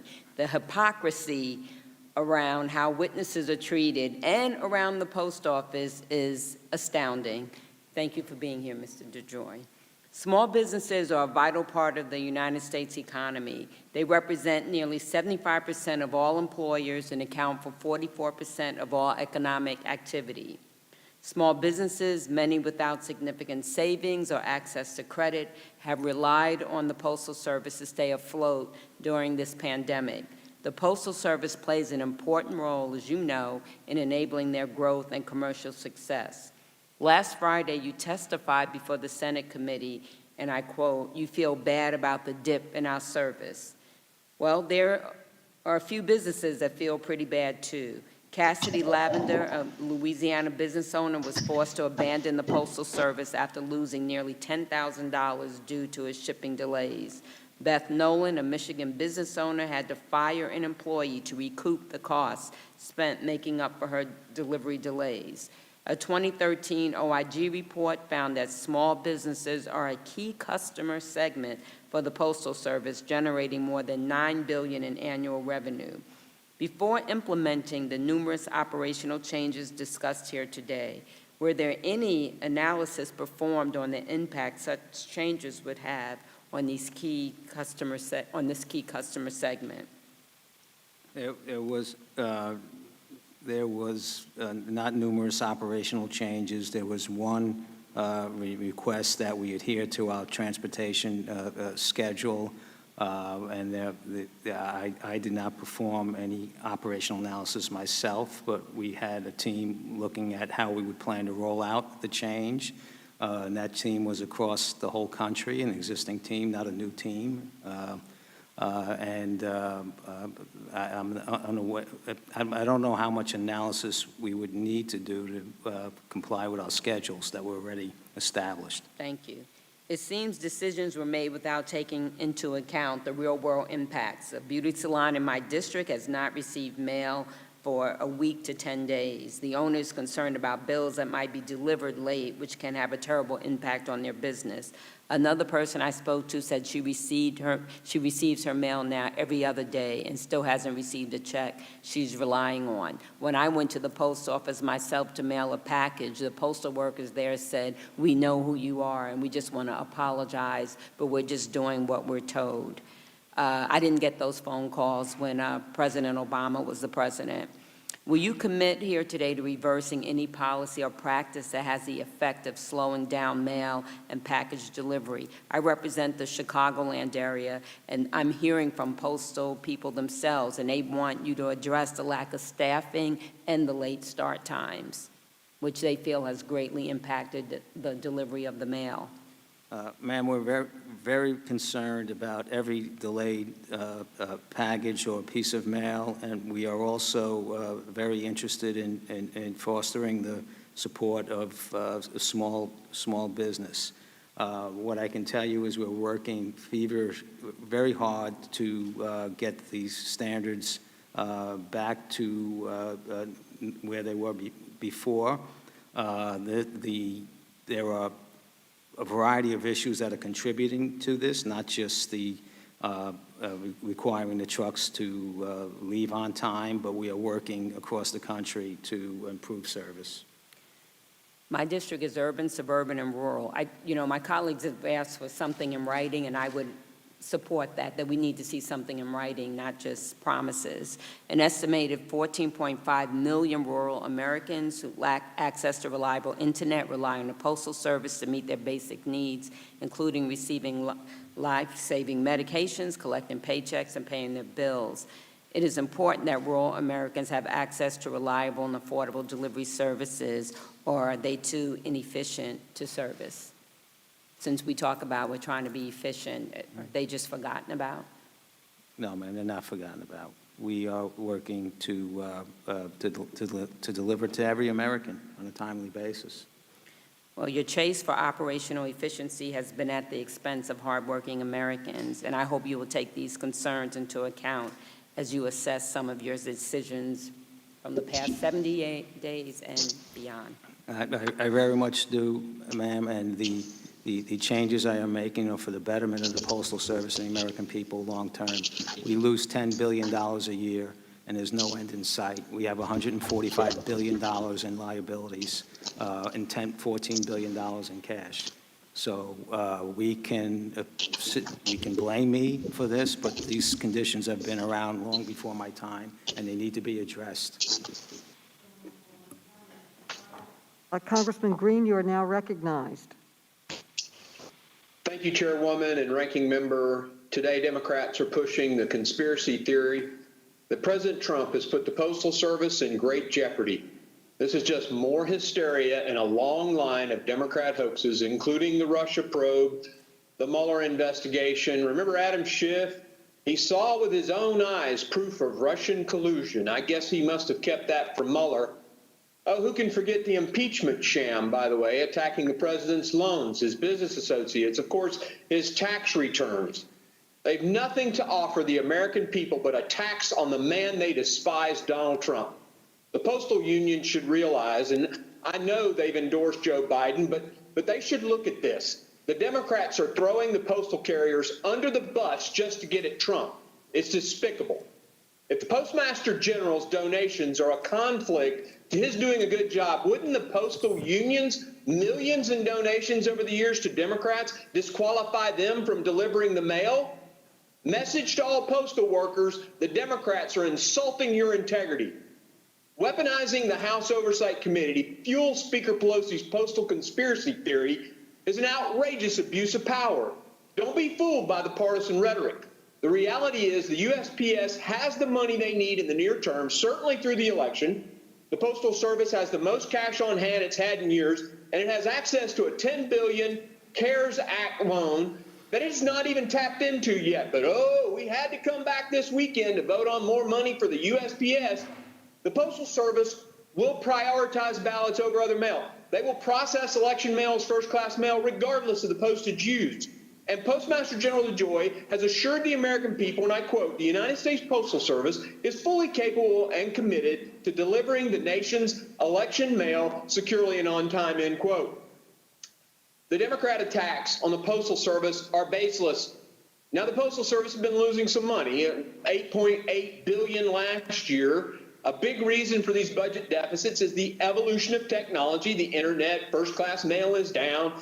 This issue significantly predates the Trump administration, but now, due to the pandemic, online business is booming. Package volume through the roof. Package revenue this year increased $2.9 billion compared to FY 2019. In other words, the Post Service has made more revenue in the pandemic than it did in the last period or the same period last year. USPS is in no immediate fiscal danger. On June 30th, the board said that they have, and I quote, significant liquidity to continue operating through at least August 2021, end quote. Postmaster DeJoy has said, I don't need anything to deliver mail on election night, but we do need legislative reform. We need freedom from a change in the Postal Regulatory Commission regulation, and we do need to be reimbursed for our costs, end quote. The fact is, the Postal Service well prepared for the election? Yes.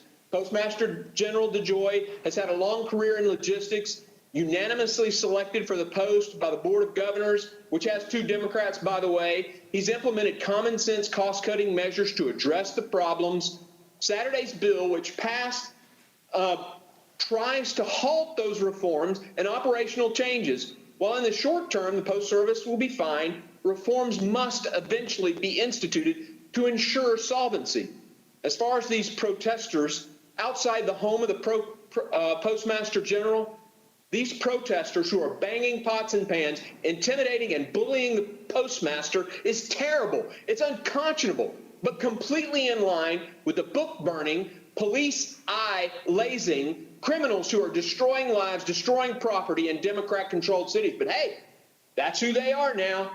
Let's not call the Congress back to fix the lost unemployment in a pandemic, but let's call the Congress back to vote to give the post office more money they don't emergently need before we even hold the investigative committee hearing, all to support a conspiracy theory that a bipartisanly selected Postmaster General is trying to steal an election.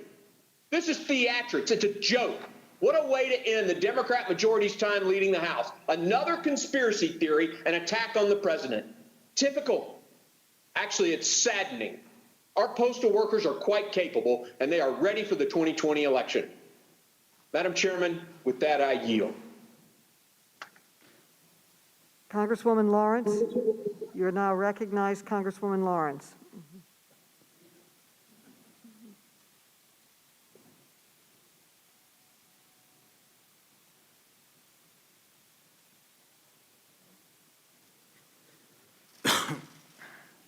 Thank you, Madam Chair.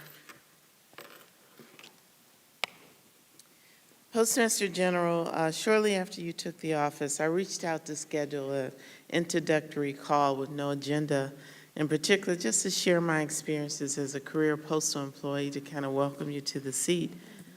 But my request was turned down. I was told you needed your time to get acquainted with the agency and that you did not have time to have that meeting. But I've seen since you've been in office, the time to get antiquated to make these really, really impactful decisions on delivery and processing of the mail, you are comfortable with doing so. I want to ask you, Mr. DeJoy, are you familiar with Chapter 1 of 39 U.S. States Code? No, I'm not. Okay. The United States, the code reads, the United States Postal Service shall be operated as a basic and fundamental service provided by the people, to the people by the government of the United States, authorized by the Constitution, created by act of Congress, and supported by the people. Mr. DeJoy, did you take an oath of office when you became the Postmaster General? I did, ma'am. I remember when I took my oath of office, when I was sworn in to be a employee of the Postal Service. And to just tell you my journey, because I'm sure you're familiar with some of the names. I started as a distribution clerk, working Tour 1. Then I moved to being a letter carrier, then to being a acting supervisor, then a supervisor of delivery and collection. I served in HR, I served in safety and health, I served as an EEO investigator. I had the entire state of Michigan in a district role of the women's program and for career counseling and development. And I ended my career after several task forces that I were put on to monitor and to track the mail before we made decisions like taking out equipment, density counts. As a supervisor of delivery, I know what it took to remove a post office box. It's called a collection box. It's not a blue box, it's a collection box. So I wanted to talk to you about, have you ever served as a letter carrier? First off, man, I'd like to congratulate you on your career path. And no, I have never served as a letter carrier. So I did serve. So the Postal Service is introducing a new initiative called Expedited to Street Afternoon Sortation, and it reduces the morning office time to allow carriers to leave for the street earlier. And then upon returning from the streets, the carriers are then to sort any undelivered mail for the next day. Are you aware what that initiative that you have rolled out, the impact it has on delivery, carrying? The intent, that was a program that was on the shelf. The intent of that program is to adjust for, there's been a significant decline in mail, as you know, and to adjusted. That was worked out with union leadership to run a pilot. The pilot, I stopped the pilot when I stopped everything else. So the intent of it is to get the carriers out earlier so they can come back earlier. And that's basically in the day. Well, Mr. DeJoy, I really stress that you do some deliberate work. Excuse me. Do some deliberate work to understand the impact that it has. Because if a carrier does not come back, because this is the challenge that we have all the time. A carrier, if he has only one piece of advertisement, must stop at every home. So regardless of the volume, if you're making the same amount of stops, you're not going to shorten the time. And so when you do that, the carrier's going to be out basically the same amount of time. And so when they come back, you're delaying the mail. I have complaints in my office from people getting delivery 1 day a week now, sir. That is not according to your oath. That is not according to what the Chapter 1 of 39 says your role is. I want to, in my short period of time, Madam Chair, I was interrupted. I would just like to end this with, some of my colleagues have said this is a theater, why are you here? Well, you're here because the citizens of the United States rely on the Postal Service to deliver. Our seniors, our veterans, One thing is clear, you have been a major supporter of the president, is documented. I don't resent you for that. You have that right. But when you are getting messages daily in tweets that the Postal Service says we don't make a deal, they don't get the money. The money means that you won't have universal mail-in.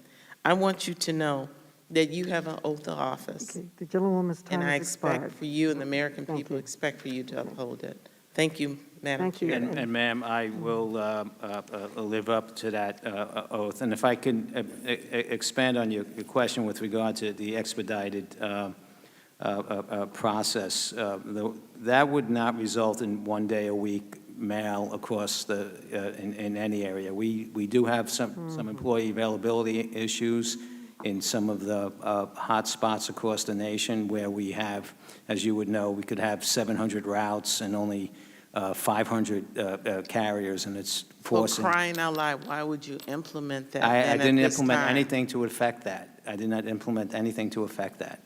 That would not, the But you're expedite. adding fuel to the fire, and that's the point. I'm trying to, I'm committed to 6-day delivery.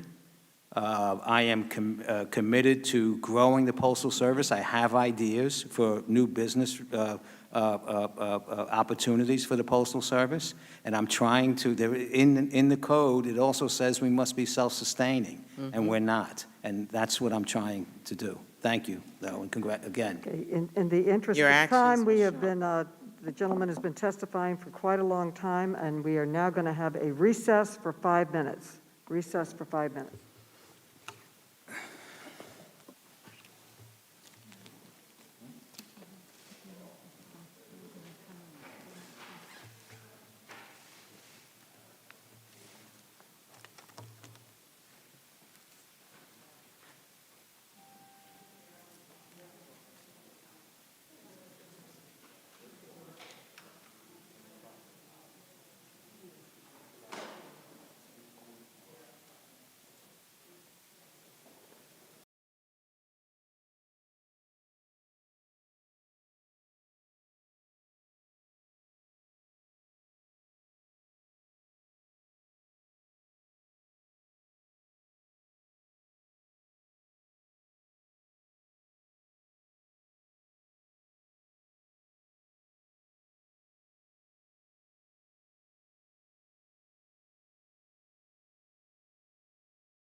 across several states and across the country.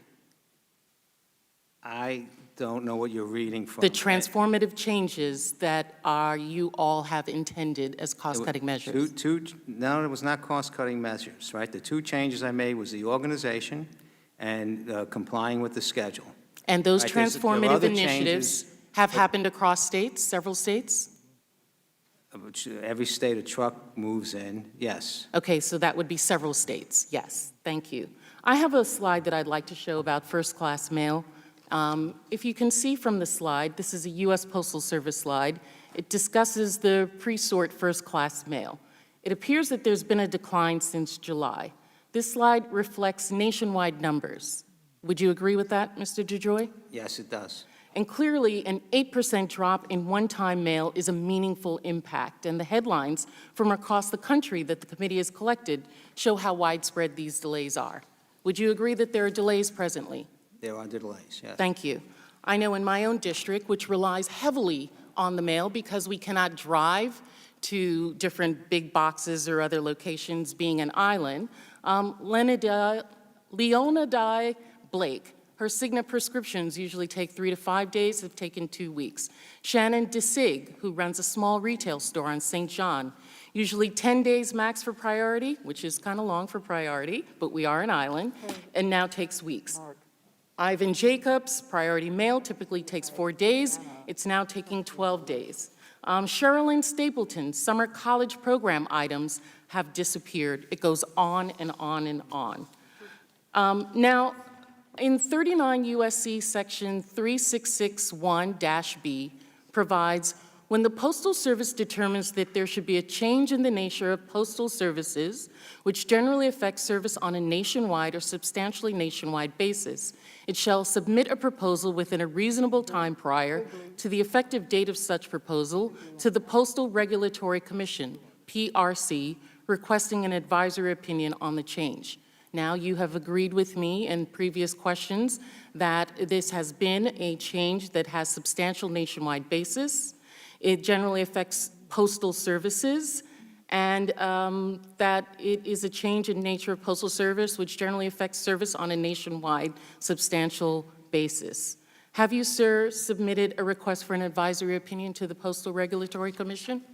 A request for an advisory opinion on asking the organization to adhere to their transportation schedules is not required. I didn't ask you about the transportation schedules. I asked you. That's the only change that I'm. If I may finish my statement, sir, I'll let you finish yours. That when a postal service determines there should be a change in the nature of postal services, which generally affects service on a nationwide or substantially nationwide basis, the changes that have occurred have had a meaningful impact on service. One, under Buchanan versus U.S. Postal Service, the 3 factors for illegal requirements are a meaningful impact on service, a change that must be in the nature of postal services, and a change which would, quote, affect a broad geographic area. Is that not the case? The gentlelady's time has expired. The gentleman may answer. Thank you. The change that was made was not expected to have the impact it had for the duration of the period that it had. But it also did not contribute to 10 and 12 and 2-week delays. Mail that was processed that didn't make it on the truck would have gone on the next truck. If you looked at that chart, you would see that as soon as we went into day +1, we were back up into the 90 percentile. There are other factors that are contributing to excessive delays throughout the country for these longer delays. Yes, COVID. Yes, ma'am. As well as others. And the fact that The you would gentlelady's institute time has these expired. impacts after that has happening to this country really The gentlelady's questions time your has logistic expired. expertise. We are working very, very hard across the whole country to get all the mail on the trucks, and we're seeing rapid recovery, and we will, once this is put back in balance, we will have a better system and a much more cost-effective system. Okay, the Congresswoman's time has expired. Congressmember Gomez, you are now recognized, Vice Chair of the committee. Congressman Gomez. Thank you so much, Madam Chairs. I want to focus on the change that you take credit for, which is making sure that the trucks have gone out on time. So I'm going to read a series of questions. Most of them at the beginning are yes, no. You instituted a change to sharply reduce extra mail delivery trips by, quote, requiring trucks to run on time and on schedule, correct? Yes, sir. And referring to this new delivery schedule, you told the Senate, quote, our production processing within the plants was not fully aligned with the established schedule, so we had some delays in mail, correct? Yes, sir. Mr. DeJoy, when precisely did you implement the change of requiring the trucks to leave on time? The date? It was the second week, I think, second week of July. Second week of July. Thank you, sir. So you told the Senate that the U.S. Postal Service did an analysis showing these changes theoretically would mean, quote, all late deliveries would have been improved. Then you told Senator Rosen that didn't happen, quote, for a variety of reasons. Then you continued, quote, the analysis we did would show that we would improve service to every constituent. Can you briefly describe the variety of reasons that that did not happen? You confused me. I can. Basically, the fact that you said that this would actually improve by the delivery of mail on time, you said that would happen. And then later on, you said, for a variety of reasons, that did not happen. What are those variety of reasons? Yeah. So this will improve service and reduce cost substantially. And it will also be the fundamental baseline of operation for, for the Postal Service. Mr. DeJoy, I'm going to reclaim my time. I'm asking you specifically, because you said this in the beginning of your testimony. You said for a variety of reasons. So a variety of reasons has to do why mail delivery is down across the nation. With regard to this specific change, the production schedules within the plants were not aligned with the transportation schedules going between the plants.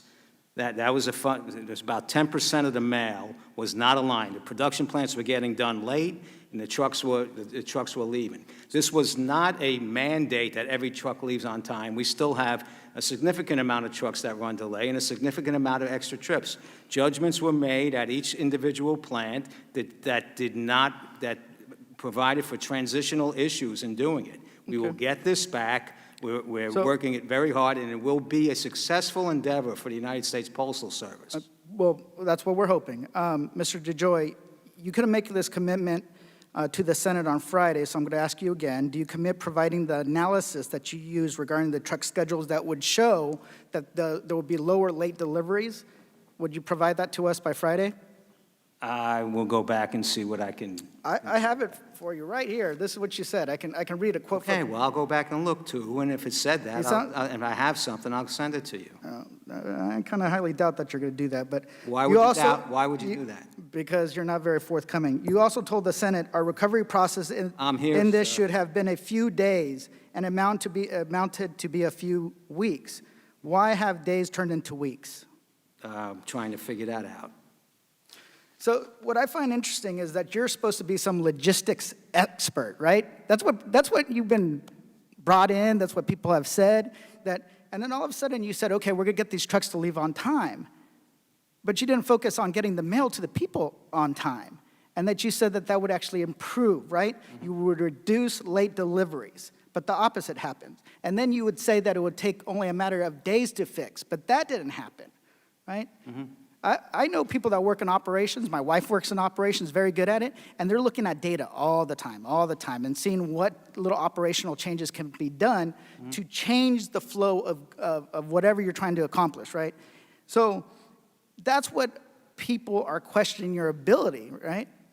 I actually talked to a lot of postal workers in Los Angeles. I represent Los Angeles. I was out there, and they said that the delay in the packages, these changes, is causing mail to back up, where you have baby chickens that are being left in boxes that are going silent, that are starting to rot, food that's starting to rot, flies that are starting to infestate the facilities.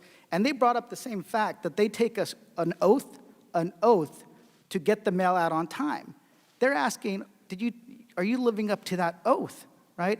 I was actually avoiding following other colleagues who called on you to resign, but I do think now it's time for you to resign. Not because you're necessarily, there's this grand political conspiracy, but just the incompetence that we've seen when it comes to the Postal Service. It's time for you either to step down and have somebody that can run it, or the Board of Governors should fire you. I yield back. The gentleman yields back. Congresswoman Ocasio-Cortez, you are now recognized. Thank you very much, Madam Chairwoman, and thank you to Postmaster DeJoy for coming in and offering your testimony today. Mr. DeJoy, when your announcement in your new position as Postmaster General was announced, there was some folks that were flagging concerns that you would be the first Postmaster General in 2 decades without previous experience or service directly in the USPS. But to be fair, and as you mentioned, you do have extensive career experience in supply chain logistics, correct? I do. And in fact, you served as CEO of your own supply chain company, New Breed Logistics, for 30 years, correct? I did. And that was up until about 2014 when you merged New Breed Logistics with another company, XPO Logistics, where you also served as CEO for a year and then served on its board of directors until about 2018 when you submitted your resignation, correct? Now, Madam Chairwoman, I would like to submit to the committee 3 documents for the record. The Postmaster's new entrant report detailing his financial disclosures, publicly available data detailing the USPS top suppliers for the last 3 years, and the recent XPO SEC filings. Now, Mr. DeJoy, you've received... Thank you. Mr. DeJoy, you've received about $1.86 million in rental payments from your former company, XPO, correct? Approximately, yes. Have you taken any meetings with XPO Logistics since becoming Postmaster General? I have not. Have you emailed, texted, called, video conferenced, or communicated with your former company, XPO Logistics? I have many friends at the company, and I've spoken to them casually over the several months. Yes, I probably would have spoken to them. Thank you. Now, you started in your role as Postmaster General on June 16th of this year. That's a very big job. Don't need to tell you that. And it has a lot of responsibility. You mentioned meeting with President Trump, Secretary Mnuchin. I can't even imagine how busy that must be. Now, do you keep a daily calendar? I do, yeah. Have you or your staff made any deletions to your calendar since becoming Postmaster General on June 16th? I don't think so. You don't think so? Do ethics officers at USPS have access to your calendar to screen conflicts of interest? We have an ethics officer that looks at meetings that I have, yes. And they have full access to your calendar? They will work, yes. Can we get a commitment from you to submit your calendar dating back to June 16th to this committee? I don't know. I will check with counsel. Well, you know... I want to set a precedent for my calendar to be submitted every 2 months.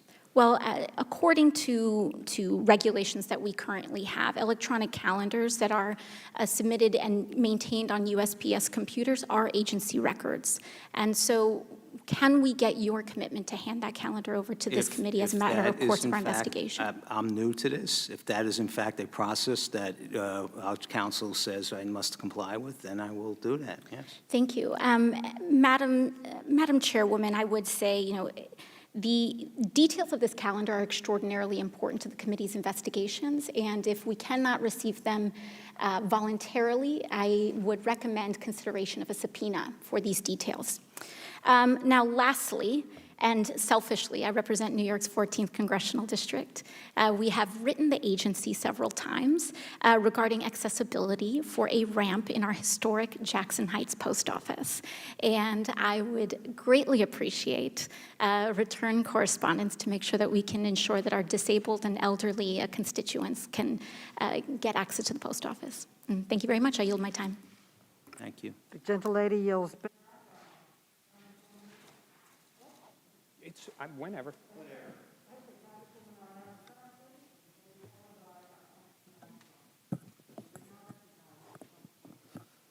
You're now recognized, Congresswoman. Thank you, Chairwoman Maloney. While some of our colleagues might use this hearing to continue to gaslight and mislead our constituents, I am here to get to the truth. The American people deserve that.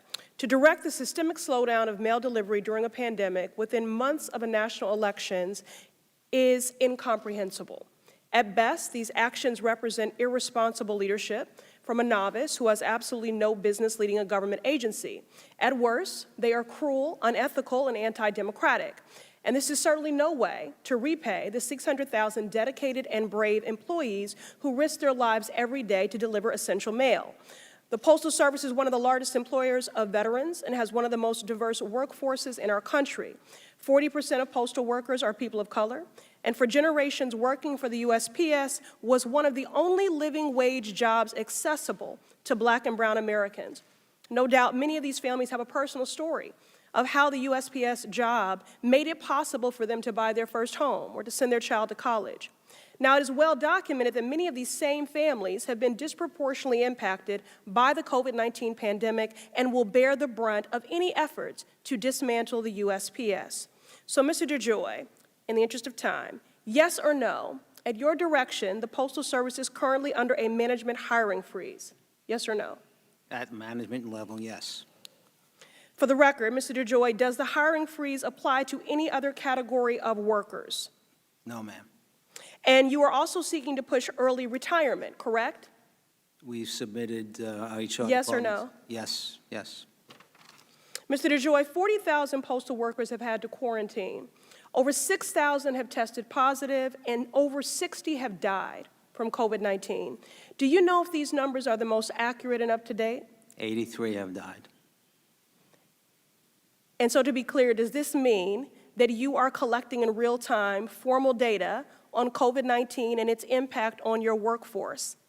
We have a task force that has complete visibility of everything from PPE to cases in the geographical area, cases within the Postal Service. So you do have a mechanism whereby you are in real time formally collecting data as to the impact of COVID-19 on your workforce? Yes, we do. Okay. In the greater Boston region alone, more than 220 postal workers have contracted COVID-19. A letter carrier in Chelsea, a city in my district, was hospitalized and was told by his doctors that his respiratory system would never be the same.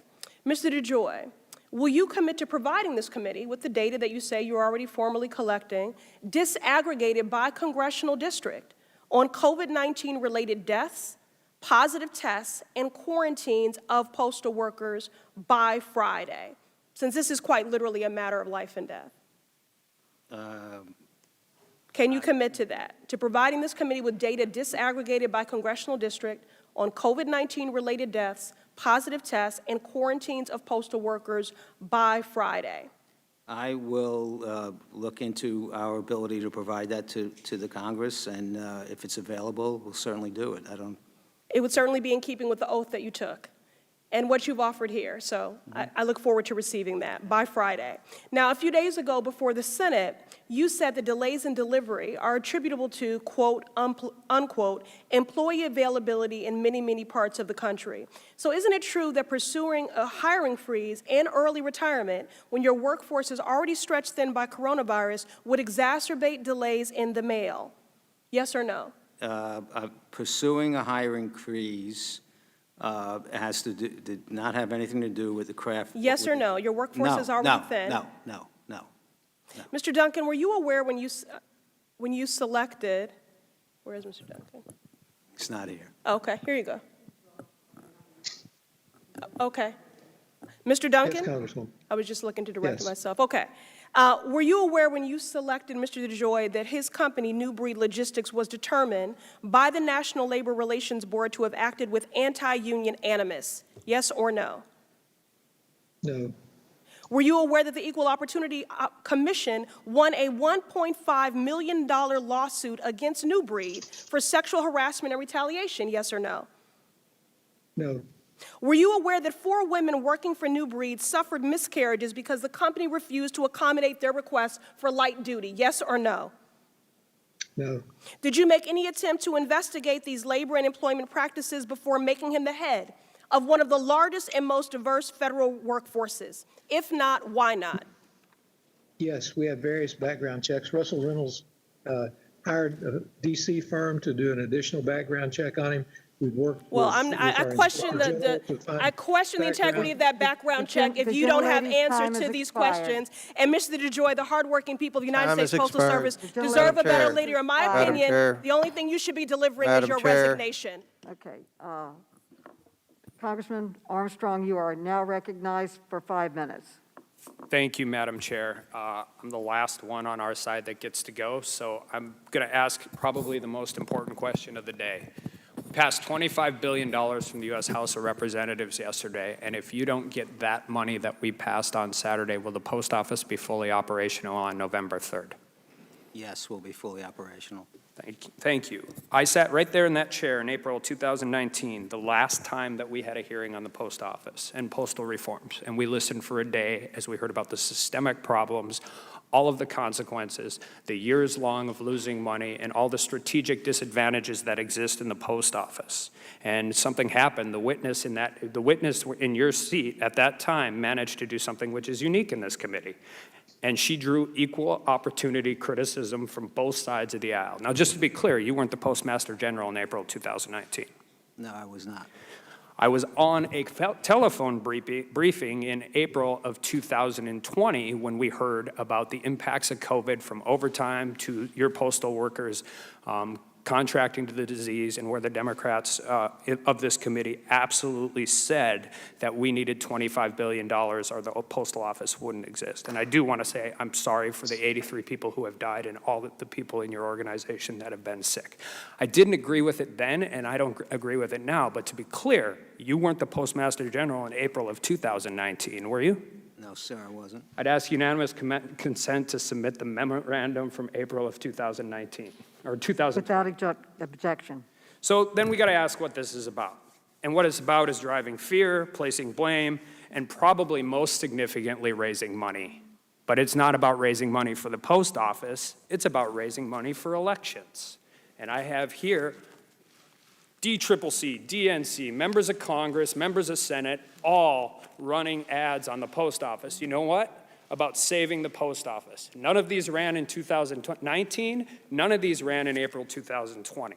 So we're asking for the same thing we asked for in April of 2020, and we've waited until August to run these things. In fact, your organization had to issue a cease and desist to MoveOn.org, did they not? I'm not aware. I think I heard something about Well, that. I'm going to ask unanimous consent to issue the post office record on a cease and desist of MoveOn.org. Without objection. I love your organization. I love your carriers. I love your rural carriers. I was the only Republican on this committee to co-sponsor the pre-funding bill on the pension bill.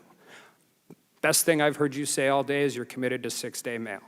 Because maybe one of the reasons we're not as disproportionately impacted in North Dakota is because we've been going through this for a long time. So that's the best thing I have heard all day long. But I do have a couple questions, and you have talked about making sure the elections and doing all of that. But some of this is based on, I mean, you're talking about votes as they come in throughout the system, right? So North Dakota, 23% of their votes is typically absentee ballot. Ohio, pretty important states, 21% of their ballots is typically absentee. Wisconsin, 28%. Now, I don't think it's beyond the realm of possibility that those numbers get to 60% this election cycle. Would you agree with that? They're going to be a great deal higher. But you cannot deliver a ballot unless it's requested. If a voter doesn't request it, the post office can't send it. That's true, but in places where I don't know the particular state rules, but they're. And that's what I'm getting to. And so if the ballots track throughout the course of this in their normal theory or rate, that works. But Wisconsin doesn't require you to request a ballot until October 29th, and they're required to be due back on 11/3.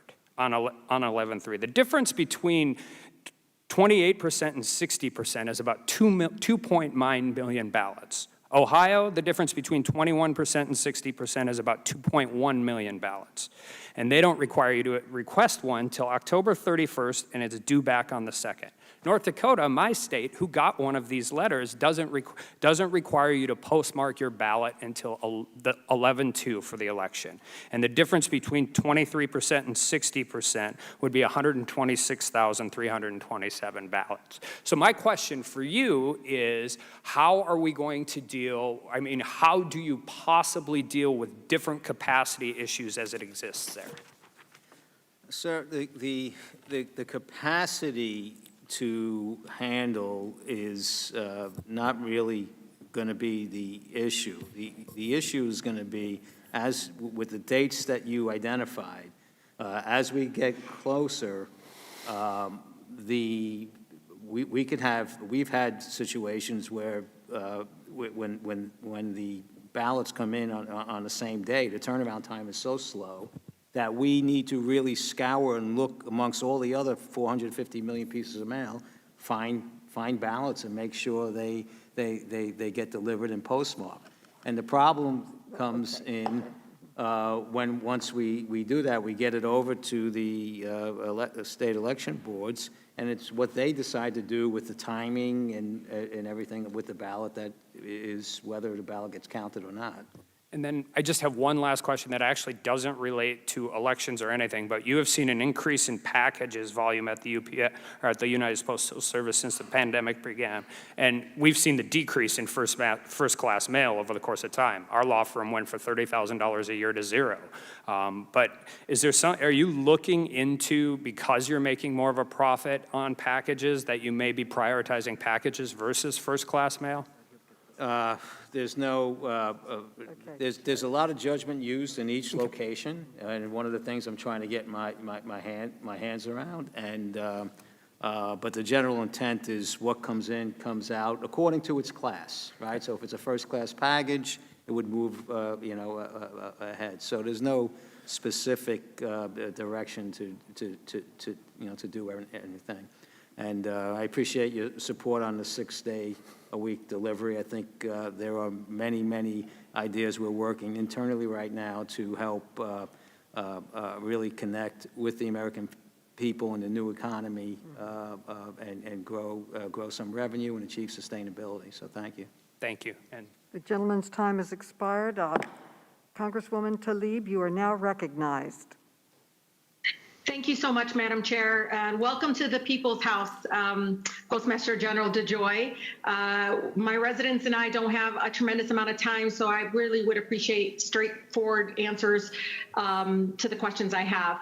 As a lawyer, Mr. DeJoy, I believe that is incredibly important that all the citizens, especially public servants leading major federal agencies, are fully aware of and understand fully the law.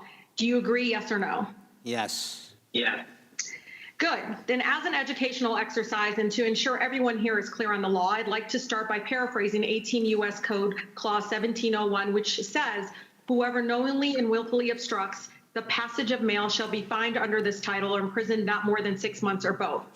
I recommend that you and your lawyers familiarize yourself with this passage in particular, but as well as 18 U.S. Code Clauses 595 and 610. So, Mr. DeJoy, let's look at how you came to work for the impeached president. Before this role, you have never worked in the federal government as a public servant, correct? That's correct. So clearly you were not hired for your experience or deep understanding of the federal government. So let's see what experience you do have, your resume, so to speak. Before becoming the Postmaster General, you were for a time a Deputy National Fundraising Chairman for the GOP. And since 2016, you've donated approximately $1.2 million to this impeached president's campaign and groups that support him. On June 24th, 2020, you bought between $50,000 and $100,000 in what you refer to as, quote, covered calls in the Amazon Corporation. But let's be very clear, Mr. DeJoy, no matter what financial maneuvering you perform to try to hide it, the fact is that you have financial interest in Amazon. So, Mr. DeJoy, yes or no? Are you aware that Amazon uses the U.S. Postal Service for 40% of its shipping?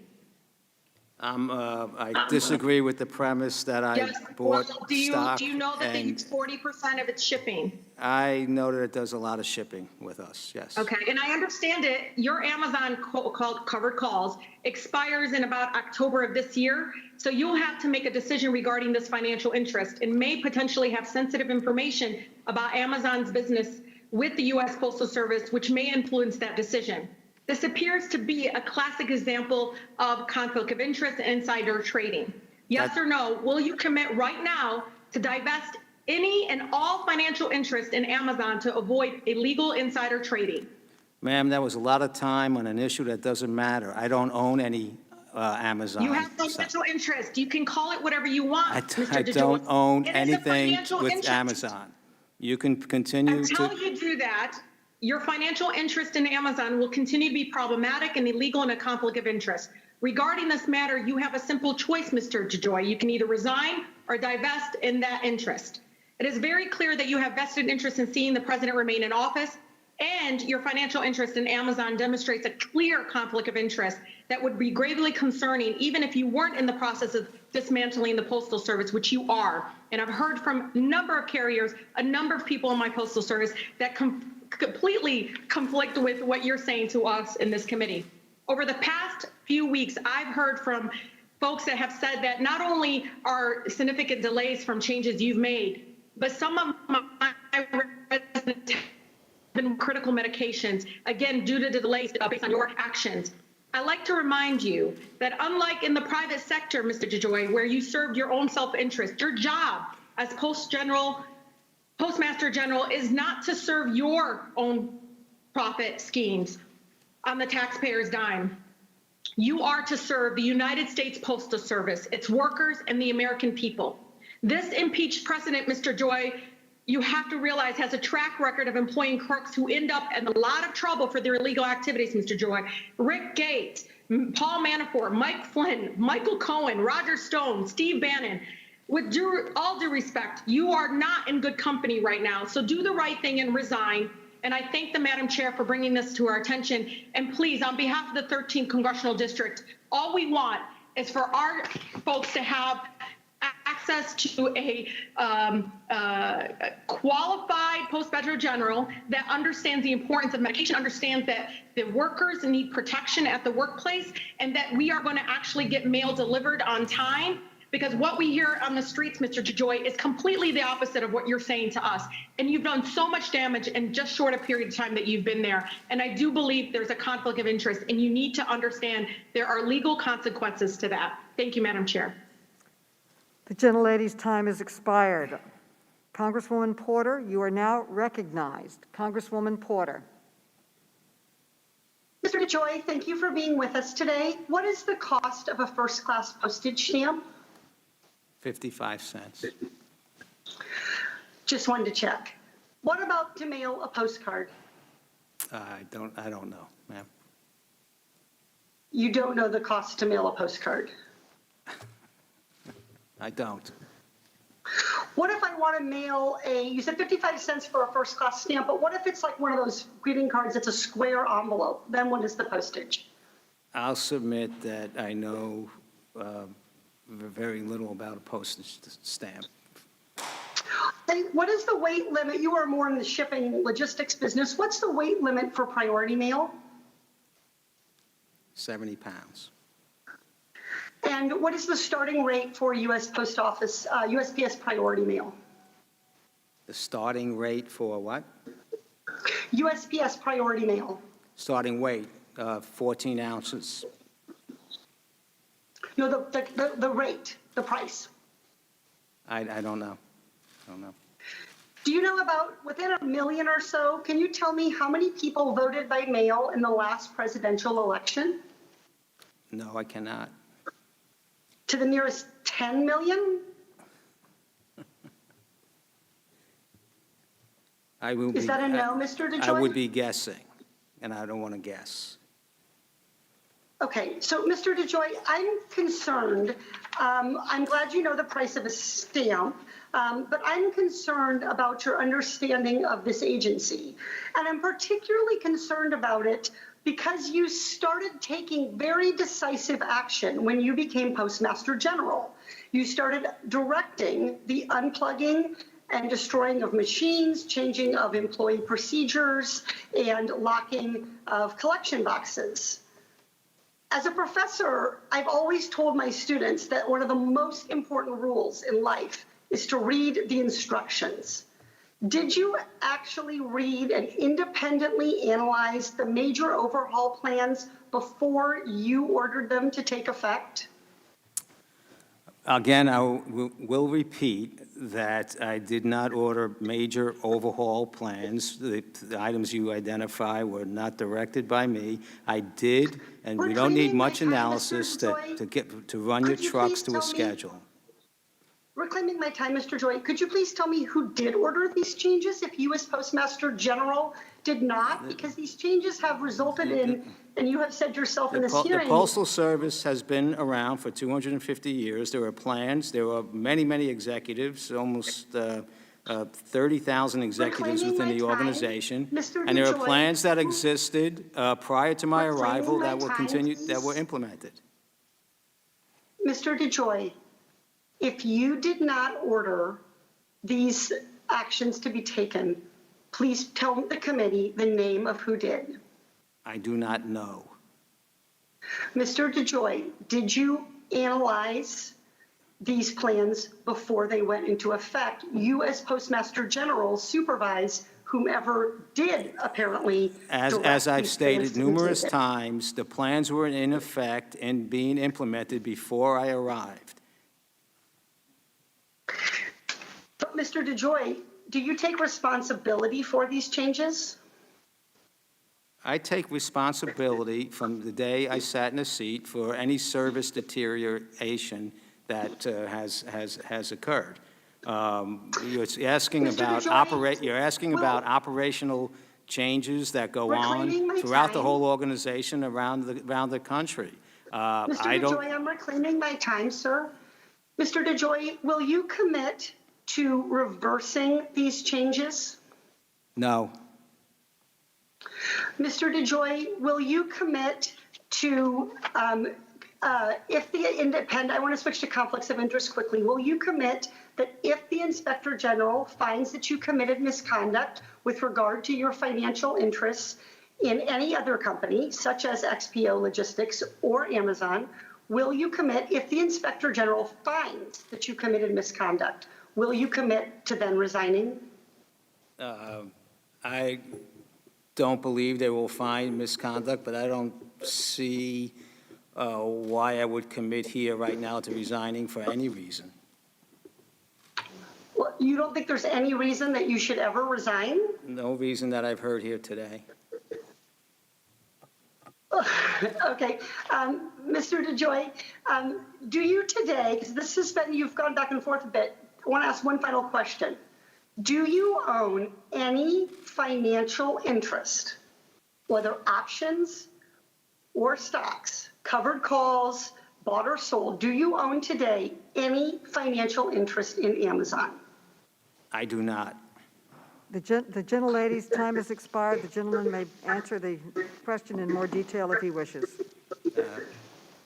The chair now recognizes the vice chair, Congressman Gomez, for the purpose of a unanimous consent request. Madam Chair, I'm asking unanimous consent to enter into the record the transcript of Mr. DeJoy's testimony in the Senate on August 21st, where he specifically says, Senator, I will go back and get the truck schedule, the analysis that designed a truck schedule that I directed. Without objection.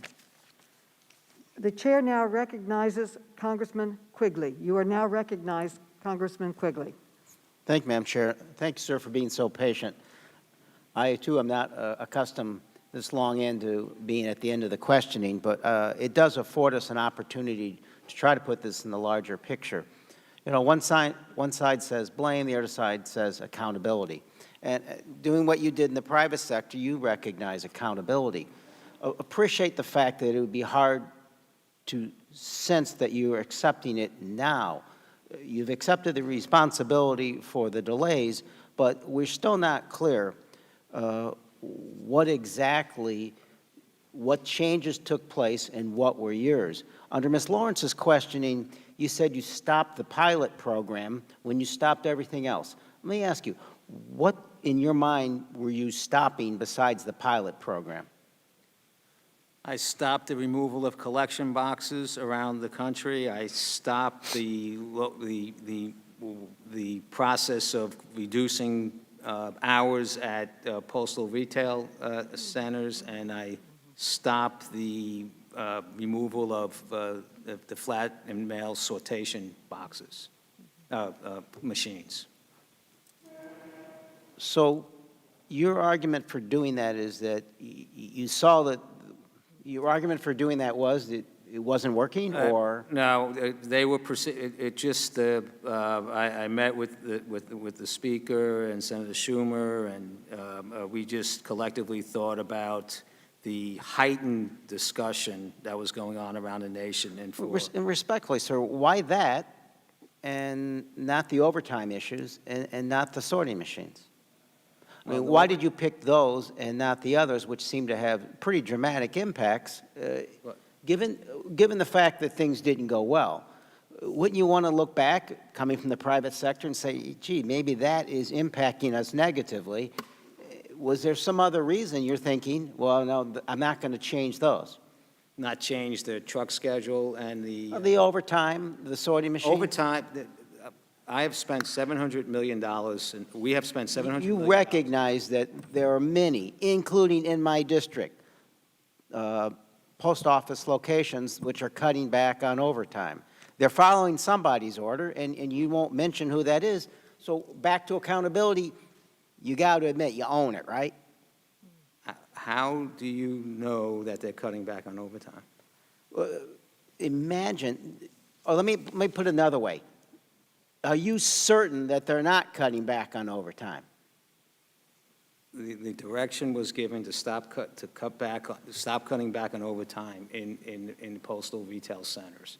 When was Am I that certain? I haven't done an audit yet, but I would believe they're pretty compliant.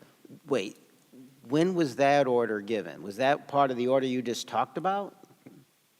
I don't know what you're asking me. Are you saying when you stopped everything else, it included the overtime issue as well? There was no directive to reduce overtime anywhere within the organization. And are you Overtime- certain that no one was cutting back on overtime? No, I'm not certain. That's part of the problem at the Postal Service, sir. That's what I'm trying to get my hands around. There is a lot of, and that's why I did the reorganization. There was a lot Respectfully, of you can judgment. imagine, though, that There's a lot of judgment You're made taking- in local areas that is not a You're being normal- selective in what you're taking credit for and not. And a cynical person could say, you're just trying to avoid going before the regulatory body. Because these aren't changes, but when your own, as you say, you're a Republican, when your own party says, did you stop these changes, you said yes. And in your documents, you talk about the fact that there were changes. You can't have it both ways. There were changes. You seem to have a line there that you don't want to have because it means you have to go before the regulatory board, and you don't want to do that. It sounds like weak. Sounds like what happened. Sounds like a weak theory to me. Did anyone in the administration, have you communicated with anyone in the administration since you were considered for this spot about how to operate USPS? No. No one has communicated with you who works in any way with the Trump administration, and you haven't communicated in any way with anyone who works in the Trump administration or the Trump campaign about how to operate post office? The only time I communicated with someone in the Trump administration was Secretary Mnuchin when we were negotiating the terms of the $10 billion note. And my discussion in generality, it was early on in my arrival, and in generalities were that I think that we have some opportunities here, looking to try and grow revenue, improve service, and get some cost out. And what was the direction the other way? There was no direction. Postal Service is mine to run. There was no direction. My time's expired. Your time has expired. Before we adjourn, I really want to thank you very much for your time. You've been here all day. And, oh, wait a minute. Is she here? She's virtual. Okay, I saw her earlier. There's one more member of Congress who has waved on from the great state of North Carolina. It's Alma Adams. She was here, but she is now virtual. Alma Adams, you are now recognized.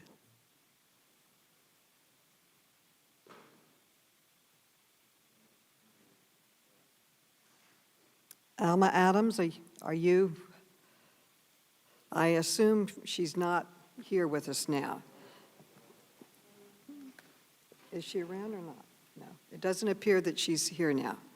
But before we adjourn, I have a few items that I'd like to wrap up with the witness, and also I would like to grant Ranking Member Comer all the time that he may want to consume, and he will get that opportunity once I am finished. I'll move through this quickly in the interest of time.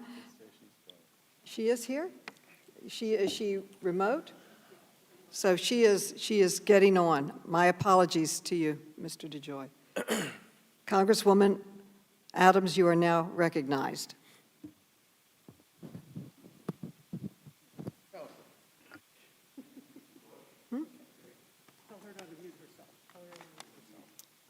Congresswoman Adams, can you unmute yourself?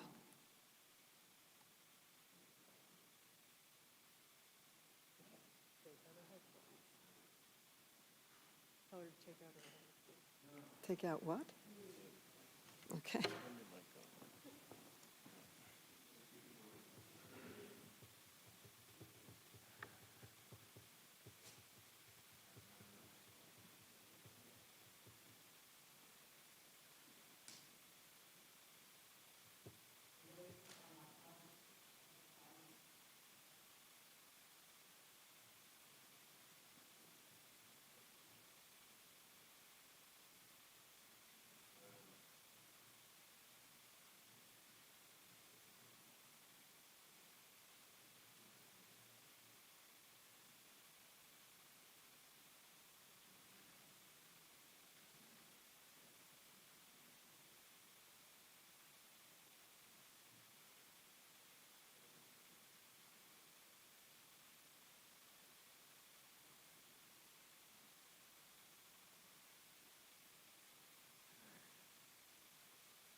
Mr. DeJoy, you may want to hire the Democrats' computer guy to help deliver the mail on time. I apologize for the delay. We were trying to accommodate, really, from your home state, North Carolina, who wanted to question you. So, Mr. DeJoy, on Friday, Senator Peters asked you if you had discussed the changes to postal operations with President Trump. Mark Meadows, anyone else at the White House, or anyone in the campaign, and you said no. I believe that Mark Meadows has accompanied you to meetings on Capitol Hill, and for the record, do you stand by your statement that you have had no conversations with Mark Meadows about any changes in postal operations? I'm trying to remember the answer that I gave. Mark Meadows accompanied Stephen Mnuchin and myself and Senator Schumer and Speaker Pelosi. We were in the room, and then we started talking about machines. And I mean, from the standpoint of that conversation there, Mark Meadows was there. After I left, we shut the thing. Then we had a discussion about when we made the decision here at the Postal Service to stop the processes with regard to the sorting machines and so forth. I can't remember when I spoke to him about that, but I called the Speaker, I called Senator Schumer. I think we reached out to your office. So in that particular process, we spoke about the stopping that we were doing. With regard to my changes with regard to the organization and with regard to the truck schedule, I didn't speak to anybody about that. Okay. Have you spoken to anyone else at the White House at any time about changes to postal operations? No, ma'am, I haven't. Okay, so if you didn't consult, okay, if you didn't consult with these people, or should we go to Alma Adams? She's now ready to talk. Alma? Alma Adams, should we now go to Alma? Alma, you are now recognized. I apologize. Alma Adams, you're recognized. Madam Chair, can you hear me? Yes, we can hear you and we can see you. Well, thank you very much, and I apologize, some issue on this side, but thank you for convening the hearing. Thank you, Mr. DeJoy, for being here today. I want you to know that my office, sir, has received almost 5,000 calls and emails asking Congress to save the Postal Service. As a matter of fact, the people love the Postal Service. They rate the Postal Service over 91%, more than any candidate I know. Now, I don't live in the country club. I represented Guilford County for about 50 years, and I'm representing the 12th District in Charlotte now. But the folks I represent can't afford their medication to come late. They can't afford for their ballots to come late, and they can't afford for their voices to be silenced. They need the U.S. Postal Service, and let's be clear, you have been charged with running a postal service, Mr. DeJoy, and not a business. But I've got a photo of my post office in Charlotte up. But Mr. DeJoy, bless your heart, are you getting your mail on time, sir? I do not know. Okay. Well, I heard you say in your opening that you did not direct the removal of sorting machines and postal collection boxes, and you indicated you didn't know who was or who was doing that. But since you are in charge, I think it would be helpful with all the questions that have been asked for us to know that. But since I'm mentioning this blue box thing, in my district here, the boxes have been covered with trash bags. I don't understand that, and I don't know if you know anything about it, but do you? And there's a photo. I do not know anything about it. Well, it's in the post office that I go to, and it's the main post office, and if you can find out, I would appreciate that. But yes, I did visit the center yesterday, the Scott Futrell Posting Distribution Center on Friday, and I was told that the USPS senior management said that you don't all foresee having any influx of election mail going into the election of November 3rd. Is that correct? I didn't hear the question. In other words, you're not going to have an influx of election mail going into November. Is that correct? I don't know how I don't know how anybody would say that. I think as we move to the election, we'll have election mail and we'll be able to handle it.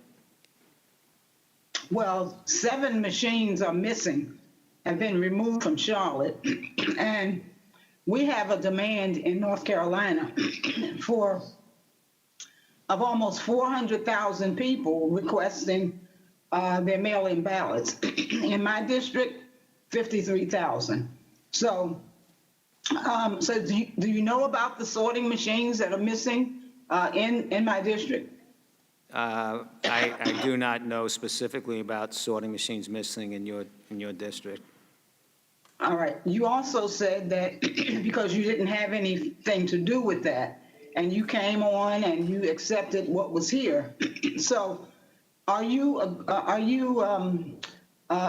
think you can be helpful and at least putting things back? I know you said that that's not something you wanted to do, but considering all of the testimony today, all of the stress that citizens are going through, not getting their mail, not getting their medications, things getting spoiled, insulin, those kinds of things. Do you think you could have a second thought about that, Mr. DeJoy? First off, we are, as I said, we're all very concerned about each delivery. My goal right now is to have these truck trips filled with mail, and we're seeing a great deal of improvement, and I believe will be, with regard to the transportation, we will be in much better shape over the next Okay, well, week. let me stop you right here because I don't want to know about that part.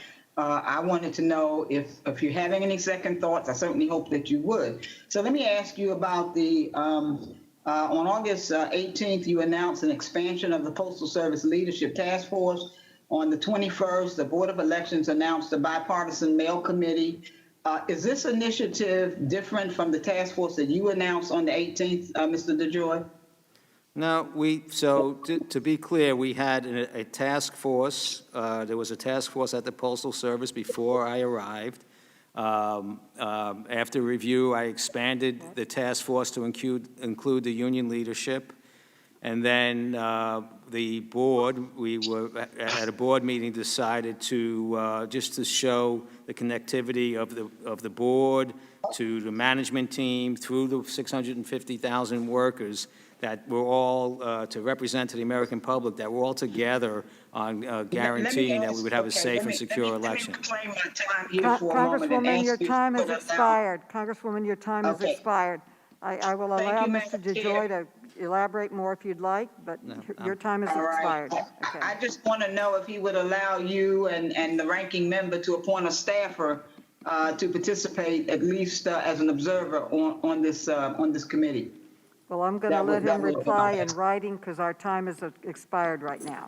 Okay? ma'am. But I think that's a good request, and I'm sure he'll give it good consideration. Now, Mr. DeJoy, so if you did not consult with these people about the operational changes, we are also interested in who you did consult with before making these changes. The unions have raised concerns that they were not adequately consulted, for example.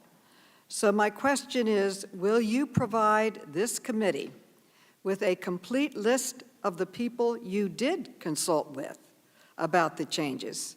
People inside the Postal Service, at other agencies, and any outside parties in the government or in the private sector? Will you provide us with that complete list?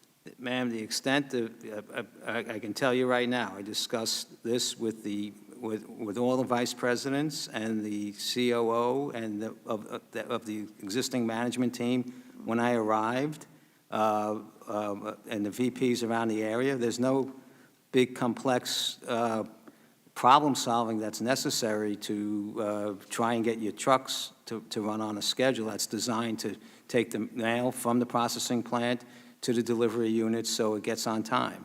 So that was basically it. I had an OIG audit that was delivered to me. You have access to. It'll show you the damage that was being done to the organization by not running truck trips on time. And I asked the management team, probably 10 vice presidents, to put together a plan to run your trucks on time. About 3 weeks later, they came, they said, we're ready to go, and we went. That's the extent of the analysis. So I'm going to ask you again for the people you consulted with. That was I ask it, it voluntarily, and I'd like it in writing. But if you refuse, then we will be forced to consider obtaining it by a subpoena. Okay. Mr. Duncan, I would now like to turn to you. Mr. Duncan, are you still with us, Mr. Duncan? Yes, Congresswoman. Thank you. On Friday, Senator Rosen asked Mr. DeJoy to provide the transcripts or minutes of any closed, non-public board meetings from this year. And Mr. DeJoy said he did not have the authority to do that. But you're the chairman of the board. Will you commit to providing this committee with the transcripts or minutes of any closed, non-public board meetings from this year, including in particular the emergency meeting you just held? Madam Chairwoman, I commit that I will work with our council to provide everything legally possible for the committee. Well, that's great, but if you have any other lingering concerns, if the council may not provide all the information, would a friendly subpoena help? I think we can work this out. The minutes are something that we have available to us. Well, I thank both of you for testifying. It's been a long day. Thank you very much. And I now recognize the distinguished ranking member for as much time as he may consume for his final thoughts and words. Thank you, Madam Chair. I'll be brief. I'd like to first begin by asking unanimous consent to submit for the record this Politico article that just came out, basically saying that this committee hearing was a waste of time. Next, Postmaster General DeJoy, I want to thank you for being here today, for spending this much time. Also want to thank you for taking the job. You know, when we have hearings like this, as we've seen, unfortunately, in this committee for the last year and a half, it's going to get harder and harder for good people like you to come from the private sector, to put your name on the line, to try to make government more efficient, which is supposed to be the role of this committee. You know, I don't know what was more disturbing for me to watch today, listening to Democrats who have never owned a business, much less a logistics business, try to tell you how to deliver anything quicker, or listening to a couple of those Democrats struggled with what a covered call actually was. But nevertheless, today's hearing did serve to confirm our suspicions of Democrats' motives for this whole hearing and the bill that they passed on Saturday. Our suspicion all along was that it was politically motivated, as we've seen with the picture that I showed of Representative DeFazio, obviously a photo op to try to get more tweets and likes and to fire up their base, who's not fired up about their presidential candidate, apparently. It's also an opportunity to raise money, as we saw with Representative Armstrong, with his mountains of evidence, where members of the Democrat Party are fundraising off the post office. Our suspicion was that the majority had little more than conspiracy theories and baseless, frankly irresponsible charges to make against you. And we've seen that. And our suspicion was that the Democrats have no interest in doing anything to address the real issues that affect the Postal Service. We heard that today. They provided the Postal Service $25 billion because, quote, it's a worthwhile institution. I agree it's worthwhile, indeed vital, but it is unsustainable unless we help implement reforms. Mr. DeJoy has made it clear the steps he has taken since becoming Postmaster General are good faith attempts to improve his organization. I would love to say that all the time we've spent over the past several days has moved the needle in a positive way. I'm not sure I can, but hopefully the time Republicans have spent talking about the real issues will provide momentum to lead to something positive. Hopefully the time Republicans have spent shining the light on partisan Democratic attacks have helped Americans understand the real situation. If the majority is serious about fixing the long-standing financial and operational challenges, then we stand ready to work together. And to do that, Congress needs to have a working relationship with the Postal Service. This week has been the opposite of a partnership, and I fear has done long-term damage to the nation's trust in one of its most esteemed, important, and citizen-serving federal entities. And I also fear the Democrats' conspiracy theories have risked Americans' faith in the elections in a way the Russians and Chinese could only dream of.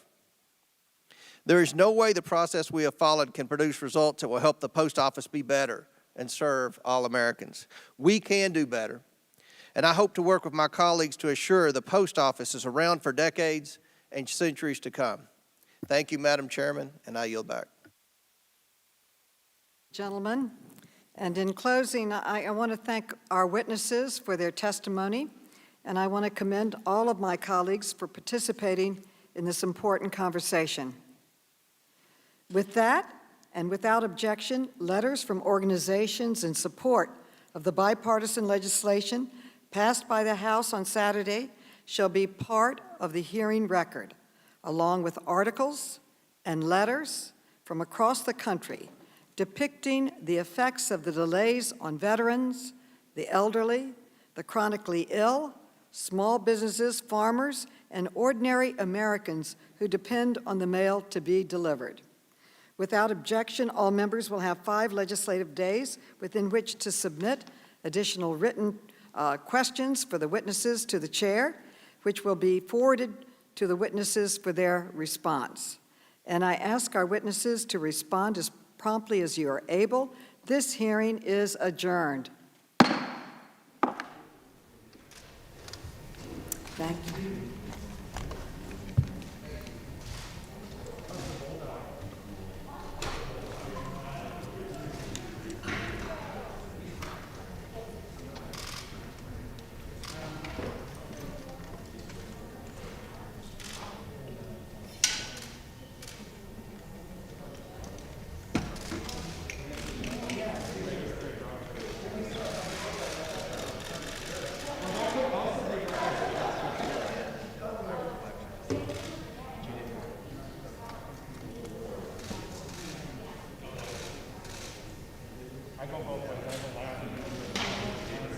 Crazy and not great.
That's